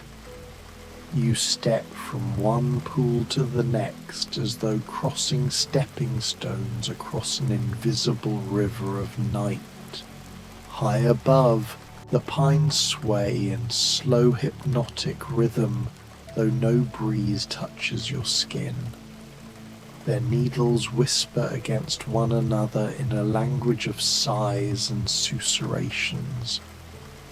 The first stars appear not with a twinkle, but with solemn ceremony, each one igniting like a candle carried by an invisible acolyte into the vast nave of the sky. And then the moon rises, full, immense, impossibly close, its face scarred and ancient, yet radiant with a tenderness that makes your throat ache. Silver light pours through the branches in slow, deliberate rivers, pooling on the path ahead of you in perfect circles that seem placed there just for your feet. You step from one pool to the next as though crossing stepping stones across an invisible river of night. High above, the pines sway in slow hypnotic rhythm, though no breeze touches your skin. Their needles whisper against one another in a language of sighs and susurrations. The first stars appear not with a twinkle, but with solemn ceremony, each one igniting like a candle carried by an invisible acolyte into the vast nave of the sky. And then the moon rises, full, immense, impossibly close, its face scarred and ancient, yet radiant with a tenderness that makes your throat ache. Silver light pours through the branches in slow, deliberate rivers, pooling on the path ahead of you in perfect circles that seem placed there just for your feet. You step from one pool to the next as though crossing stepping stones across an invisible river of night. Somewhere in the distance an owl calls once, a low and mournful note that is not warning but benediction. Another answers from the opposite ridge, and for a moment the entire valley is held in the echo of their duet. You smile without meaning to. Fear has become a foreign country you once visited long ago and have no wish to return to. Castle Dracula reveals itself gradually, the way a dreamer becomes aware of a presence at the edge of sleep. At first it is only a deeper darkness against the mountainside, a place where even moonlight hesitates. Then the silhouette resolves, towers like black flames frozen mid-flicker, battlements jagged as the jawbone of some ancient beast laid to rest. Yet there is no menace in the shape, only dignity, the weary grace of something that has stood vigil for so long it has forgotten how to be anything but patient. A few windows glow with warm gold, steady and welcoming, like the lamps left burning in the windows of village houses for travellers long overdue. You have read the books, heard the terrified whispers in wayside inns, Seen the crude wooden crosses nailed above doorways in the villages far below. You know what people say dwells here, but those stories feel now like the frightened tales children tell one another beneath blankets. Necessary once, perhaps, but revealed by morning light to be only shadows cast by chairs and dressing gowns. What calls you tonight is not horror, it is recognition. The great doors, oak bound with iron black as midnight, stand open, not flung wide in haste, but parted with the calm certainty of someone who has waited centuries and is no longer surprised when the appointed hour arrives. No wind stirs the torches that flank the entrance, yet their flames burn tall and steady, the colour of ripe apricots. And then you hear it, the song. It drifts outward on the still air like incense, so faint at first that you wonder if it's only the blood singing in your own ears. But no, there is melody, delicate and complex, woven of minor keys that somehow never resolve into sorrow. It is a lullaby older than any living tongue, older than the stones beneath your feet, older perhaps than the mountains themselves. The voice that carries it is male, low, and immeasurably gentle, each note placed with the care of a jeweller setting the rarest gems. You feel it in your chest before your ears fully register it, a loosening, a softening, the way tight buds unfurl when warm rain finally arrives after drought. You cross the threshold. The entrance hall is vast enough to swallow cathedrals. Columns rise into darkness so complete that their capitals are lost from sight, giving the impression that the ceiling is the sky itself. The floor is flagstones worn to a satin polish by the passage of countless feet, some shod in iron, some in silk slippers, some bare and desperate. Candles float in mid-air, there is no other word for it, suspended at perfect intervals, their flames neither flickering nor smoking. The light they give is golden and kind, revealing without harshness.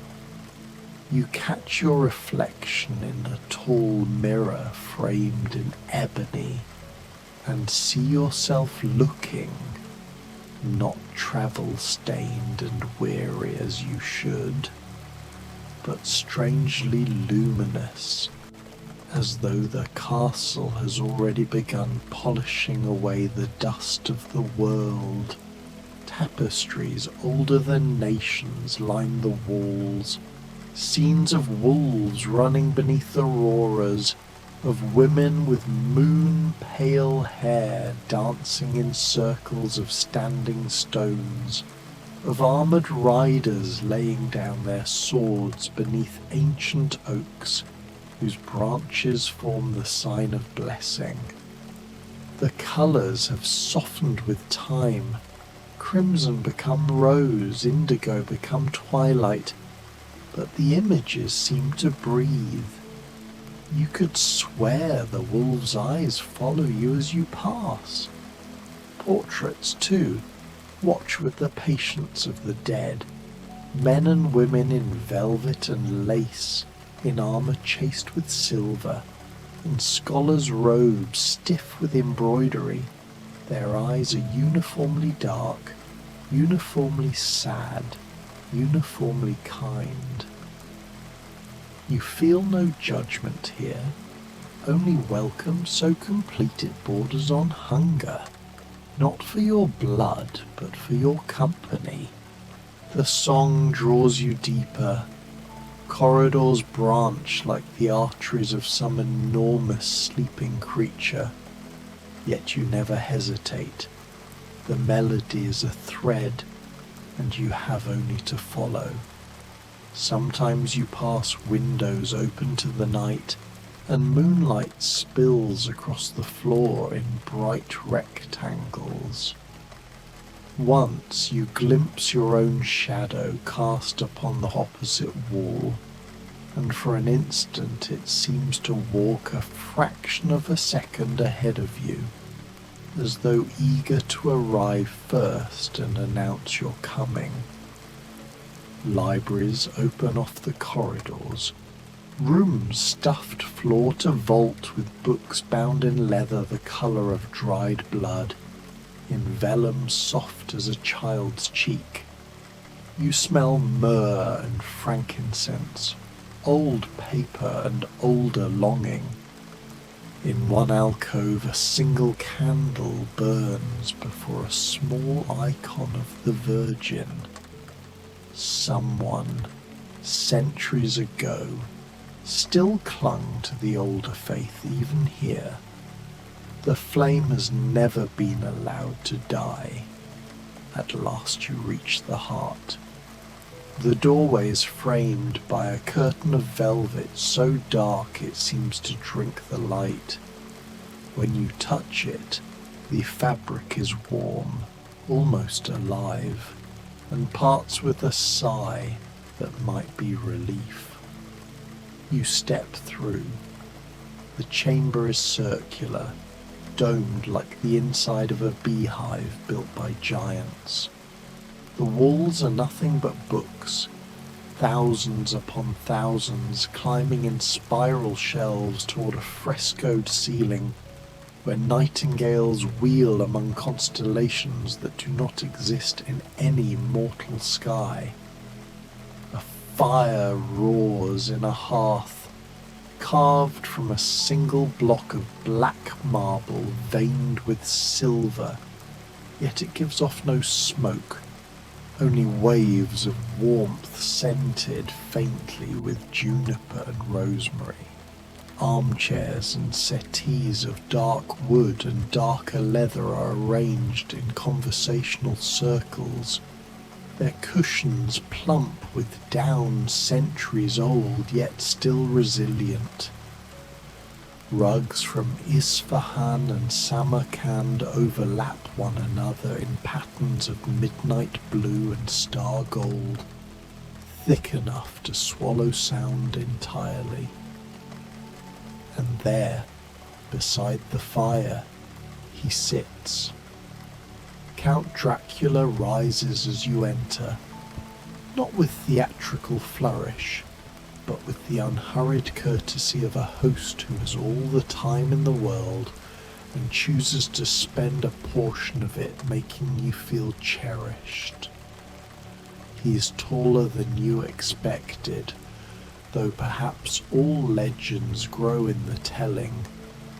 His hair is black as raven's wings, swept back from a widow's peak, silver threading the temples like moonlight on water. The face is aristocratic, high cheekbones, a mouth both sensual and severe, nose aquiline yet not cruel. But it is the eyes that undo you, dark, deeper than wells, older than forests, and filled, impossibly, with tenderness so profound it feels like grief. He wears black, of course, velvet coat with a high collar, waistcoat embroidered with tiny silver bats almost invisible, unless the firelight catches them just so. A single ruby glows at his throat like a drop of frozen blood.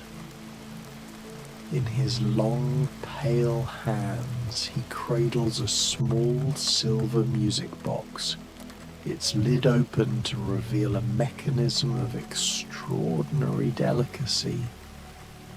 A porcelain ballerina no larger than a thimble turned slowly on a pin, her arms forever raised in a gesture of offering. The lullaby you have followed all this way pours from the box, yet when he speaks you realize the greater music has been coming from him all along. "Welcome, dear traveller," he says, and his voice is exactly what you imagined velvet would sound like if it could speak. Low, resonant, edged with the faintest trace of an accent that has survived the erosion of ages. "I have been expecting you, not your name, perhaps, nor the precise colour of your eyes, but you.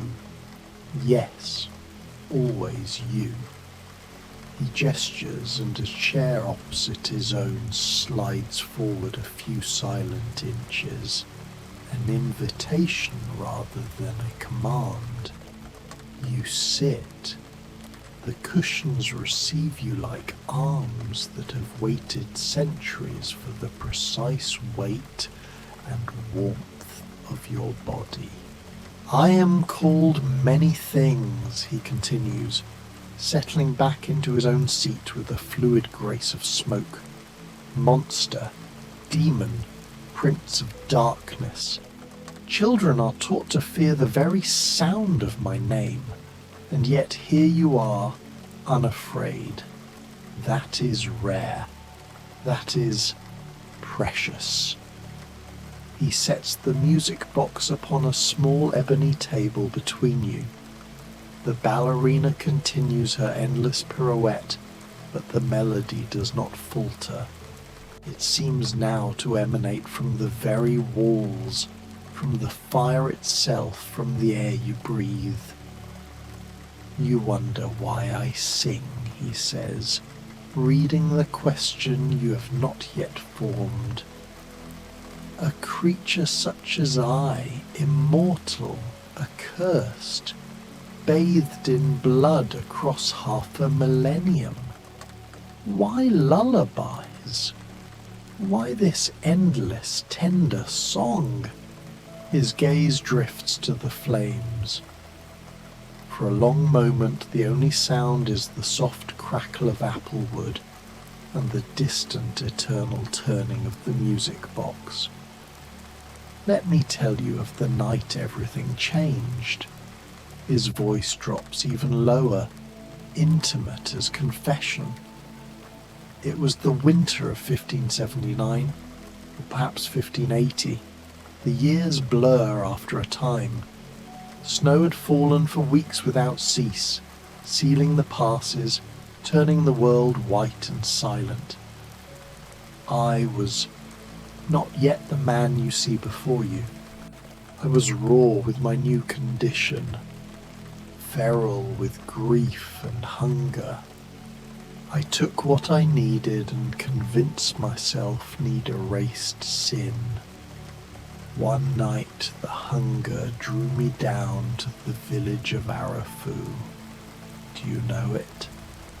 A handful of houses clinging to the mountainside like swallows, nests.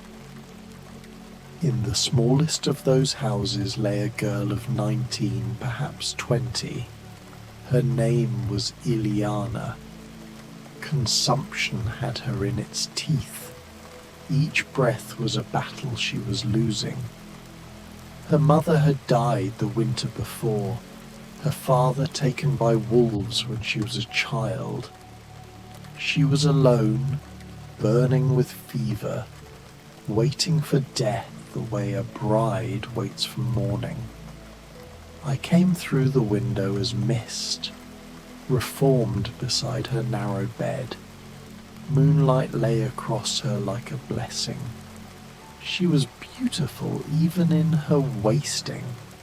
Cheekbones sharp as mercy, lips bloodless but still curved in a faint perpetual smile, as though she already saw something lovely beyond the veil. I bent to drink, but she opened her eyes, fever bright, unafraid, and looked straight into mine. "Ah," she whispered, voice thin as November ice. "You've come at last. Will you sing to me? My mother sang when the pain was bad. I have no one now. Just once more. Please." The Count's fingers tighten almost imperceptibly around the arms of his chair. When he continues, his voice is rough with memory. "I had not sung since my own mother tucked me into a cradle beneath these very walls, before war and betrayal and the long night took everything gentle from me. My voice was a thing rusted shut, but something in the girl's eyes, acceptance, welcome, trust, cracked centuries of ice. I sat on the edge of her bed. I took her burning hand in my cold one, and I sang. I do not know what melody emerged. Perhaps something my mother hummed while shelling peas in the summer kitchen. Perhaps something older, carried in the blood of all mothers who ever rocked colicky babies through endless nights. My voice was rough at first, unused, but it steadied. Ileana's breathing slowed. The terrible rattle in her chest eased. Tears gathered in her eyes, not of pain, but of gratitude so profound it shone. She died with my hand in hers and that song on her lips echoing mine, and in that moment, for the first time since my turning, I felt clean. He is silent so long you think the story has ended. Then he looks at you, and the firelight catches the sheen of moisture in his ancient eyes. After Ileana, I began to listen differently, not for the thunder of galloping hearts in terror, but for the faltering flutter of those ready to lay their burdens down. I learned that death need not be a thief in the night. Sometimes it is a guest long expected, and courtesy matters.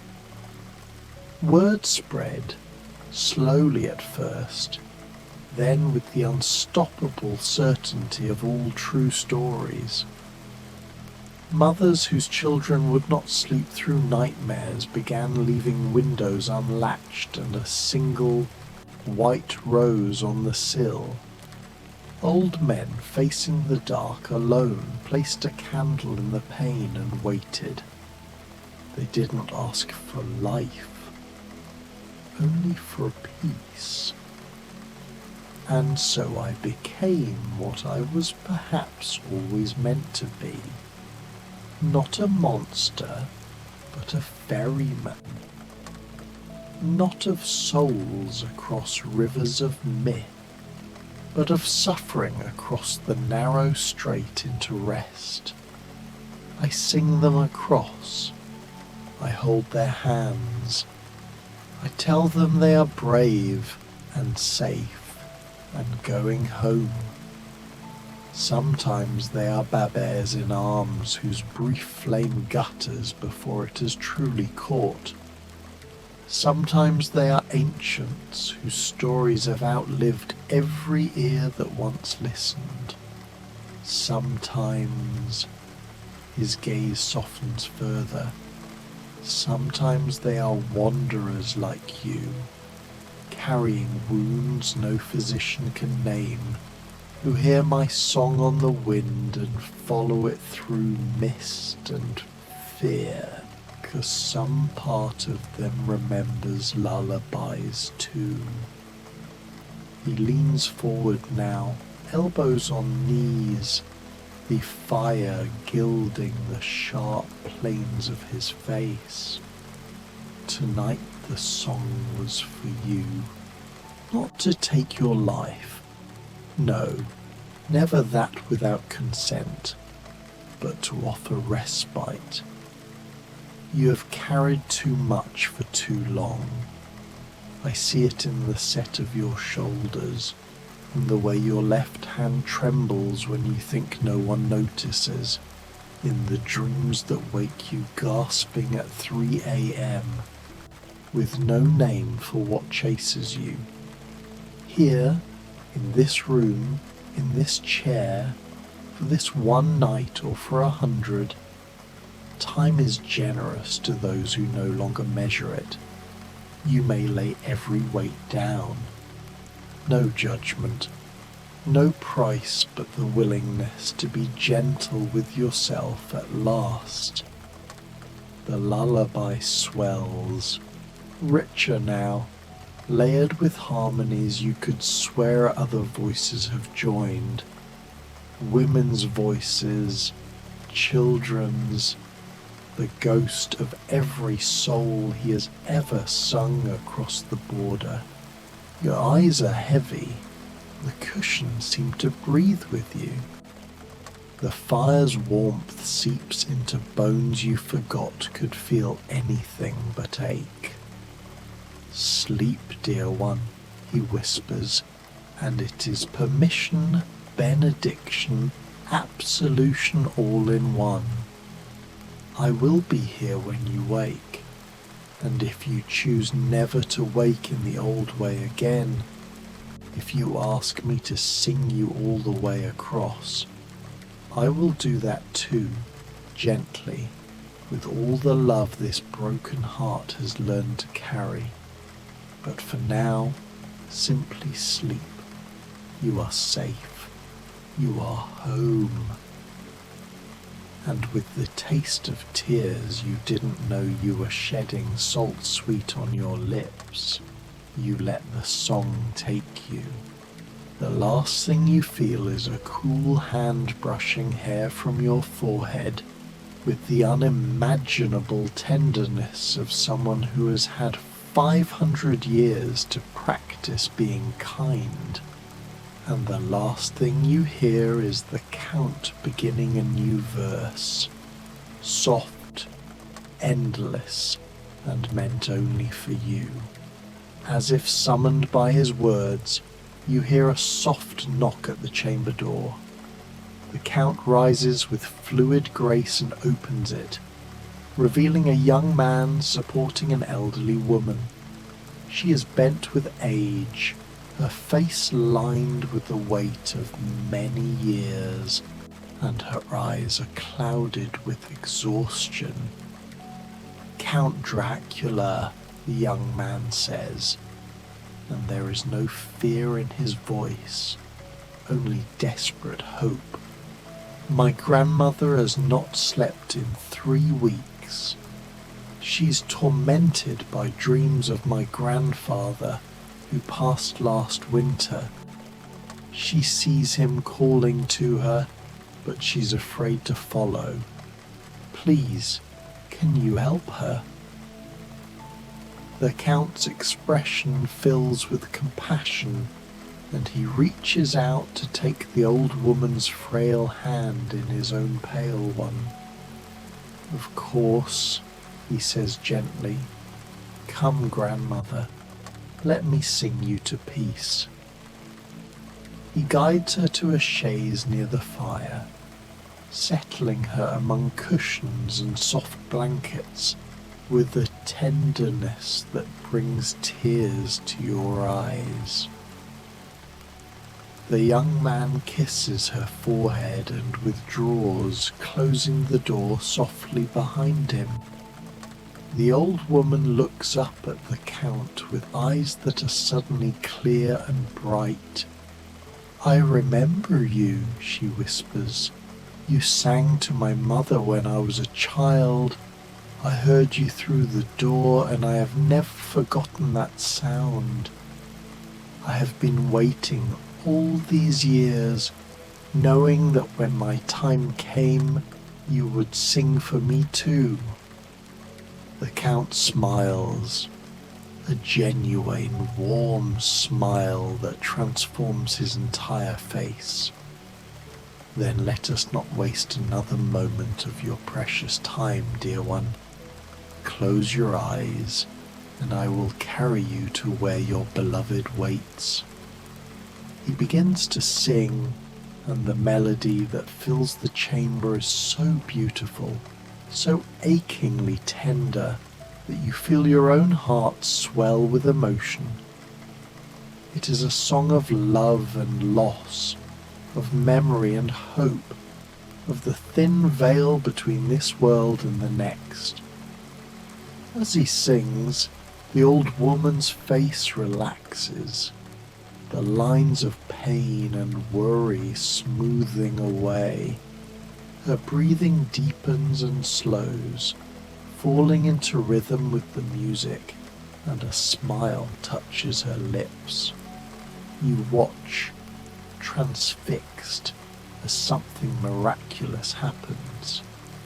The air around the old woman seems to shimmer, and you see, or perhaps you only dream you see, a translucent figure standing beside the chaise.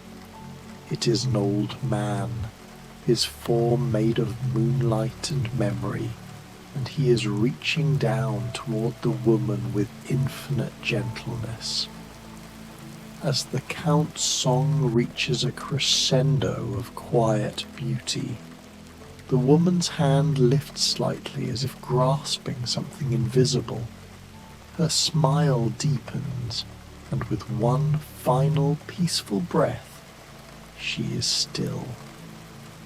But she is not gone, not entirely. You sense rather than see her spirit rising light as air, taking the hand of the figure beside her.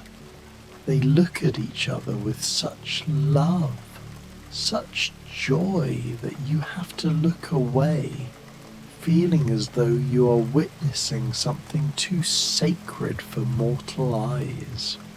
The Count's song shifts, becoming a melody of blessing and farewell, and when you look back, the two figures have faded like mist in morning sun. The Count stops singing and stands for a long moment in silence, his head bowed. Then he moves to the door and opens it. The young man is waiting there, and somehow he knows without being told. Tears stream down his face, but they are not tears of grief. They are tears of gratitude and peace. "Thank you," he whispers. "Thank you for giving her that gift." The Count nods solemnly. She has found what she sought. Go in peace, and remember her with joy. After the young man has departed, the Count returns to his chair beside you. He looks tired now, you notice. Not physically, but in some deeper way, as though the singing has taken something essential from him, even as it gave something to the old woman. "This is what I do," he says quietly, answering the question you have not asked. "Night after night, year after year, century after century, I am the singer at the threshold, the guide for lost souls, the voice that makes the darkness less frightening.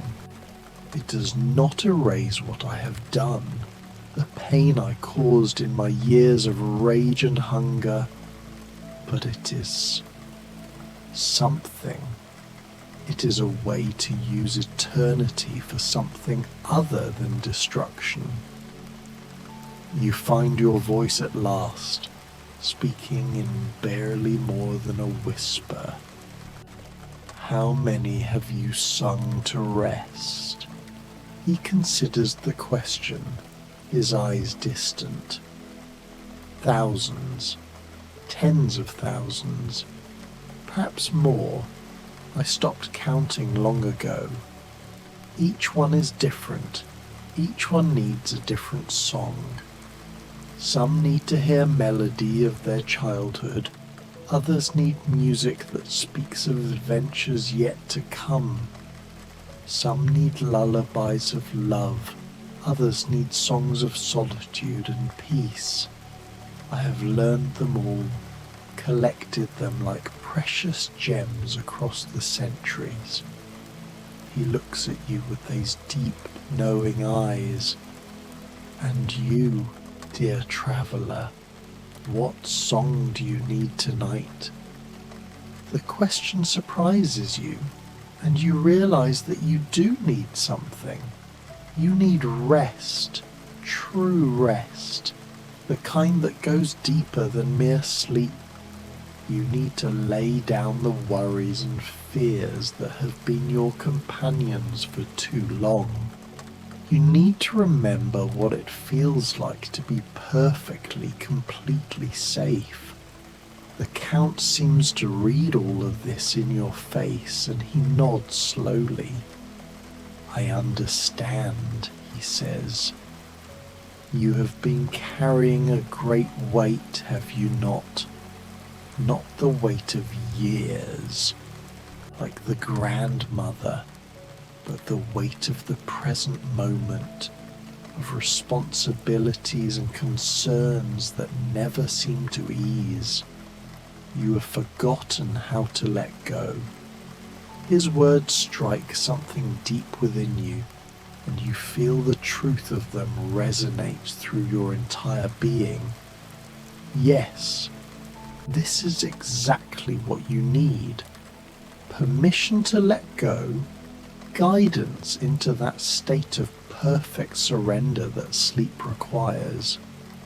The Count rises and crosses to a cabinet against the wall.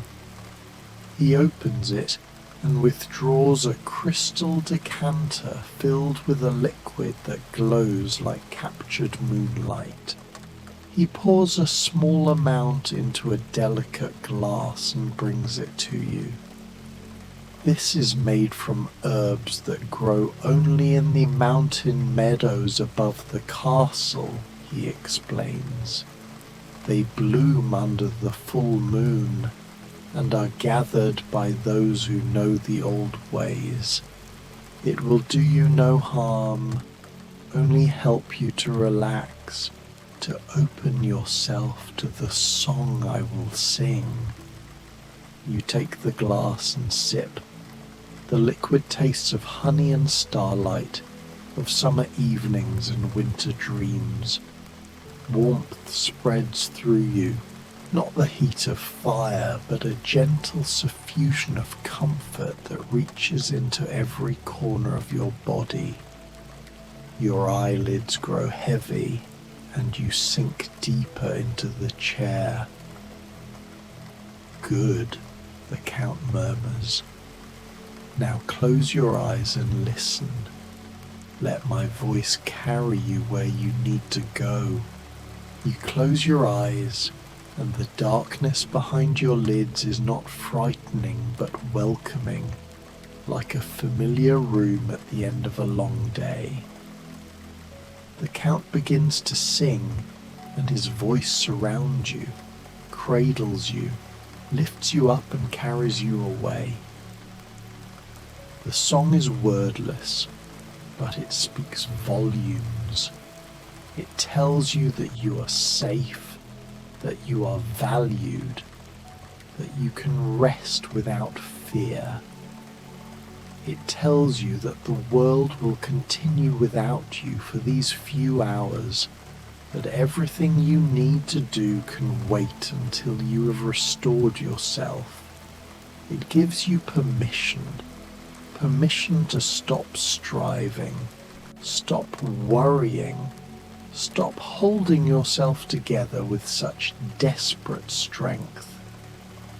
As you float on the current of his song, you begin to see images behind your closed eyes. You see the forest outside the castle, peaceful in moonlight. You see mountains rising towards stars that wheel slowly across the sky in their ancient patterns. You see generations of people coming to this castle, being received with kindness, finding the rest they desperately needed. You see the Count himself as he once was, a young man, afraid and alone, transformed against his will into something he did not understand. And you see him learning, slowly and painfully, to transform his curse into a gift. The song shifts and changes, becoming now a lullaby of your own childhood, though you do not remember teaching it to him. How does he know the melody that your own mother hummed to you in the darkness of your nursery? How does he know the exact tone and rhythm that makes you feel small again and safe and utterly loved? It does not matter. Nothing matters except the music and the peace it brings. Time loses all meaning. You may have been listening for minutes or hours or days. The Count's voice never wavers, never tires. It continues on, a river of sound that carries you deeper and deeper into tranquility. You feel yourself letting go of things you did not even know you were holding. Old resentments, future fears, the constant hum of anxiety that has been your companion for so long. They drift away like leaves on water, and you do not reach for them. You let them go. At some point you realize there are others in the room, not physically present, but somehow there nonetheless. All the souls the Count has sung to rest over the centuries. They are gathered around you like a gentle congregation, witnessing your release, supporting you with their silent presence. The grandmother is there, reunited with her beloved. The dying girl from so long ago is there, eternally young, eternally peaceful. Thousands of others, each one touched by the Count's gift, each one finding in his song the key to their own rest. You feel tears slip down your cheeks, but they are not sad tears. They are tears of relief, of gratitude, of finally being able to surrender. The Count's song acknowledges them, incorporates them, transforms them into something beautiful. Your tears become part of the melody, and you understand that all tears, all sorrow, all weariness can be transformed if you only know the right song to sing. The melody begins to slow, to soften, to fade like the stars at dawn. But you're not afraid of its ending, because you know that it has done its work. You are deeply, profoundly relaxed, poised on the very edge of sleep, held in that perfect moment between waking and dreaming where anything is possible and everything is peaceful. The Count's voice drops to barely a whisper, a breath of sound, a memory of music, and then it stops. You open your eyes, or perhaps you only dream you do. The Count is watching you with an expression of deep satisfaction. The fire has burned down to glowing embers, and the first grey light of dawn is beginning to seep through the narrow windows. "How do you feel?" he asks softly.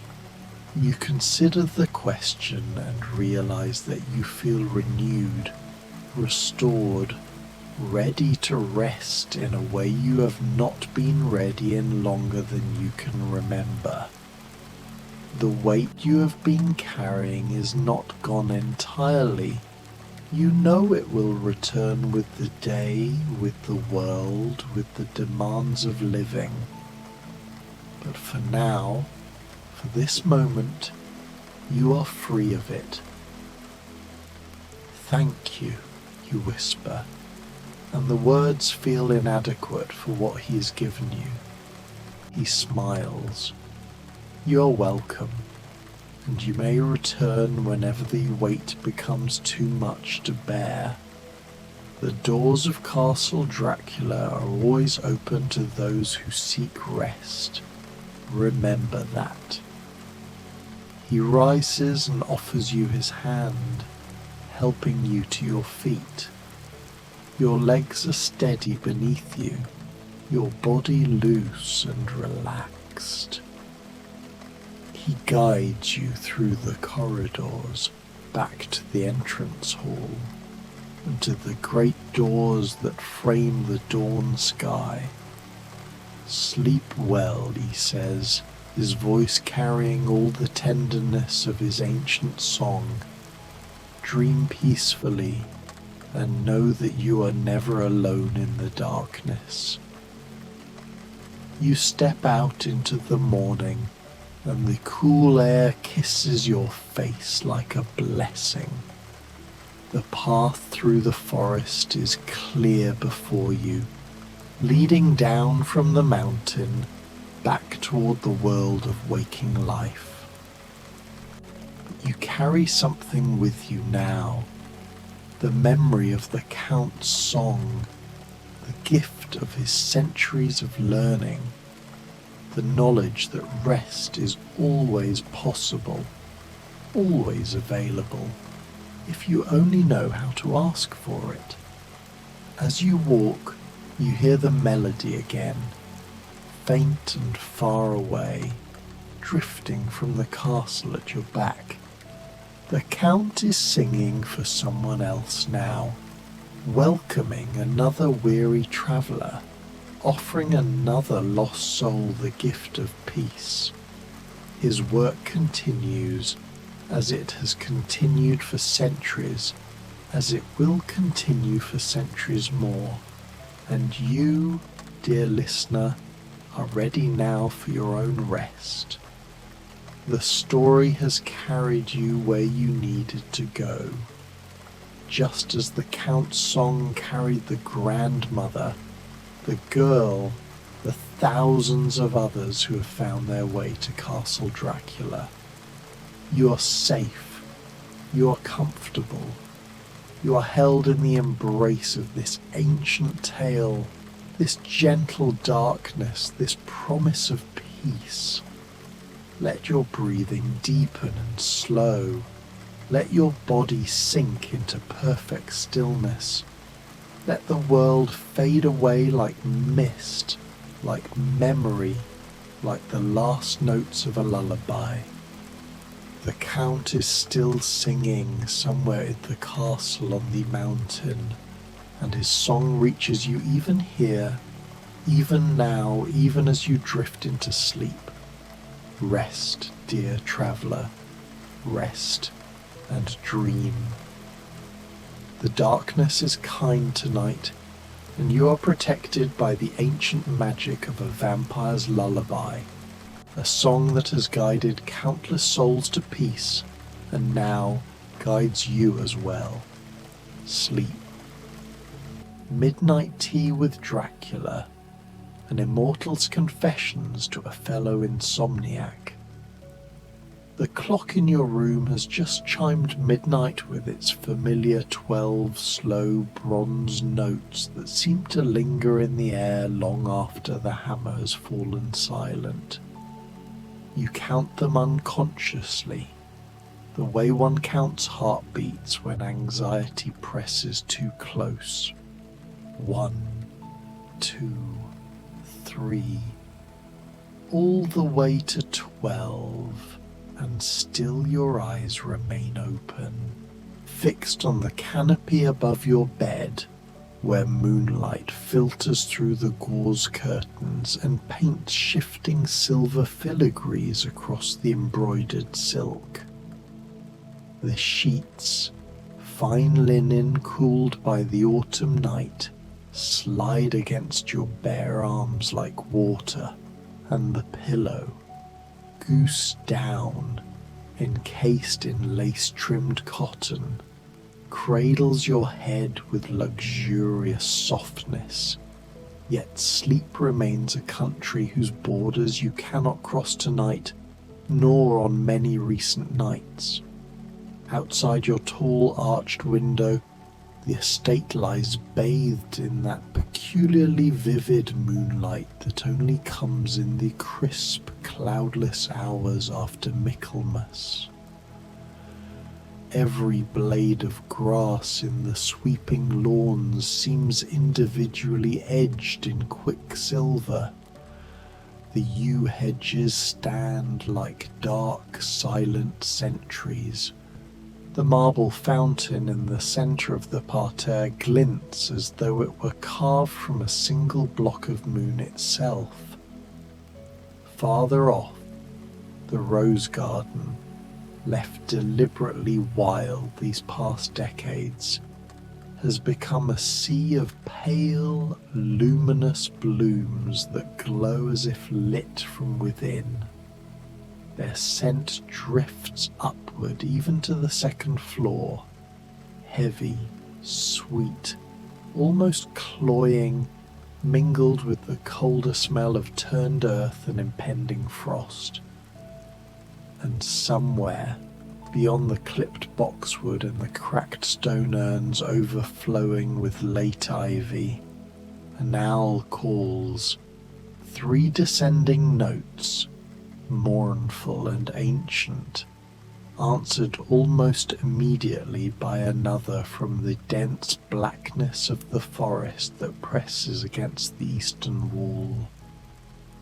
The sound makes the small hairs on your forearms rise, not from fear but from recognition. The night is alive, and it knows you're awake within it. You sit up slowly, reluctantly, the mattress exhaling a soft complaint beneath you.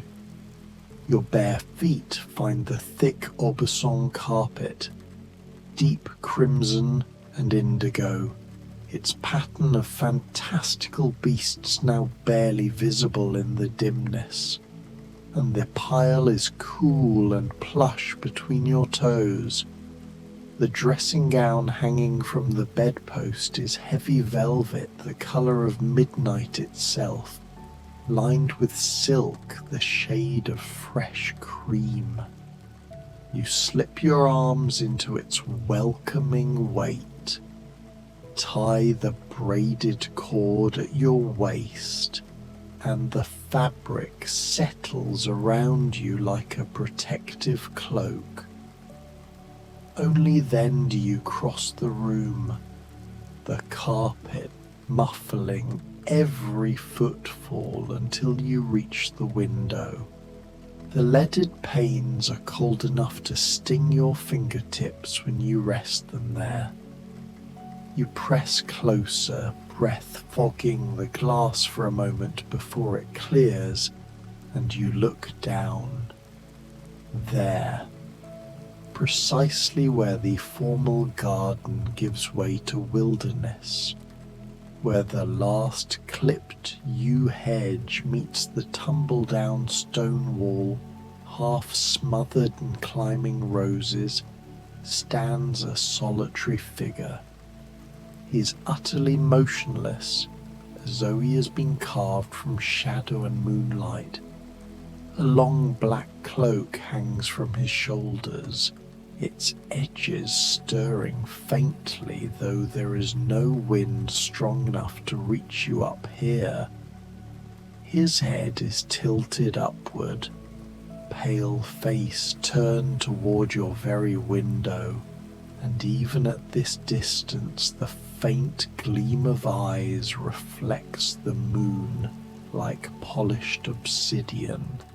You feel no shock, only the soft click of certainty in your chest.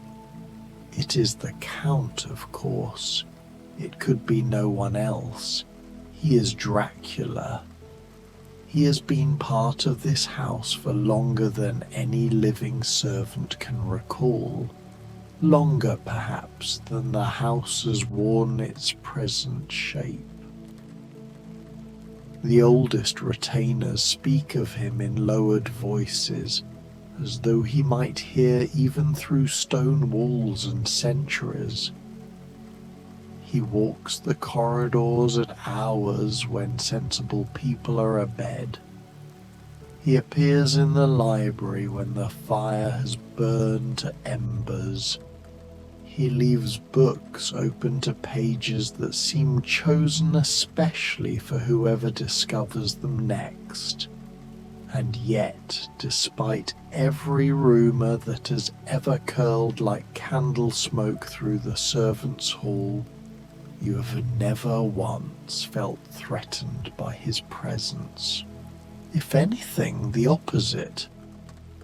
When you catch a glimpse of that tall, black-clad figure at the far end of a gallery, a strange calm settles over you, the way moonlight settles over restless water. Now he raises one pale, long-fingered hand in deliberate greeting. The gesture is courtly, unhurried, belonging to an era of powdered wigs and candlelit minuets. Then, with the same graceful economy, he turns slightly and indicates the eastern wing, the oldest part of the manor, where the tower rises like a dark needle against the stars.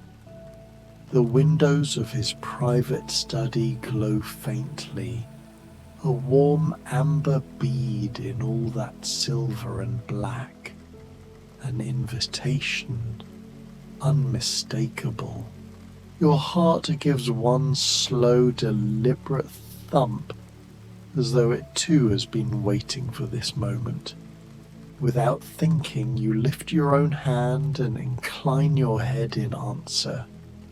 A smile touches his mouth, small, almost shy, and then he is gone, melting back among the roses as silently as mist.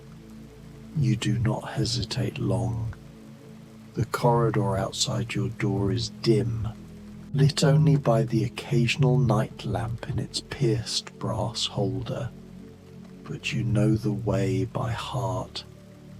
Your bare feet make no sound on the ancient Turkey runners, their colours long since softened to indistinct richness by generations of footsteps.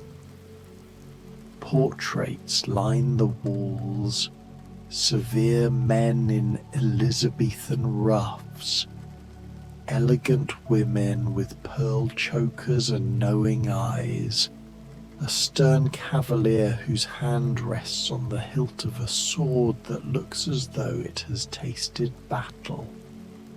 Their painted gazes follow you, yet tonight there is no menace in them, only curiosity, perhaps even approval.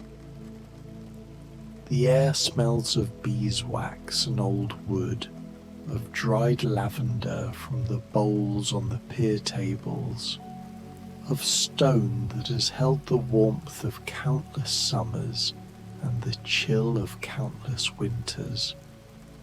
Somewhere far below, a clock ticks with stately patience.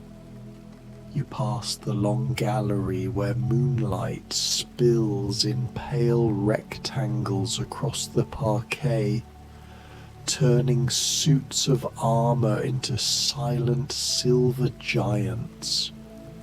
You pass the grand staircase that curves downward like a frozen waterfall, its newel post carved into a leaping wolf. You do not descend. Instead, you keep to the narrower passage that leads toward the east wing, where the carpets give way to flagstones worn into shallow basins by centuries of use. The door to the tower staircase stands ajar, exactly as you knew it would. A thin line of golden light glows along its edge, inviting. You slip through. The ascent is slow, deliberate. The stone steps spiral upward in a tight, graceful coil, each one slightly dished in the center from the passage of feet that trod here when Shakespeare still drew breath, when the Armada was a fresh terror, when the Black Death was a living memory. The walls are rough-hewn stone at first, then smoother ashlar higher up, cool and faintly damp beneath your questing fingertips. Arrow-slit windows puncture the thickness at regular intervals, stands welcomingly open. Warm light pours through, along with the most wonderful mingling of scents. Bergamot and chamomile from the tea, old leather and vellum from the books, beeswax from the candles, and beneath it all the faint, sweet smokiness of applewood burning slow on the hearth. You pause on the threshold and rap gently on the jamb with your knuckles. "Come in, my dear friend," his voice answers at once, low and resonant, carrying that faint trace of an accent no map can quite locate anymore. Dracula smiled. "I hoped the night might bring you." You step inside and the room folds around you like the softest of embraces. The study is perfectly round, following the tower's curve, and every inch of wall between the tall, mullioned windows is lined with books. They rise in teetering stacks of morocco and vellum, gold lettering glinting faintly, Latin, Greek, Arabic, Cyrillic, scripts you cannot even name. A spiral staircase of wrought iron climbs to a narrow gallery halfway up, where yet more volumes huddle. Globes of the world, as it was understood in 1623, in 1789, and 1897, stand on claw-footed stands. An astrolabe of brass and verdigris gleams on a table beside a human skull, whose cranium has been neatly sawn and hinged. Whether for study or memento mori, you never dare ask. The fire is small but bright, burning in a hearth carved with gargoyles whose tongues are the andirons. Above the mantel hangs a single portrait, Dracula himself, painted perhaps 2 centuries ago, when his hair was fashionably powdered and his coat was emerald silk. The likeness is uncanny, only the eyes are different, warmer now, or perhaps simply less guarded. He rises from one of the 2 deep wing chairs angled toward the fire. The chair's twin waits for you, its cushions already bearing the faint indentation of many such nights. He wears black tonight as always, simple, severe, timeless. Yet the severity is softened by the firelight gilding the sharp planes of his face. His hair, black as a raven's wing, is tied at the nape with a ribbon the colour of old blood. "Please," he says, gesturing with a hand both elegant and deadly, Make yourself comfortable. The kettle has only just sung. You sink into the waiting chair and feel it accept you as though it has been waiting centuries for this exact weight, this exact shape. The brocade is threadbare in places, the nap worn to a silken sheen by generations of sleepless scholars and immortal insomniacs alike. From here you can see 3 windows, one framing the moon riding high now above the forest, one the valley asleep beneath its quilt of mist, and one directly across, showing your own wing of the manor, your own window dark now that you're no longer standing there. Count Dracula lifts a teapot of eggshell thin porcelain painted with cobalt dragons. Steam curls up in delicate spirals as he pours. The fragrance that rises is heavenly. Chamomile, yes, and honey, and something else. Lemon verbena perhaps, or the ghost of orange blossom. Night blooming herbs from the walled garden, he explains, noticing your involuntary sigh of pleasure. They open only after sunset. I find their essence particularly restorative. He hands you the cup on its saucer, Sèvres as you think, though the mark is worn almost smooth, and his fingers brush yours. They are cool, but not cold. There is life in them of a sort, and the contact sends the faintest shiver along your arm. You wrap both hands around the warm porcelain and inhale again. The first sip is nectar, gentle, golden, sliding down your throat like liquid starlight.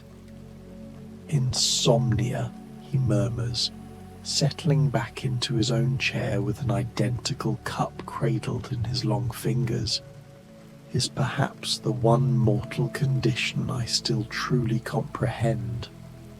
Though my reasons for wakefulness differ from yours, the sensation, the hours stretching like taffy, the mind turning in circles while the body remains stubbornly alert, yes, that I remember well. He lifts his gaze to the fire, and the flames paint shifting amber across the impossible youth of his face. When I was first changed, Dracula says, voice soft, I fought the dawn with every fibre of my being. I cursed the sun that drove me to ground, mourned the simple mercy of true sleep. I would lie in the dark and count heartbeats that were no longer mine to count. A log shifts in the grate. Sparks fly upward like brief constellations. But time, time is a patient tutor. Eventually I learned that night is not the absence of the world, but another world entirely. Quieter, yes, more honest, certainly.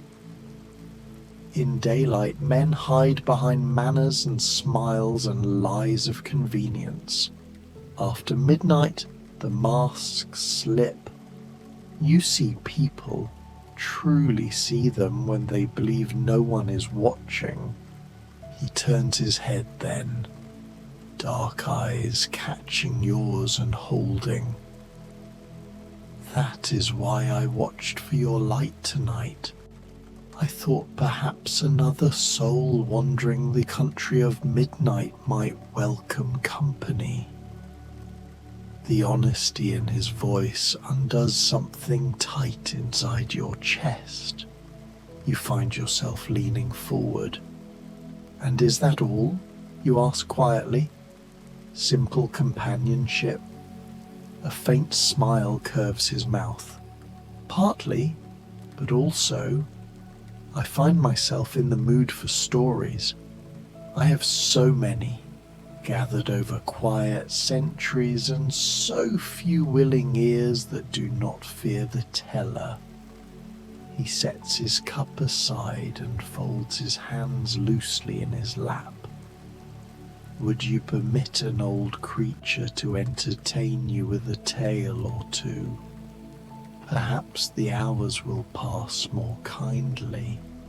The fire settles into a steady glow. Outside, the moon begins its slow descent toward the mountains. You pull the velvet dressing gown closer around your shoulders, settle deeper into the chair that fits you as though it were built for this exact moment in time, and nod. Tell me, you say. His smile deepens, revealing just the faintest hint of fang, more promise than threat. Very well, Dracula says, voice dropping into the rich, deliberate cadence of one who has told stories to kings and courtesans and plague victims alike.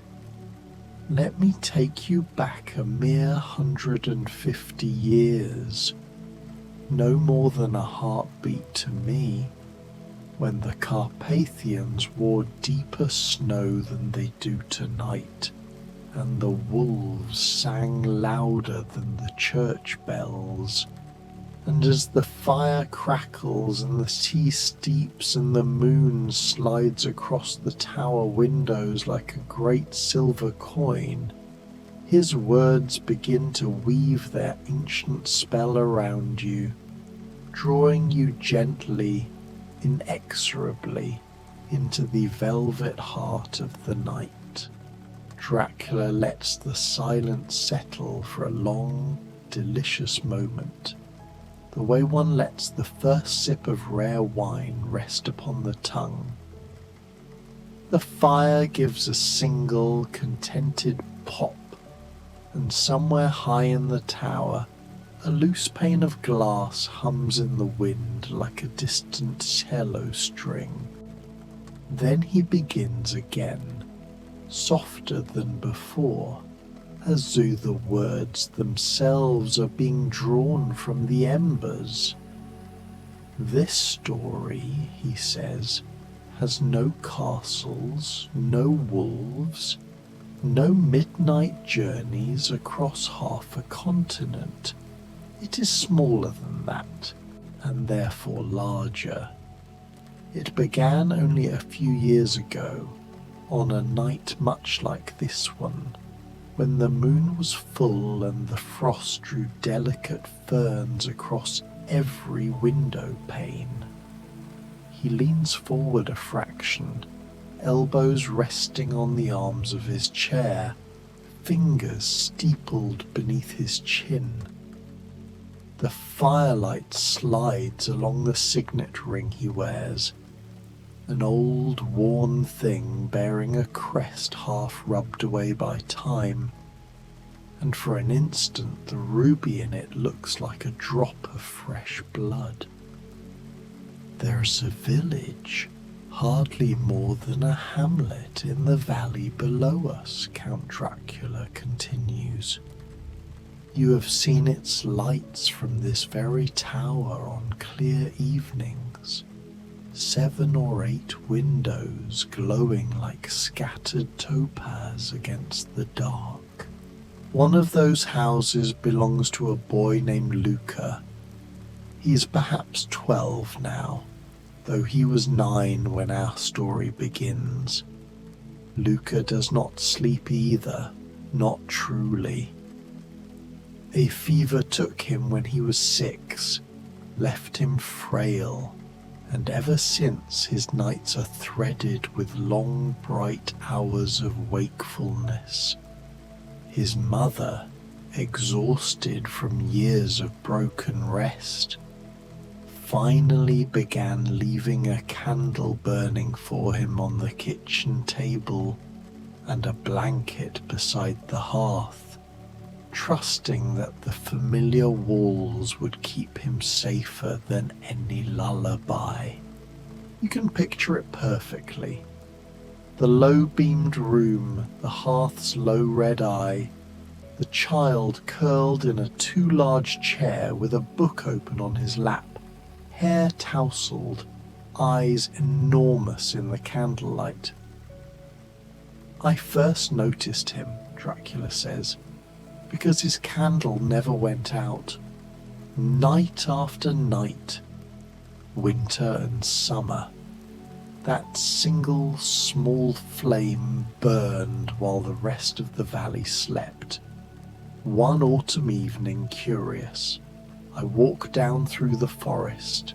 No grand carriage, no swirling cloak, only a simple dark coat and the silence of my footsteps until I stood beneath his window. He smiles, a private, tender expression that makes him look almost mortal. I did not knock. Children, I have found, are less inclined to fear the unusual than adults are to fear everything. Instead, I tapped once on the glass with a fingernail. Luca looked up at once, not startled, only expectant, as though he had been waiting for someone who understood that midnight is not bedtime but a different kind of beginning. He opened the window, letting in a gust of cold, leaf-scented air, and whispered, "Are you the night man Mama says watches over people who can't sleep?" Dracula's voice drops to the exact register of a child's conspiratorial whisper when he repeats the question, and something inside your chest turns over softly. "I told him yes," he says. "That is close enough to the truth.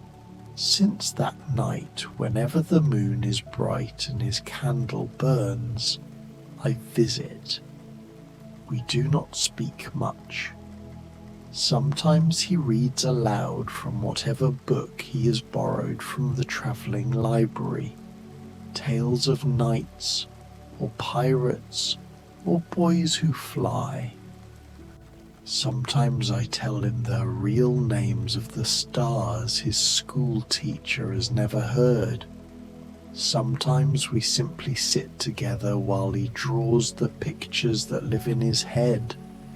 Dragons with feathers, ships that sail across the sky, a tower exactly like this one with 2 chairs before the fire and 2 cups waiting on the table." He gestures gently toward the small table between you, where your own cup still steams faintly, though the tea has long since been drunk. "Last winter," he continues, "Luca grew very ill again. The doctor came and went, shaking his head. The candle burned lower and lower, and his mother wept quietly in the next room because she could not bear another vigil. That night I stayed longer than usual. I carried him, wrapped in blankets, to the chair nearest the hearth, and held him the way one might hold a bird with a broken wing, lightly, carefully, so as not to frighten the life that remains. I told him stories without end, weaving them like a cocoon around his fevered mind, of rivers that remember every stone they have ever touched, of owls who carry dreams in their feathers and deliver them to sleeping children, of a boy who befriends the night itself and is never lonely again. Dracula's eyes, reflecting the dying fire, have grown luminous. And somewhere in the deepest part of the night, he says, Luca's breathing eased. The fever broke like dawn breaking. When his mother found us at first light, he was asleep in my arms. The candle burned to a stub, and for the first time in years his face was perfectly peaceful. She looked at me, truly looked the way Baba Yelena once did, and understood everything she needed to without a single word. She only pressed my hand in both of hers and whispered, "Thank you for watching over my boy." Silence pulls again, deeper this time, sweet and heavy as warm honey. "That," he says at last, so quietly you feel the words more than hear them, "is the story that is still being written." Luca grows stronger. His candle still burns on the nights when sleep is shy, and sometimes when the wind is right, I can hear him humming one of the lullabies I taught him, tunes older than any living grandparent, older than the mountains themselves. He does not know my name, not truly, but he knows I will come if he needs me, and I always will. He leans back, the firelight gilding the sharp, beautiful angles of his face, and regards you with infinite gentleness. "So you see, dear friend," he murmurs, "the night is never empty.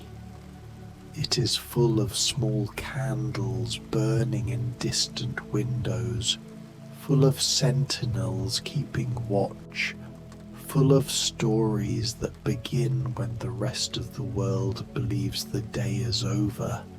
And tonight, this tower, this fire, this moment, it is simply another verse in a song that has been singing itself for centuries.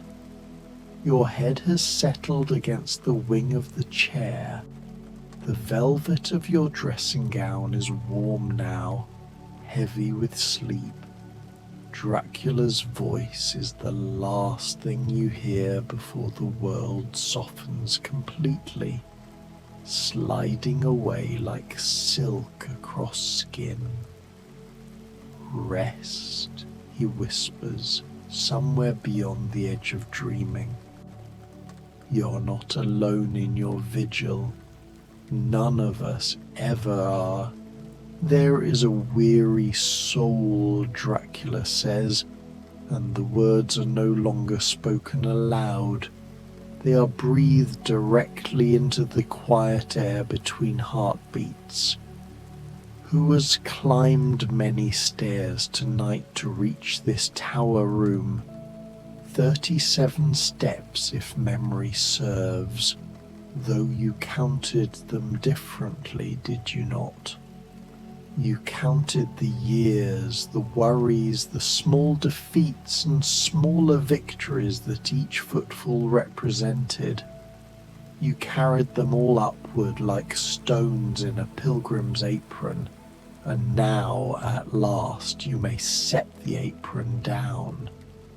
His voice has become the room itself, the hush of old velvet, the faint creak of ancient oak, the slow breathing of the fire. Every syllable settles over you like the softest snowfall, muffling thought, quieting the mind's endless murmur.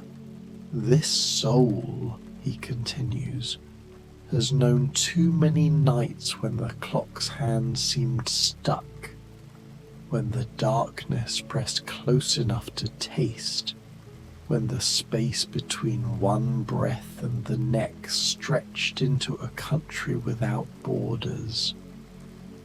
This soul has stood at windows like sentinels, has watched the moon grow thin and fat again, has listened to the house settle and the owls call and the blood sing in its own ears.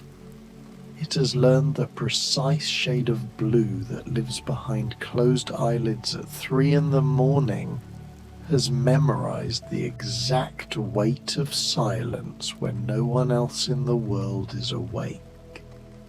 You feel the truth of it settle in your bones, warm and undeniable.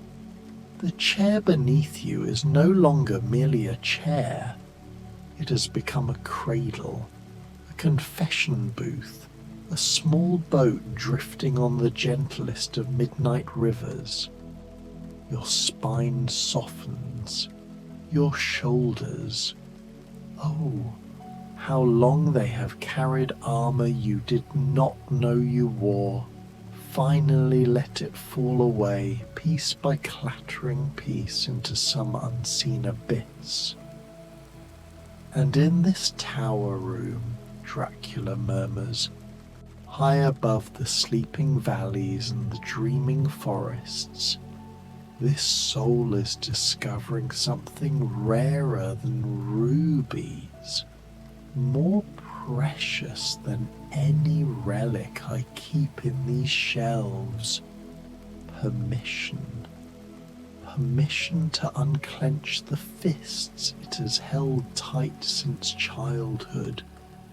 Permission to lay down the sword it forged from vigilance and worry. Permission to believe, for one unassailable night, that the world will not end if these eyes close, if this heart slows, if this mind ceases its endless turning. He is closer now, though you have not heard him move. You feel the faint stir of air as he lifts the cashmere blanket from the ottoman. Deep indigo, embroidered centuries ago with tiny silver stars now softened to grey, and spreads it over you.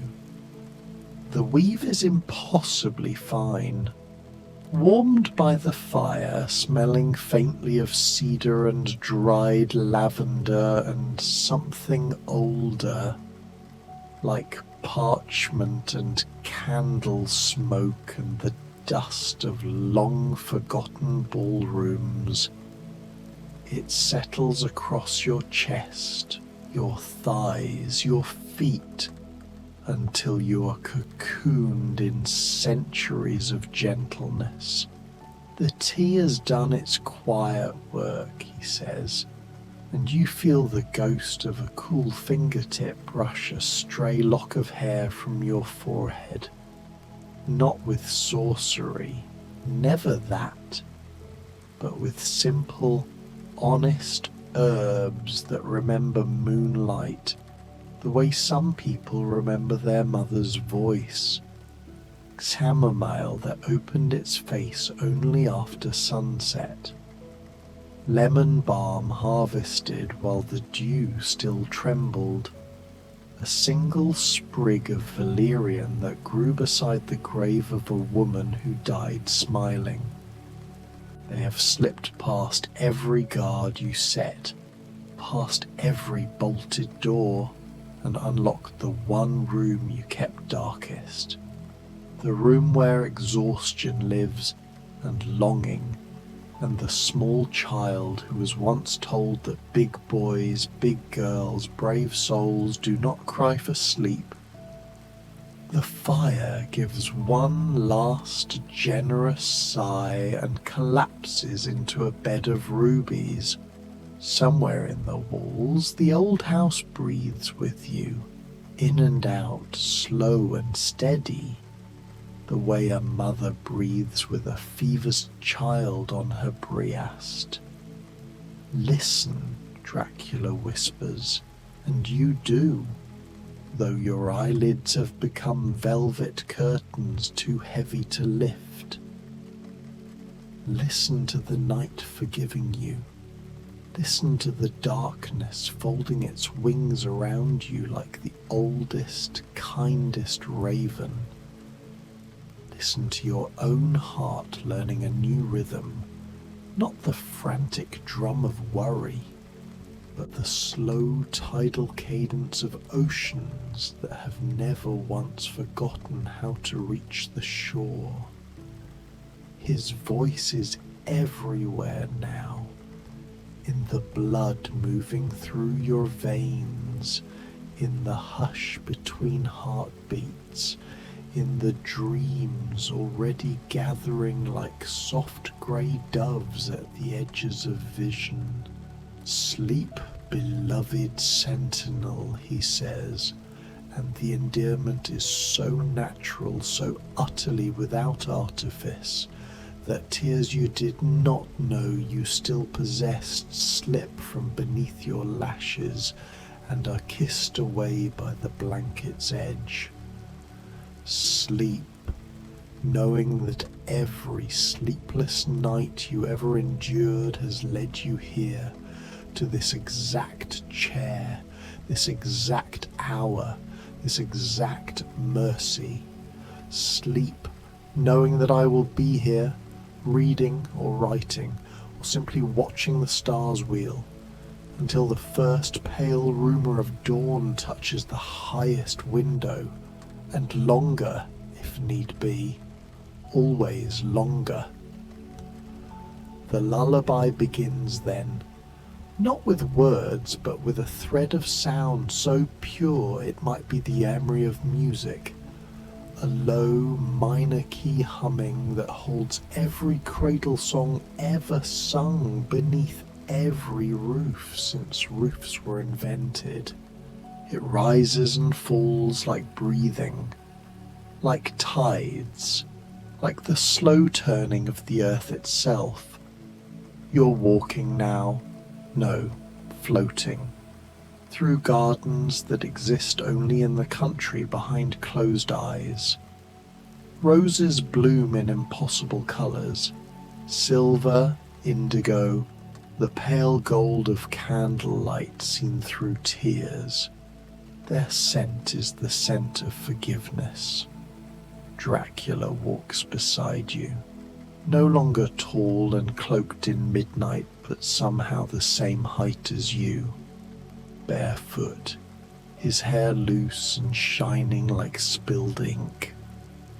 He points out wonders you have never had time to notice before.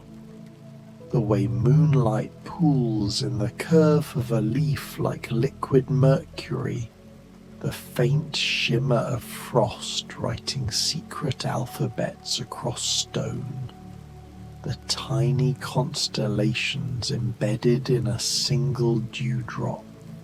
There is no need to speak. Everything that ever needed saying has already been said in the language of presence, of shared wakefulness, of tea drunk slowly in a tower while the world below forgot to be afraid. And deeper still you drift, past the place where dreams have names, past the place where memory lives, until you reach the wide, still country that has no borders and no clocks. Here there is only rest, vast, weightless, immaculate rest, like floating in warm salt water under a sky that has never known storm. In the tower room far above, Count Dracula closes the leather-bound journal he never truly opened tonight.